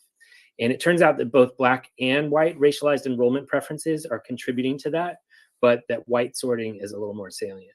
So mostly I'm going to focus on statewide results. And so in this plot that you can see on the right, this is the result of a really lengthy decomposition that I'll get to. But so 83% statewide is that top bar, the lighter blue, and then the darker blue is about 17%. And the segregation index that I'm using is a normalized entropy index, but this really persists regardless of which index I'm using. The results are quite similar. And so we'll go to the next slide. And there we go. Now I can get to my my acronym. So the Michigan Education Data Center is who's providing this, and in particular, Michigan Center for Educational Performance and Information. So they've provided these data, and it's just really great to get at the micro level and then to try to produce these macro level results. So I'm grateful for that data access. Go ahead to the next slide. So Michigan is an ideal context for looking at this because it has very flexible enrollment policies. This map that you're looking at has dark lines indicating district boundaries, light lines indicating catchment area boundaries, and then there are different types of schools all over throughout this area in the greater Detroit area. So traditional schools are kind of what we think of as neighborhood schools. In a place like Detroit, there's a wide scale open enrollment. That's the biggest district on the map. And so traditional schools actually enroll students from any neighborhood in the district. But in a place like Michigan, there's also inter-district choice where you can cross boundaries and attend schools if there's capacity and if that district is willing to receive you. Charters and magnets take students from a variety of neighborhoods. There's just a lot going on. We'll go to the next slide.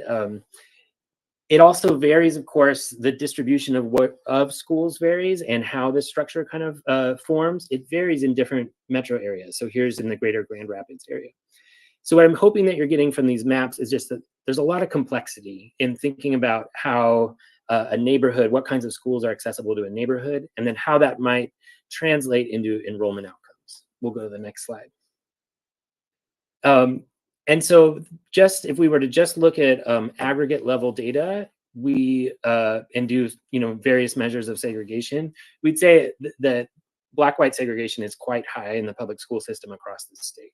So from the separation index, which is the same as the normalized entropy index, we'd say that the average white student attends a school with 58% more white peers than the average Black student. So that's a way to understand and kind of intuitively describe this. We'll go ahead to the next slide. So the empirical project is to say, okay, well, how much of that is driven by the kinds of sorting choices that families are making? So this is a conceptual framework where the macro outcome of segregation is, that's at the top of this, is sort of explained by the distribution of kids by different racial groups, which is determined by this sorting process.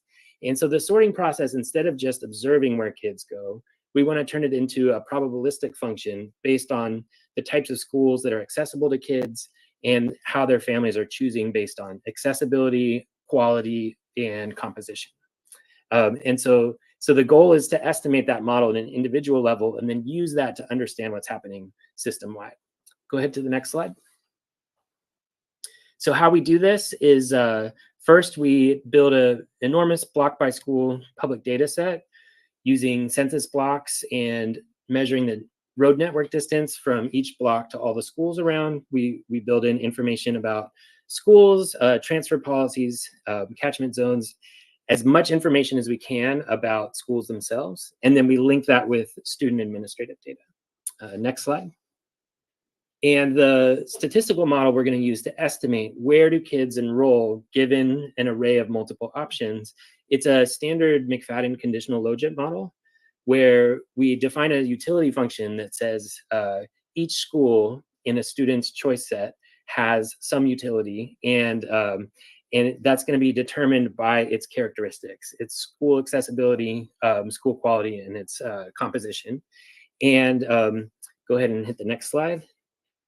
And so how this ends up working is that we observe where kids go, and then we observe where everywhere they could have gone, and we estimate parameters that sort of predict where the weights are in students' utility functions overall. Now, I just want to say, as a sociologist, I don't think everybody is operating as a rational choice actor and thinking about it in a utility function way. And so these sorting models can also pick up social dynamics and where people go. Go ahead to the next slide. Okay, so for accessibility, we have a series of components in the model. We have commute distance, capacity, the type of school, and also whether it would require crossing a boundary. And we interact that by a bunch of information reflecting the student's experience and sort of what's happening at the school. Go ahead to the next slide.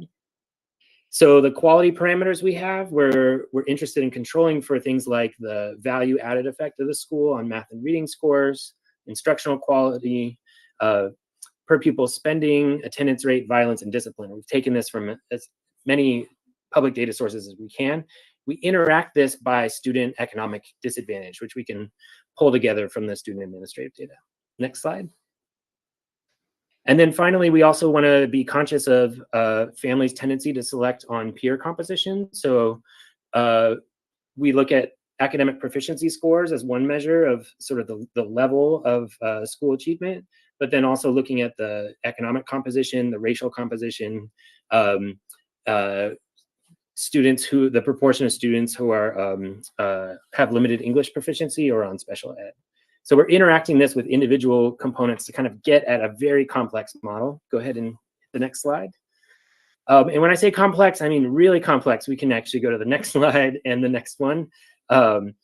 Those parameters that we just scooted past are like interacted nonlinear parameters. It's a very complicated model with a lot of parameters. Our goal is actually prediction. And so we're going to use that model to predict where kids go. And then we're going to, from there, decompose it. Go ahead to the next slide. Next slide again. Okay, so you already saw this. This is what we observe in terms of segregation. And go ahead to the next slide. This is from the predictive model based on student administrative records. And so I'm not going to, I purposefully didn't want to interpret the parameters there. I just wanted to show you how closely we are at obtaining the actual observed distribution of race across schools, and that we get a really, really close measure of the index of segregation in overall. And so the predicted enrollment model is really great because then we can start to decompose its components. Go ahead to the next slide. And then one more slide. Okay, so the full model, this scatter plot has a circle for every school, and you can see along the diagonal, the x-axis is observed school percentage white, and the y-axis is what's predicted in our model. So we have a really, really close agreement there. And what we're going to do is basically turn off sorting on quality and composition using a feature the way the model is defined, and then re-estimate, just using the predicted probabilities from the model, re-estimate these values. So next slide. The way we do that is we simply set quality and composition constant within each student, and what we're left with is just what's accessible to them. Next slide. I know I'm blazing through the slides. I'm sorry, conscious of time. So this is what the distribution looks like once you perform that mechanical step. And what it does is it really helps us to think about the marginal effect of these different sorting dynamics on enrollment outcomes. Go ahead to the next slide. So here's the sort of main takeaway slide to show you what's happening in the data. So once we sort of control out in the prediction the influence of quality or composition, we're left with a smaller measure of segregation. So these are, the part on the right is this counterfactual in which we've perturbed the data set in such a way that we can just see how accessibility parameters are influencing where families are predicted to send their kids. And so that's where this 83% comes from, is this change from what we observe in reality to what we observe if families were only sorting on their accessibility parameters. Next slide. And so, you know, you can do further decomposition, and that's certainly what we did. So the model that I just showed you is that dark blue bar where we nullify quality and composition within a choice set. So families are only expressing in that prediction accessibility preferences. If you nullify just quality, that's two lines up, you don't get much purchase on explaining segregation. What that implies is that families are not actually sorting on quality in a way that is driving segregation enrollment, you know, conditional on where they live. So this is almost entirely a story of sorting on composition. Go ahead to the next slide. And we looked at it further, and it is pretty much entirely sorting on racial composition specifically, not economic composition. We're able to sort of control away the correlation between race and SES composition in the model through this process. And we're seeing it's driven by race and a little bit more so by white families than Black families. Okay, next slide. Okay, you got about 30 seconds. Okay, we'll just get past this, the remaining part. Next slide. This is the sort of last slide that I can end on, which is that this model is incredibly flexible. So we look at it across different metro areas within Michigan, and we look for variation and explore how the structure, the local structure, is playing a different role in producing total segregation and how it's related to family sorting. So I'm happy to end there and take questions later. Thanks for your time. Thank you. Sorry to rush you. Time to move to our next presenter. Thank you. So hopefully you can all hear me okay? Is it possible for you to get a little closer to the mic or speak up a little? Yes. Is this better? I can hear you. Okay, great. So this work is actually done in collaboration with the previous presenter, Professor Peter Rich, and it's intended to address a fairly substantial limitation of common segregation measures, such as the dissimilarity index. Next slide, please. So to provide an overview of this talk, I'll have a brief overview of the dissimilarity index. I'll discuss what I consider to be the compositional invariance problem, and then I'll present our solution to it, which means I'll show some novel mathematical techniques that we've been using. I'll present some empirical justification, so hopefully you can trust the results that we are obtaining, and then I'll show some implications of this research. Next slide, please. So in kind of the broadest sense, segregation is the separation of groups, often by race or gender. And one of the most common ways of measuring this is with the dissimilarity index. So I'm sure many of you are familiar with this index, but just in case, it's a measure that goes generally between 0 and 1, where 0 is kind of no segregation and 1 is kind of maximum segregation. Next slide, please. And so typically the data we have looks something like here on the left. So we have a list of neighborhoods, which can be tracts or block groups. And then in each of these neighborhoods, we have a certain number of, for example, white and Black individuals. And then from this data, we can compute the dissimilarity index with this formula over here, where the details are not too important. But the main takeaway is that given this neighborhood scale data of a city, we can compute its dissimilarity index value. Next slide, please. And so the reason why we're focusing on the dissimilarity index, even though a lot of our mathematical techniques can be applied to other indices as well, is because the dissimilarity index is very ubiquitous. So if you want to compare segregation between cities or over time, you're likely to find kind of trends that look like the following. So this is comparing segregation over time using the dissimilarity index. And so the results you typically find in literature will tell you that White-black segregation has experienced a modest decline over the last several decades, but the white Hispanic and white Asian segregation has really remained quite stable. But of course, when you're comparing segregation over time, there's many compounding effects and variables. And one of these is that the United States has experienced kind of a very large historical change in demographics. The white population fell from being around 90% of the United States 50 years ago to around 60% now. So the U.S. has experienced a very substantial diversification. Next slide, please. And so then the primary question that kind of the compositional invariance problem is that we're trying to address is, what does it actually mean for segregation to remain the same as the overall demographics of a city change? How can we compare a city that is, for example, 50% white and 50% black to a city which is 90% white and 10% black? Next slide, please. So to provide kind of a simple example here, suppose that we had this simple three neighborhood artificial example, and it had an influx of 300 white individuals. So it might seem sensible to assume kind of proportional allotment. So that's to say that if these three neighborhoods had an influx of 300 white individuals, that the increase experienced by each neighborhood should be in proportion to its current number of white individuals. Next slide, please. And so this is in fact the assumption that is made by many indices, including the dissimilarity index, and it's sometimes referred to as the compositional invariance property of James and Tauber. And so the assumption that is typically made is that segregation of the situation on the left would be the same as the segregation in this situation on the right. But all right, we can make this assumption, but hopefully there's some deep kind of mathematical justification for why we should expect this to be the case. After all, segregation is kind of a very complex phenomena, and this seems to be a kind of a fairly simple assumption. Next slide, please. And this is where we run into a little bit of an issue, because there's really no good justification for why we should assume proportional allotment. And I'm not the first person to kind of bring this up as being a potential issue.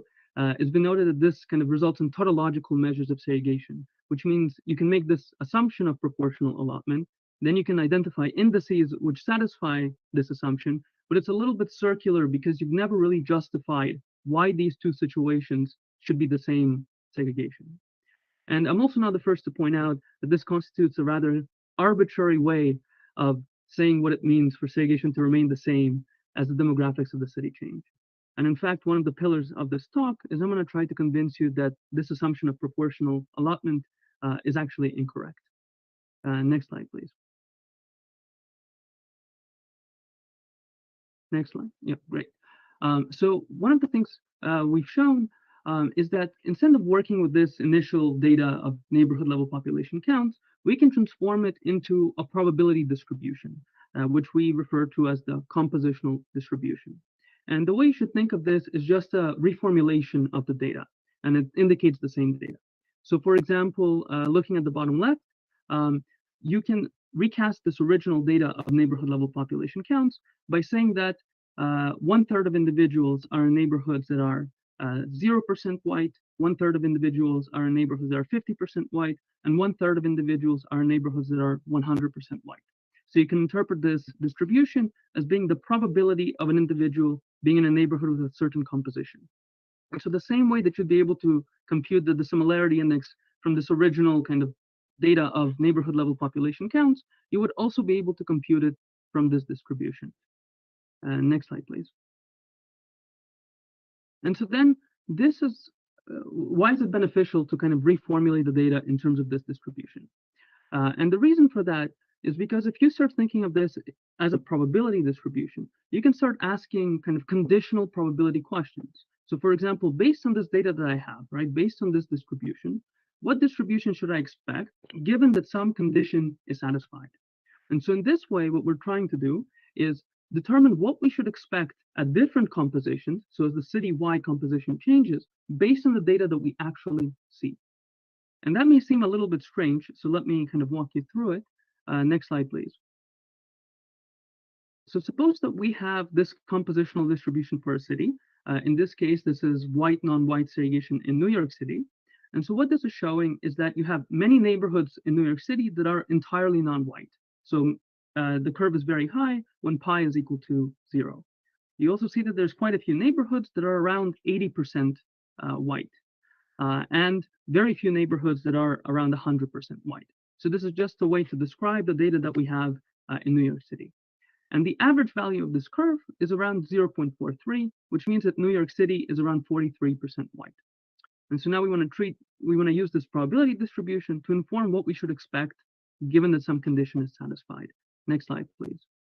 So how can we do this? Well, one approach would be to use kind of Monte Carlo or random sampling, which means given the distribution that we had, we can sample from it many different times, and we can obtain kind of a set of values.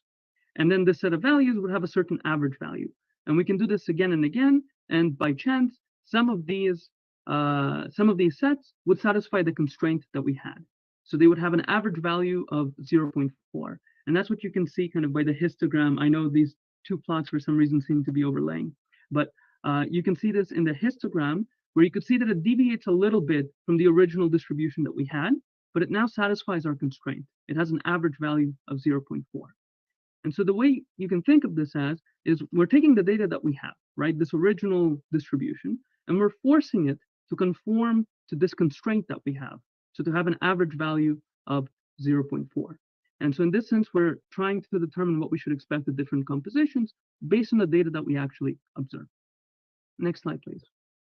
But it turns out we can do this kind of more elegantly with information theory, that this exact conditional distribution that we should expect is actually the one that is, if you consider kind of all distributions that would satisfy this constraint, the one that you actually get is the one that minimizes this quantity right here, sometimes known as the KL divergence. And with some calculus of variations and Lagrange multipliers, you can actually solve what this is kind of analytically. And then what you get is the form here that you get on the top right, which shows that there's just this one dummy variable v. But if you determine the right v that you need to get, such that the average value is kind of your target value, you have correctly identified the entire conditional distribution. And the key point I want to kind of emphasize about this is that optimizing for v numerically is something that can be done kind of very quickly. We're talking about milliseconds of computer time. And so in this way, we can determine what actual conditional distribution we should expect at different average values effectively instantaneously. Next slide, please. And this kind of information theory approach of obtaining this conditional distribution, of course, agrees pretty much perfectly with the Monte Carlo approach that I presented in the previous slide. And so what this is saying is that we can very efficiently and very quickly use the data that we have to determine what we should expect given kind of a change in the composition. Next slide, please. And so now that we have this kind of conditional distribution that we can evaluate very easily, not only can we compute the similarity index kind of traditionally, which would be the top one over here, but we can also compute it using this conditional distribution.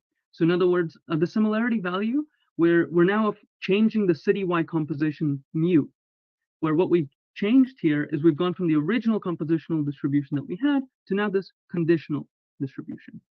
And so now I want to move on to the empirical justification for this. Next slide, please. So how can we empirically justify this? Well, suppose that we have a city, and in this case, this is Chicago. What we can do is we can, instead of looking at all the neighborhoods in the city, we can consider a subset, such as 100 randomly selected neighborhoods from Chicago. We can then plot the white composition of this subset, so of these 100 neighborhoods, and the dissimilarity index computed from these 100 neighborhoods. And that's that little circle that you find the arrow going from the city. And so, of course, there's some kind of statistical variation here. And so there's going to have a slightly different white composition in the city overall and a slightly different dissimilarity index value. But what happens when you do this kind of repeatedly? You find that there's this average trend line and this kind of standard deviation, which is indicated by the shaded region. So you find that depending on the composition that you get of this subset, so these 100 randomly selected neighborhoods, you actually get statistically different values for the dissimilarity index. And there's two possible reasons why this can be happening. Either that the similarity index has a dependence on the white composition, So you shouldn't use the similarity index to compare different cities if they differ compositionally.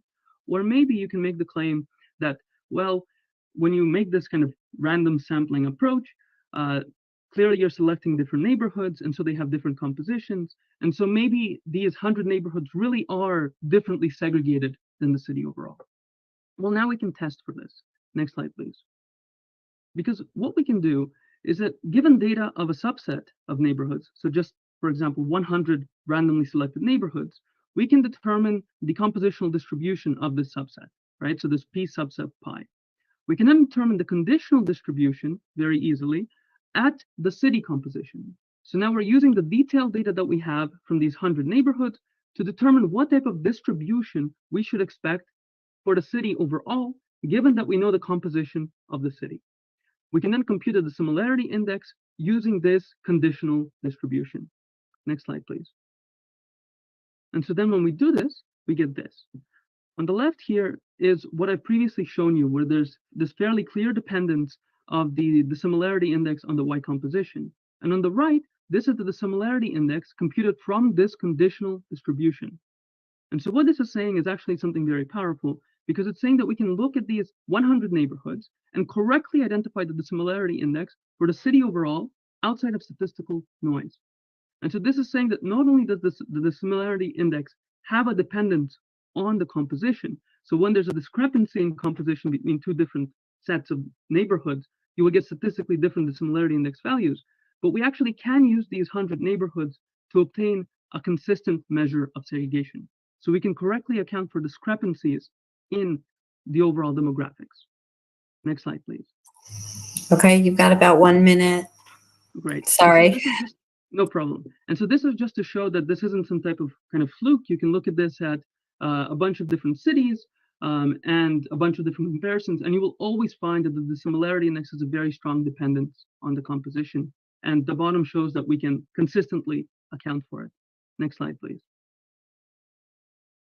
And so to show kind of some of the implications, so this is my recreation of the kind of historical results, where you find that there has been a modest decline in white-black segregation, but that white Hispanic and white Asian segregation have remained relatively stable. Next slide, please. But now once we account for the change in demographics, which has been particularly pronounced in Hispanic and Asian populations, we find that we get very different trends following this adjustment. So once we account for the change in demographics, the diversification of the United States, we actually get a very substantial decline in segregation between white Hispanic and white Asian segregation, with white Hispanic segregation actually seemingly outpacing the decline in white Black segregation. And this occurs because the Black population has been kind of relatively stable. And if you can go next slide. And I'll just go next slide. I'll skip this one. This was, yeah. And so in conclusion, the dissimilarity index has a strong dependence on the citywide composition. This is something that you actually can empirically test. It is something that we've demonstrated you can fairly easily correct, and it really does have very substantial implications when you're talking about comparing segregation between cities that differ compositionally, or segregation over time, given the substantial diversification of the United States. Thank you so much for listening.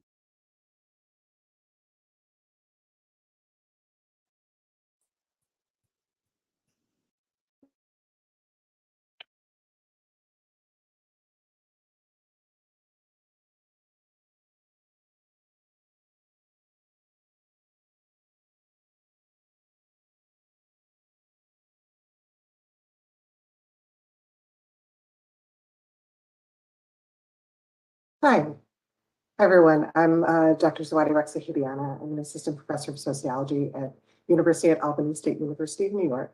And today I'm presenting some preliminary findings from an ongoing project with Jacob Agu and Tawny Cruz.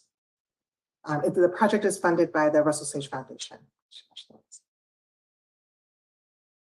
All right, so in this study, we draw on the literature on race and labor markets, racial segregation, and the theory of racial capitalism to posit the question, how are US labor markets segregated by race and class? We know that the US economy became bifurcated into primary and secondary labor markets as manufacturing began to decline. White-collar jobs with opportunities for higher educated and highly skilled workers in the primary labor market grew as low-wage jobs and service expanded in the secondary labor market. The employment divide between the primary and secondary market was not only one based on education, but also based on race. Black and Latinx employees are more common in the secondary labor market, while white employees are more common in the primary labor. While we know that both class and racial sorting is happening within local labor markets, we have little insight into how sorting is happening across space. Next slide, please. That is, how are these processes of race-class segregation and employment affected by city, state, and regional variation, where employers from different industries are located, and where people of color and college-educated people live? To answer this question, we have set out to operationalize the idea of a racialized labor market. For this concept, we draw on the racial capitalism literature, which argues that the economic system in the United States defines value and worth not only by class and economic returns, but also by race as defined by the racial hierarchy. In this context then, we argue that labor markets are not only spaces where class groups are sorted into different employment opportunities, but spaces where racialized class groups are sorted. Given that patterns of racial segregation have produced an uneven distribution of Asian, Black, and Latinx people across the US, we expect to find variation in employment patterns by race across the nation. Thus, the concept of racialized labor markets captures what employment opportunities are available for each race class group. Next slide, please. To operationalize racialized labor markets, we use the American Community Survey's IPUMS data set. This project, again, is currently in progress, so we are looking at some other data sources, which I'll mention later. We use the IPUMS data set to create a number of crosstabs not available in the publicly available data set. While the IPUMS data is individual level, we reconfigure the data to produce core-based statistical area or CBSA level estimates using survey weights. This includes 290 CBSAs, as some CBSAs are not labeled in the data due to small sample sizes. Next slide, please. Ultimately, what we produce is a series of summary variables that rank each CBSA along 6 sets of variables. 1, employment of Asian, Black, Latinx, other race, and white workers across industries. 2, those racial groups of workers across occupations. 3, less than high school diploma, some college, and college-educated workers across industries. 4, those education groups of workers across occupations. 5, race education groups of workers across industries. And 6, race education groups across occupations. The race education groups are groups like high school educated white workers, for example. For the sake of time, I'm going to focus on the results for the industry-based measures, which are largely similar for the occupation measures. Next slide, please. So this is the distribution of the race by industry summary measure. They range from as small as 13 to as large as 3,628. Median values were highest for the white summary measure and lowest for the Asian measure. We also see that the least spread of values are for the other race and Asian measures. Now, part of what we're seeing here is the distribution of racial groups across CBSAs.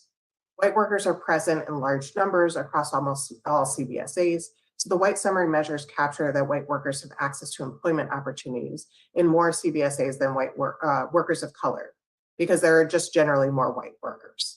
Similarly, Latinx and Black Americans are the second and third largest groups in the United States, so Latinx and Black workers both have access to employment opportunities in fewer CBSAs than white workers, but more than Asian and other race workers. Finally, the 2 smallest racial groups in the US, Asian and other race workers, have employment opportunities in the smallest number of CBSAs. Next slide, please. As a comparison, here's the education-based summary measures by industry. These range from 109 to 3,648. The median values were highest for the college summary measures and lowest for less than a high school diploma. But as you see, the median values are pretty similar across the 4 groups. This suggests that employment opportunities by education level are relatively similar, even if there is some segregation in primary and secondary labor market jobs across CBSAs. This captures that labor markets need workers at all levels of education and skills. Even a labor market with a lot of jobs requiring high levels of education and skills still needs service workers. So unlike race, we see a similar distribution by education across CBSAs. Next slide, please. All right, so this messy box plot is the race education summary distribution by industry. Within each of the black boxes with the racial category labeled are box plots that represent less than a high school diploma, some college, and college educated in that order. The results for white workers was similar for all educational levels, except less than a high school diploma, which had a smaller spread. The black summary measures included some variation in employment by education, with the lowest median for Black college educated workers and highest for Black some college educated workers. Latinx and other race summary measures had a similar pattern to those for Black workers. In fact, only the Asian summary measure had a clear increase in median and spread with higher levels of education. Now, these summary measures eliminated a few things. The equal access to employment opportunities across education level that I presented in the last slide seems to only apply to white workers. Asian, Black, Latinx, and other race workers all experience differences in work opportunities depending on level of education. While Asian workers gain opportunities with increased levels of education, Black, Latinx, and other race college educated workers have the fewest employment opportunities. Next slide, please. So the summary measures give us a sense of the distribution of values for the race education and race education measures for industry level data. To understand how those measures vary by CBSAs, we use factor analysis. The factor analysis looks for similar patterns across observations. In this case, it looks for similar patterns across the CBSAs, which we ran for all race group measures, all education group measures, and all race education group measures. The results identified clusters of CBSAs with similar employment summary scores for racial groups, for example. Next slide, please. So here are the results for the race summary variables. As you can see, there are 3 clusters that came up in the analysis. The first was a Latinx and not white centered cluster. The second was a Black centered cluster. And the third was an Asian and other race centered cluster. These employment clusters seem to reflect the racial segregation patterns across the US. And in fact, when we looked up the top scores for each racial group, there were a distinct set of CBSAs in each group, with the exception of some overlap between the high scores for Asian and other race summary variables, as is evident from the results for factor 3. Again, this seems to reflect segregation patterns across the CBSAs. Next slide, please.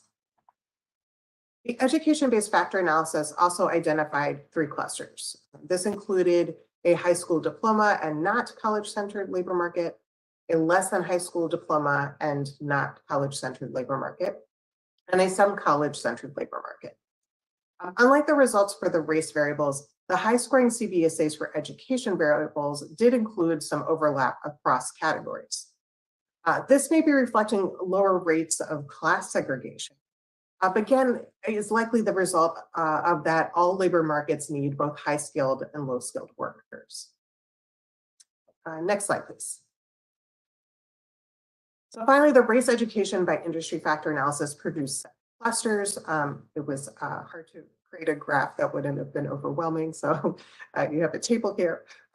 So the first captured all Latinx education groups and had a negative correlation with white less than high school diploma, white high school diploma, and white some college educated groups. The second group captured all Black education groups. The third, all Asian education groups. The fourth, all other race education groups.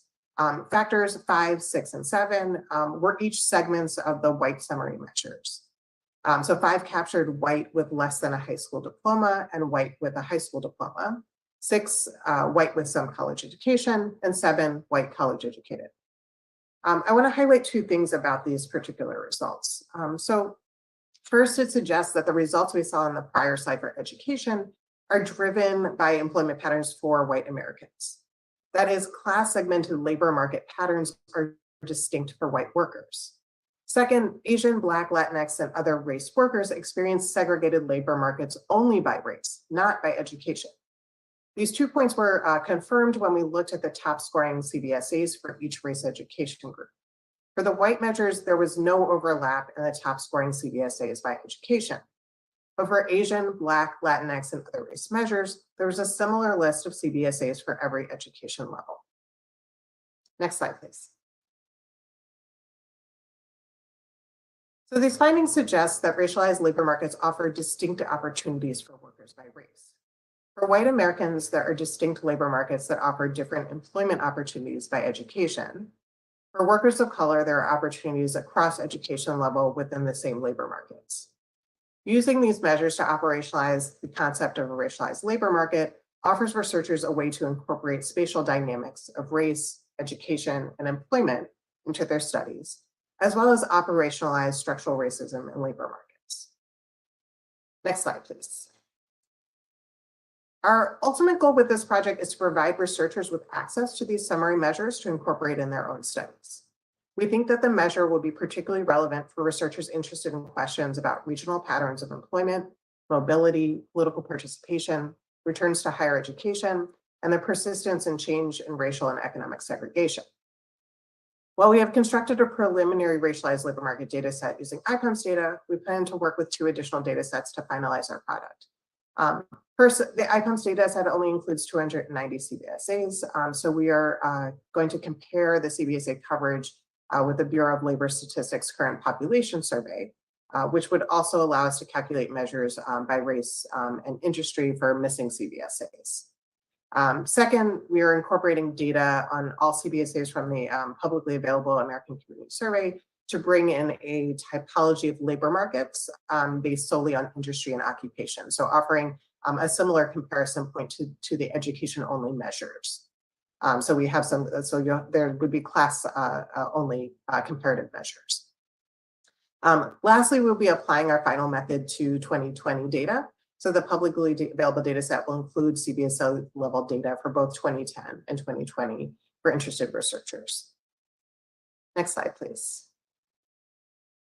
So thank you so much. I really look forward to feedback and suggestions. Like I said, this is very much a work in progress. So I'm really excited to hear your thoughts and ideas for how we can take this forward.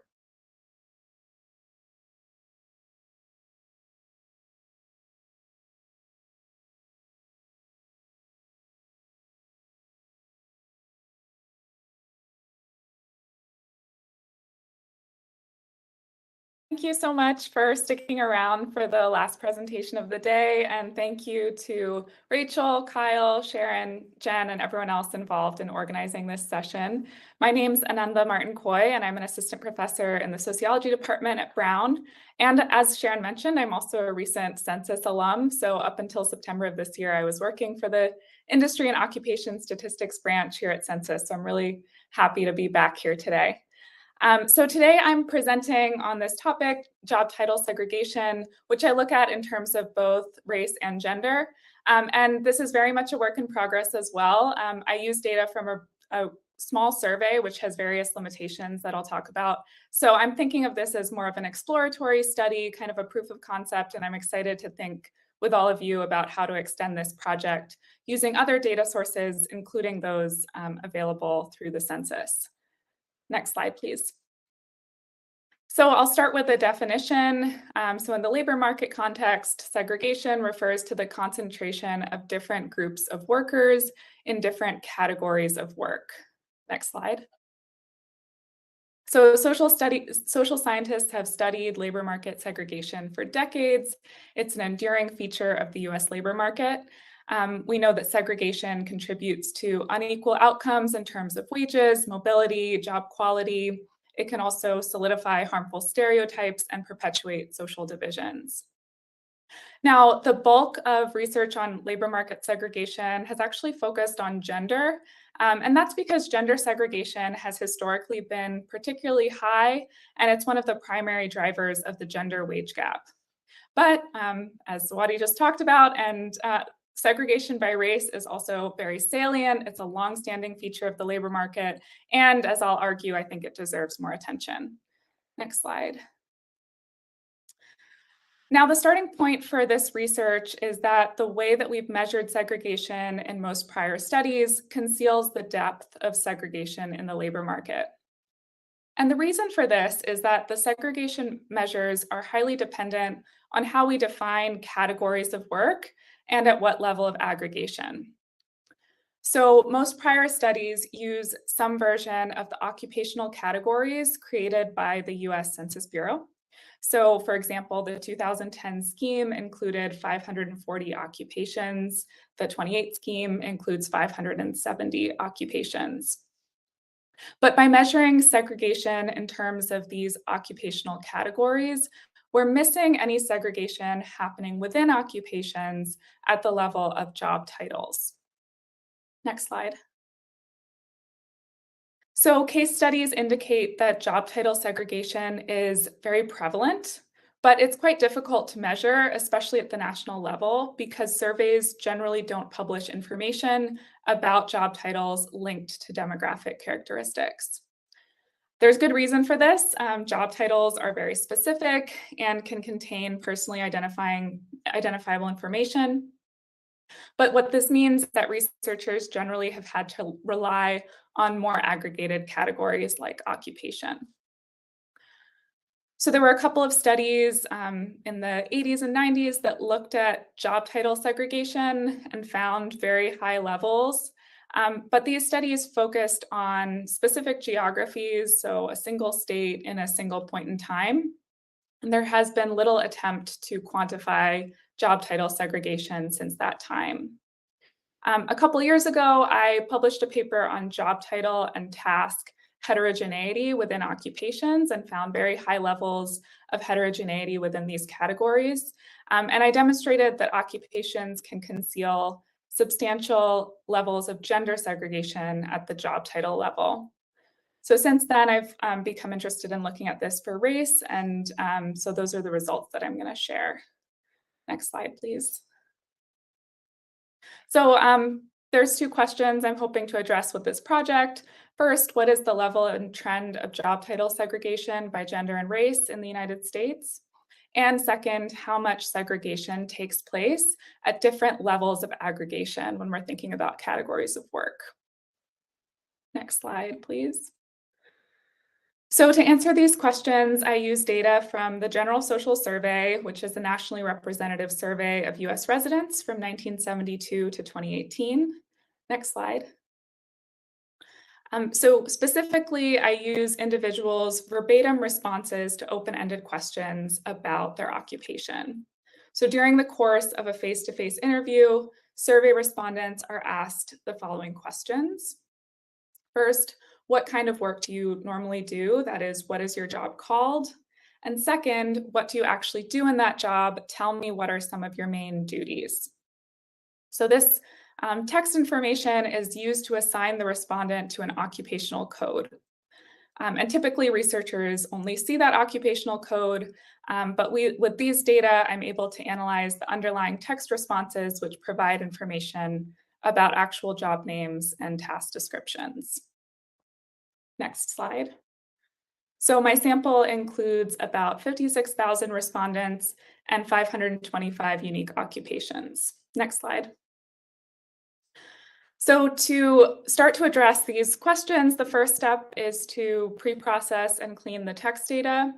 And then my measure of job titles comes from matching the verbatim job names in the GSS with job titles from what's called the census's alphabetical index, which is essentially a list of job titles that has been compiled over time by the Census Bureau and is used to help them help coders assign respondents to occupational codes. And then I calculate segregation at 3 levels of aggregation: major occupations, detailed occupations, and job titles. Next slide, please. So just to give you a sense of this a little bit more concretely, on the left-hand side of this slide, we see 5 major occupational categories. So this is the highest level of aggregation. Major occupations contain detailed occupations. You can see examples in the middle column. and detailed occupations contain job titles shown in the right-hand column. So for example, within the major occupation of managerial and professional work, there are 189 occupations like post-secondary teachers and physicians and surgeons.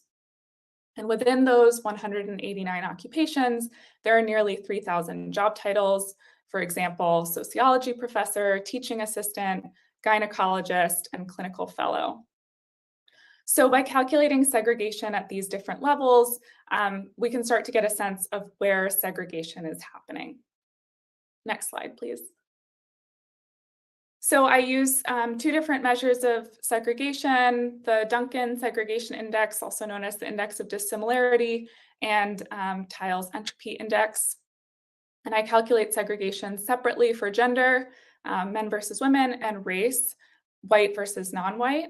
And I'll acknowledge the important limitation here that due to the small sample size of the GSS, my measures of racial segregation are currently limited to two groups, non-Hispanic whites and all other racial and ethnic groups. So ideally, I'd be able to attend to segregation of more detailed racial groups, as well as the intersection of race and gender. So this is definitely like a first exploratory step, and at the end, I'll discuss how I'm extending this work. Next slide, and one more. So these charts show the preliminary results. So on the left side, we have gender segregation, and the right-hand side shows racial segregation, both measured in terms of the index of dissimilarity. The bottom line shows segregation in terms of those 5 major occupational categories.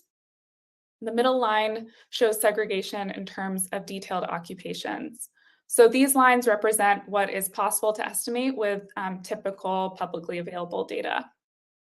So the contribution here is the top line, which shows segregation in terms of job titles. And we can see that the level increases substantially for both gender and racial segregation. We can also see a leveling off, perhaps even a slight increase in segregation in the most recent period. And I'm going to put a big caveat here that these figures are for illustration purposes, and we should be wary of the point estimates. So the small size of the GSS data means that estimates of job title segregation are likely to be inflated. So I'm thinking of this more as a sort of proof of concept of the potential role of job titles in segregation. Next slide. So this chart shows segregation using Tile's index, an alternative measure of segregation that is decomposable. So there are a couple things I want to point out here. The first is to point out that the total amount of segregation is higher for gender than for race. And that's true for the different levels of aggregation, and it's consistent with prior research. So there is more gender segregation than racial segregation if we're looking across the US as a whole. However, what I'd like to emphasize here is that what I'm seeing is that job titles are making up a larger proportion of racial segregation than gender segregation. So on the right-hand side, the lightest gray area makes up a larger proportion of total segregation for race than the equivalent area on the left-hand side for gender. So I think this is an intriguing finding. It needs more research, but what it's suggesting to me is that job titles may be a really critical site of racial segregation and stratification that we miss in most quantitative research. So occupations that may appear to be well integrated at the occupation level may actually contain job titles that have substantial racial segregation. Next slide, please. Another interesting finding that is coming out of this work is that there are lots of observations that have one-off job titles. In fact, nearly a quarter of the respondents in the data do not share a job title with anyone else in a given decade, and the number of one-off job titles has increased over time. So these job titles that have only one or a few observations serve to structurally increase measured segregation. So it's impossible, right, to have an integrated job title if that job title only has one person. Next slide. So this is the figure you just saw, but let's look at what happens after we remove the observations that have one-off job titles. Next slide. So we can see that the total level of segregation decreases considerably. However, the overall trends and patterns are similar, and in particular, we still see that job titles have an outsized contribution to racial segregation compared with gender segregation. Next slide. The GSS data also suggests that one-off job titles are becoming more common, and that in general, job titles are proliferating and becoming more heterogeneous in general in the labor market. If more job titles translates into higher segregation, this would suggest the troubling possibility that proliferating job titles could partially offset occupational integration over time. Next slide. So with all that being said, should we trust these estimates of job title segregation? These are the first estimates of job title segregation at the national level over time, but they're subject to several limitations and should be thought of as exploratory. So on the one hand, I may be underestimating segregation in certain ways. The cleaning process I use assigns each individual to a job title from an existing list, which means I'm not capturing all of the unique job titles in the data. Relatedly, self-reports are often quite general, with respondents saying things like that they're a doctor or a teacher. So this would also serve to mask heterogeneity and segregation. I also don't have information on firms, so I'm not capturing that dimension of segregation. On the other hand, and this is the possibility that I'm more concerned about with this data, the small sample size of the GSS will tend to overestimate job title segregation due to small unit sizes. Next slide, please. So one way I hope to address this concern is by replicating these analyses using census data, specifically the American Community Survey, 2011 to 2022. These data contain over 20 million observations and have write-in data on job names and tasks that are similar to the GSS data. So using write-in job names as a proxy for job title would enable a similar method for estimating job title segregation. So the ACS gets around some of these issues with small unit sizes and offers exciting opportunities, I think, to expand this work, to get better, more precise estimates of segregation, look at more specific racial and ethnic groups, along with the intersection of race and gender, and to get at questions like geographic variation and patterns of segregation. The ACS also has better income measures than the GSS, which means we can look at how job title segregation is related to racial pay gaps and gender pay gaps as well. So I've already started some of that work with Kristen Landivar, Linda Laughlin, and Megan Wisniewski. Next slide. Oh, we got to wrap up here, Ananda. I'm sorry. Okay, if you skip ahead 2 slides, we can just put up my conclusions.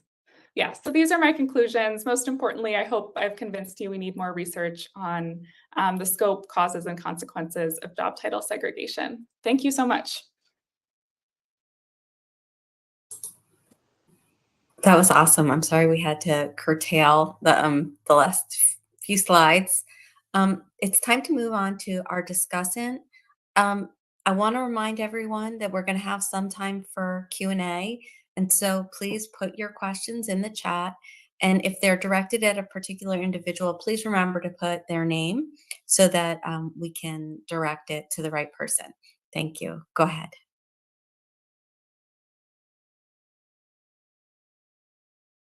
I don't have fancy slides, so I decided to make my background about the census.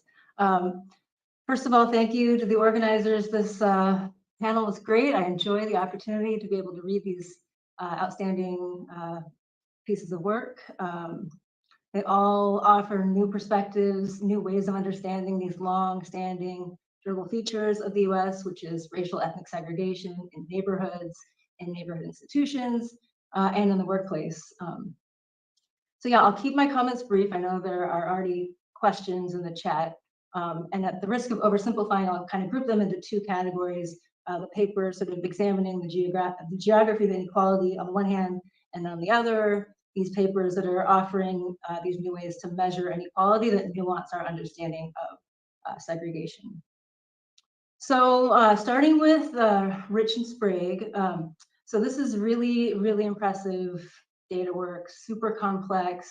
I know the paper is very polished, it's well on its way to publication, so I'll focus just on a couple of comments and ideas, questions I had that provoked, maybe could provoke future analyses and such. I think this paper paired alongside recent work about race-based preferences in school selection. I'm thinking about folks like Chantal Haley, who does audit studies on how people select schools in New York. I think it's super important to show the consequences of race-based preferences and how they manifest, how they materialize in real-world contexts. In this case, in school enrollment and segregation. So one thing, so starting the presentation, also at the end, there was that figure that showed like Detroit on the top and Ann Arbor at the bottom.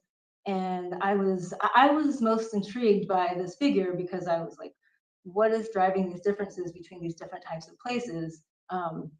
Is like in Detroit, which had the highest level of segregation, actually race-based preferences contributed proportionally the least versus a place like Ann Arbor, where nearly a third of segregation was contributed by race-based sorting. So I think that's one area to dig into, see what are the sort of local contexts that are shaping these differences between how people sort based on racial preferences, and sort of dig into those dynamics. And sort of along those lines, I was also thinking about that suburban component. I know the sample, at least in the paper, it looks like roughly 40% of the sample were suburban school districts. So kind of trying to parse out whether or not you see some kind of pattern between suburban schools and also urban districts. So I don't know, we probably already looked at that, and I'd be curious to hear more about that. Another question, you sort of addressed this already in the presentation, but kind of trying to think more broadly. I know empirically it's very difficult to do, but thinking about whether choice sets are actually the same for all sorts of people by race, ethnicity, by class, class, all these types of things that might shape your actual access to a school. And so just kind of thinking about whether choice sets are actually the same for everyone. And then I was also kind of thinking about how private schools, and I know there's been a rise in homeschooling over the past decade, and how that kind of fits in as separate components of choice.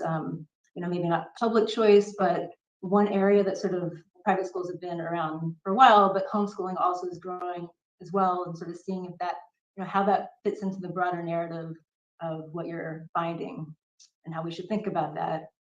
And then I guess I was also wondering if you had access to more years in addition to 2015 and 16. I feel like it would be interesting to see kind of change over time, and lots of things are changing in neighborhoods, and schools, and cities. It's sort of a common theme, running through a lot of these presentations all day. So kind of trying to see if that parse out some of the story in terms of the shifting geography of education, how shifts in neighborhoods and schools might be factoring into this story as well. But anyway, really great paper. I'm excited to see it in print and to cite it as well. And then on to the Rux Hidiata et al. Paper. So I really appreciated this paper, how it underscored the importance of understanding metropolitan area differentiation, understanding how we should think about racialized dynamics in terms of rooting it in place, and think about it that way. So I love that approach. I was intrigued by this idea of constructing economic racialized labor market typologies. I wondered about the choice. I understand the choice to construct this, so I'm going to kind of get into maybe not what was presented in the presentation, but sort of in the paper, using this like absolute measures of race industry, of class industry, or education industry, and so on, using these sort of absolute measures of proportion, let's say Black, proportion Asian, among the entire MSA versus proportion in a particular type of industry relative to what we might expect if people were distributed equally into the different types of industries within a particular MSA. Because I think what we're finding here with the factor analysis is it's just a reflection of the demographic, like which places have the highest proportion among all CBSAs of the different groups, which is an important part altogether. So that's I think one piece of it. But I think another piece that could be interesting is understanding proportional representation within these CBSAs in these different types of labor markets that exist in the first place. So that's something I was curious about. And I was also wondering, maybe you might explore some sort of complementary analysis using something like latent profile analysis, sort of the checks, and if you're seeing identifying similar typologies in that way. But yeah, I really think this is a great idea, and it's, I'm looking forward to seeing how it progresses. And then, okay, so onto the Barron et al. Paper. So this paper provides a really super necessary adjustment to this little challenge notion of compositional invariance in the dissimilarity index. Necessary because, as we've heard, that the dissimilarity index remains the most widely used segregation measure, both because it's so easy to calculate and so easy to interpret, easily digestible across people in the academy, outside of the academy, policymakers, practitioners, general public, etc. So if we want to understand what's actually happening over time in these trends, we need to make sure that our measures are accurately capturing that phenomenon. So yeah, I mean, I have to say I'm not the mathematician that our presenter was, but it got me thinking about a lot of things. So I was thinking about, in terms of, we talk about the diversity explosion in the US, how it resulted in these racial ethnic population changes, changing metropolitan regions, necessitating this need to capture these segregation trends in ways that are not conditioned by overall compositional change. And I know in the presentation, the question was posed, how should we understand segregation that stays the same in a city, that changes? And I guess so that's sort of the math question. And I guess from the sociological side, I was sort of wondering, well, what should we think about segregation that increases in a place, or that changes in a place that's also experiencing substantial change? Are you sort of seeing, I guess, getting back to that geography question, are we seeing patterns that are different or interesting? Segregation, I don't want to talk about it that way, but are we seeing sort of something happening in places that are experiencing substantial population changes? And does it matter what kind of compositional changes are happening? So that's one thing. And the other thing I was wondering is, so the composition of the focal groups obviously matter. I'm wondering about what happens. Does it matter if there's compositional changes among the non-focal groups in these different areas? We know that there are more than 2 groups in most cities, and compositional change is the result of change in many types of groups. There are multiple groups changing. So I guess trying to get a sense of how we should think about that, or how that's factored into this adjustment as well. And then, okay, so on to the Martin Coy paper. So this is a very innovative approach to understanding segregation dynamics in the workplace by considering job title rather than strictly occupation, providing, again, much needed nuance to the discussion. It forces us to revise our understanding about how people sort into different occupations, jobs, professions unequally. I really like the decomposition analysis. I think parsing out this contribution between the contribution to total occupational segregation to the 3 components was great. The sorting between groups into major occupations, the sorting at the level of the detailed occupations, and then the sorting by groups differently into different job titles within occupational categories. Again, I think adds a lot of nuance to our overall understanding and forces us to sort of revise what we already know. I think in this way, so of course I read all these papers, so I was thinking about compositional invariance when I read this paper. And I guess I should preface it by saying, labor markets are not my fort, but I was trying to, thinking about specialization. I mean, you touched upon this at the end, the proliferation of new job titles, and sort of, does that play from just a purely mathematical standpoint into this at all? I mean, from a conceptual standpoint, I totally bought it until how people become more segregated with this proliferation of job titles. But it just got me thinking about that, especially this singular job title situation. I mean, a quarter of the GSS with singular job titles, I think, on the one hand, could be like some sort of quirk in reporting for some, but I think it's actually just an indication of this growing specialization. And like, also, are there places where there are more or less job titles? Are there places where there's more diversity of job titles, that kind of thing, and how that sort of changed over time? Does that matter? So yeah, that last question kind of also puts the paper in conversation with the Rux Hidiana piece et al. Piece, sort of wondering about the geography of jobs and how that might play into what you're finding with respect to racial segregation by job titles. It could be the case that the type, the quantity, the diversity of job titles and occupations differ substantially between metropolitan regions, between regional labor markets, et cetera. And so a lot of the next steps I was wondering about are things I was thinking about, you've actually addressed in the final slide, thinking about the intersection between race and gender and looking at segregation that way. That geographic component that I just mentioned, it sounds like you're already thinking about that as well. I think it'd be great if this could be, I think the census, I mean, this is a census workshop, so I feel like the census RDC might have information that could be useful to broaden and increase your sample size to be able to answer a lot of these questions. But yeah, I think I like this paper a lot. I think it's great. All the papers were fantastic, and I'm really looking forward to seeing how they progress. So that's all. Thank you so much for those remarks. That was fantastic. So we now have some time for the Q&A. We already have a lot of questions in the chat, but I wanted to start by asking if any of the presenters would like to address anything that our discussant just brought up. And she had a few questions and comments, so I'd like to give you a minute. If she said something that you feel like you'd like to weigh in on, now would be a good time to do that.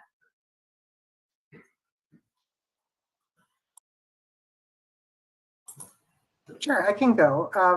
I really appreciated the comments, Jennifer. So in trying to envision what this measure would look like, I struggled a lot with the do we end up with 500 variables, right, in this summary data set, right, to have industry specific measures, but point very well taken. And it's something that I need to think about further in terms of how to have that intersectional race and class level variables, and also think about what's going on within CBSAs. Maybe that's a second data set that we can have a within CBSA and or a industry specific or occupation specific data set compared to an overall data set that summarizes across industry. But thank you for that. I'm happy to say really quickly, I appreciate Jennifer's comments, and I consider them high praise because she has published quite a bit on neighborhoods and schools, and so it's great to get her read of the work. And I have all these spin-off projects that I'm planning, and so I'm really excited. She's queued some of those up. I wanted to say I haven't been able to respond to chat, and so there have been some really great questions, and we can circle back to those. But I haven't been able to respond, but I wanted to, so we'll get to that if we have time.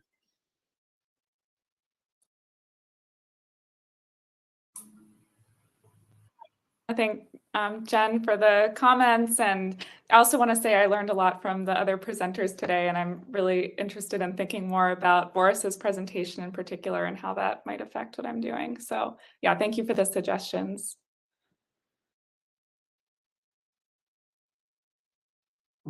Yeah, so I guess the main question that was, or one of the main questions that was brought up is maybe there is a change in the way segregation actually is as the composition changes, right?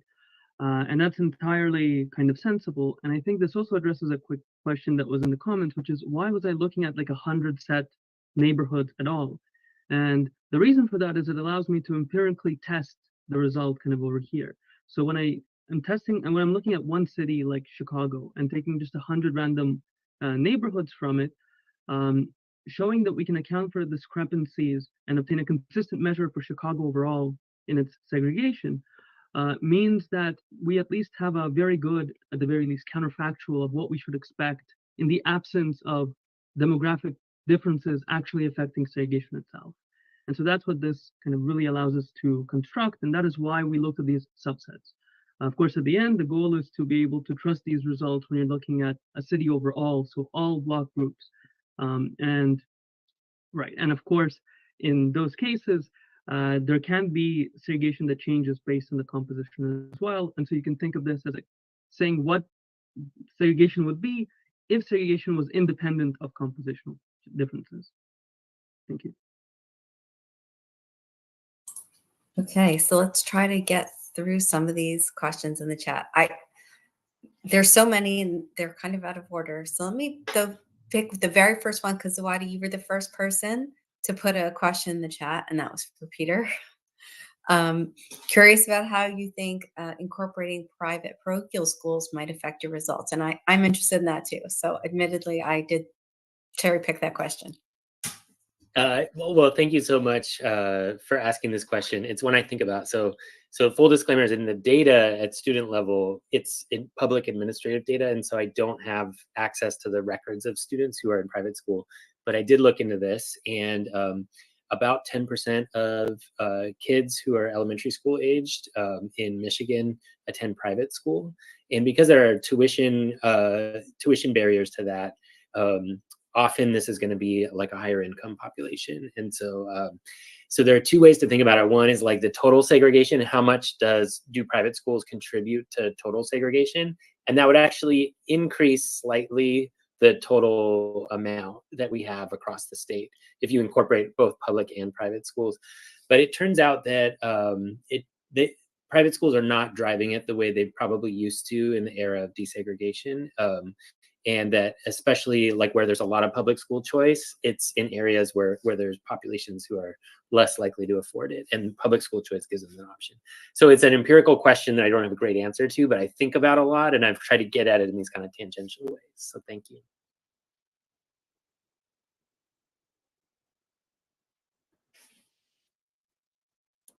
I was muted. You did not hear what I was saying. So again, going a little bit out of order.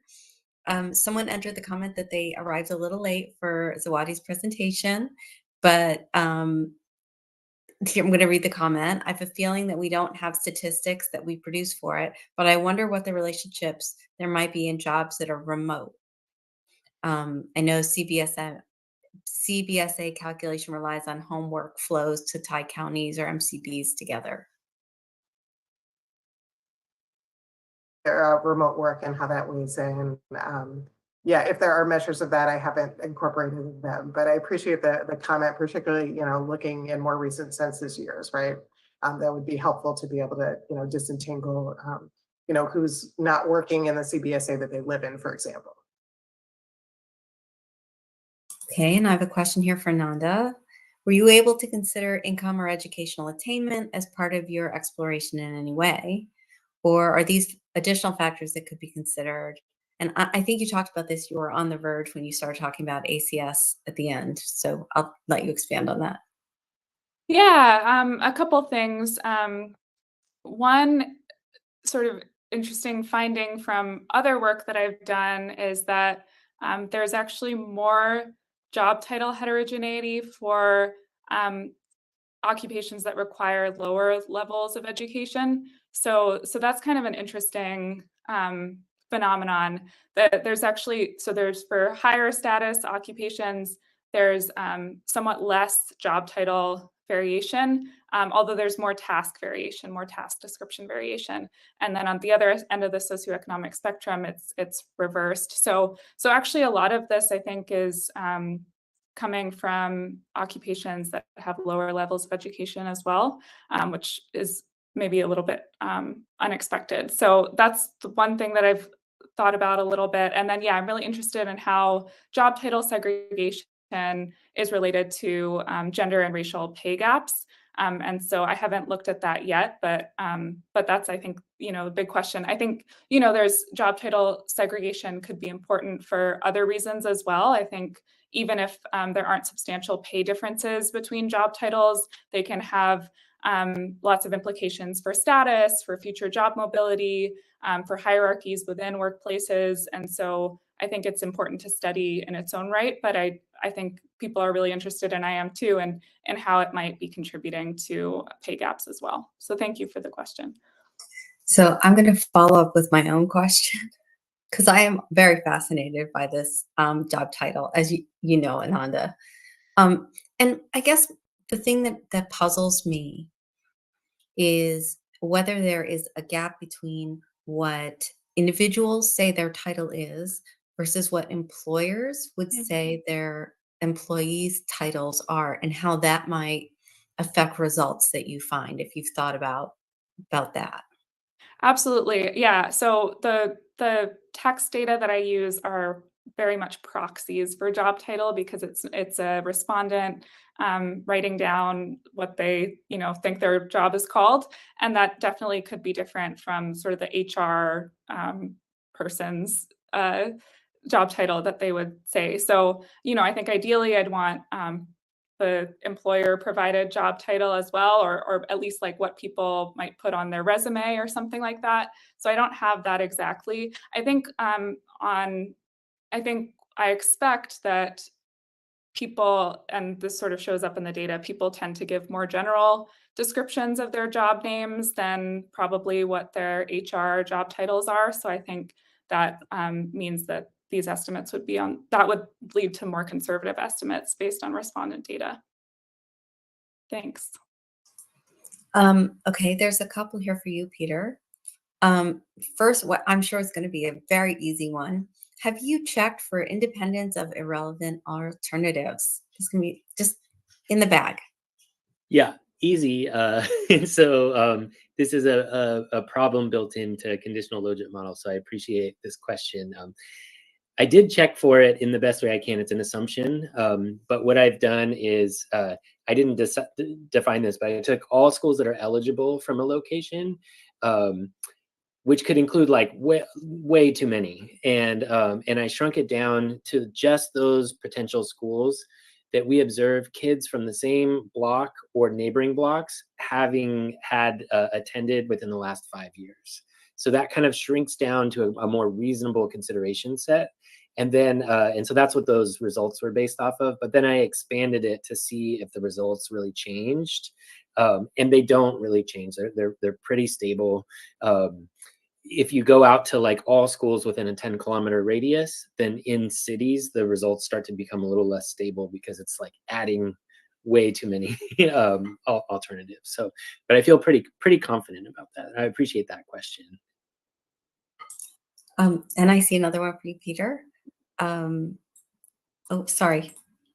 I'm curious whether there are Black families in Michigan that prefer to have their children attend schools that are not predominantly white, and could that be a factor that plays into the segregation outcomes? Yeah, so I was breezing through it so quickly, but that's built into both to the model, and then you see it in the results. So in one of the models that I run, or one of the predictions, I only for Black families sort of nullify racial composition of the schools, and I find that segregation does decrease. So that implies that is a contributing factor, Black family sorting on into predominantly Black schools. It's just not as big of a factor as what white families are doing. And part of this the reason this question is really important is because in some communities, charter schools, particularly in Black communities, charter schools sometimes provide specialized curriculum. It has a sort of different flavor of segregation than what we often see in mixed race neighborhoods where white students are using it as a way to escape racial diversity. The power dynamics are a little bit different. And so we explore that in the paper, and there's much more to do there, but I appreciate that question as well. Yeah.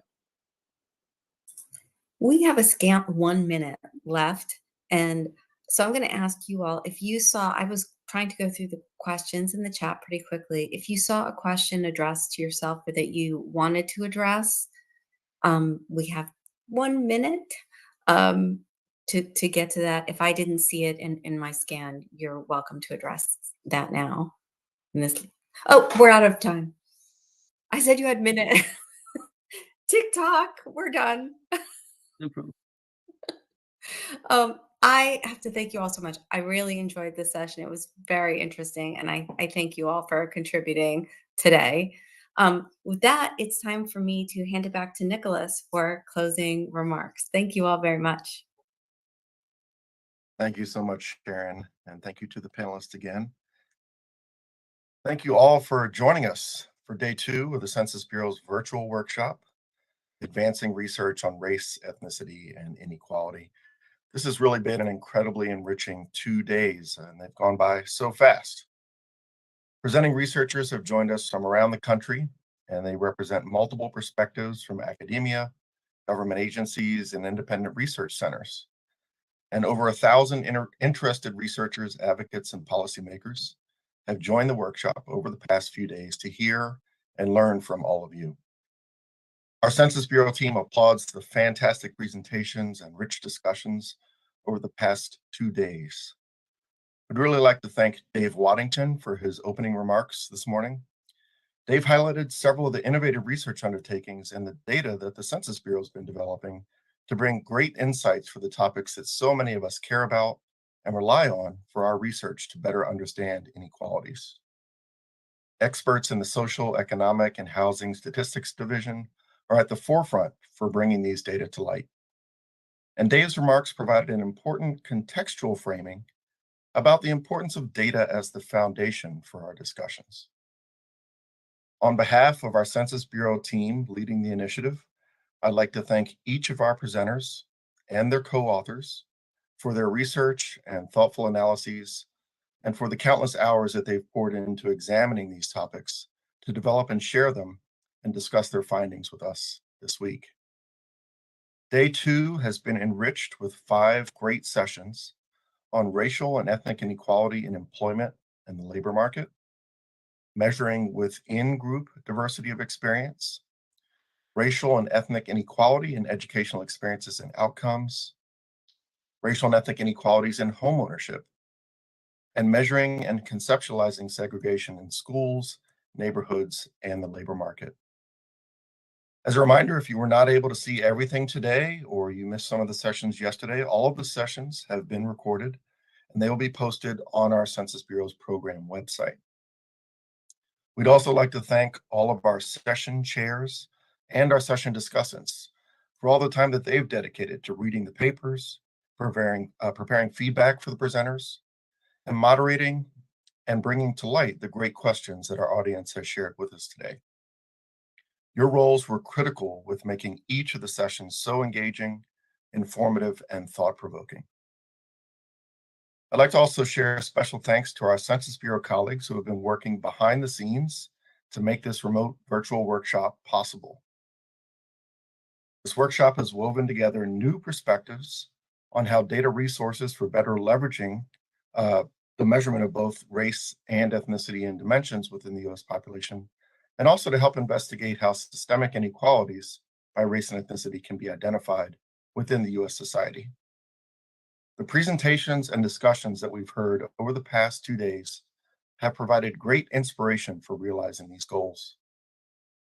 We've benefited from an array of presentations, some which were highly theoretical, others that were highly statistical, and lots of empirical research making use of both theory and statistics. I'd like to give a huge shout out to our cross-directorate Census Bureau team of researchers who are advancing this initiative on race, ethnicity, and inequality, and for all of their great contributions to the workshop this week. Ashley Ursig, Denise Flanagan Doyle, Jessica Pena, Kyle Reyes, Nicole Perales, and Yuris Mayol Garcia. And I'd like to share a special thank you to my co-leads for the initiative, Sonia Rastogi Porter and Rachel Shattuck, for believing with me that we could bring this workshop from a dream to reality in just a few short months. The success of the workshop has exceeded our expectations, and we are inspired to do more. A key takeaway that our team has really valued about all the presentations that we've seen over the past 2 days is that they are really united by a shared interest in race, ethnicity, and inequality, but they are also generating research for different purposes. We have academic research that is aiming to move a scholarly literature forward, investigations of the characteristics of populations informing the public, research aimed at advocating for justice, and research being utilized for policy evaluation. We've also seen research from across different disciplines, and we've seen that the people generating this research can discuss these topics in really productive ways, and that their different findings can speak to one another in really exciting and illuminating ways. So we've all benefited from robust and rich discussions, and it seems clear that many of us who are engaged in research on these topics have found a wealth of new things to consider and to bring back to our own work. So with that in mind, our Census Bureau initiative is planning for this workshop on advancing research on race, ethnicity, and inequality to become an annual event. We are so pleased that these topics have resonated with so many of you, and we hope you will continue to engage with us in future events. When you registered for the workshop, you were given the option to opt in to receive more information about future events from the organizers. So as a heads up, we will be developing plans for a 2024 workshop and will announce the call for papers next year. In closing, on behalf of our Census Bureau team, I thank each one of you for connecting with us in this workshop and participating in these discussions. We are so pleased with the enthusiasm, all of your encouragement, and support from everyone who has attended. And we look forward to learning more from all of you and your ongoing work. So thank you, good night, and take care.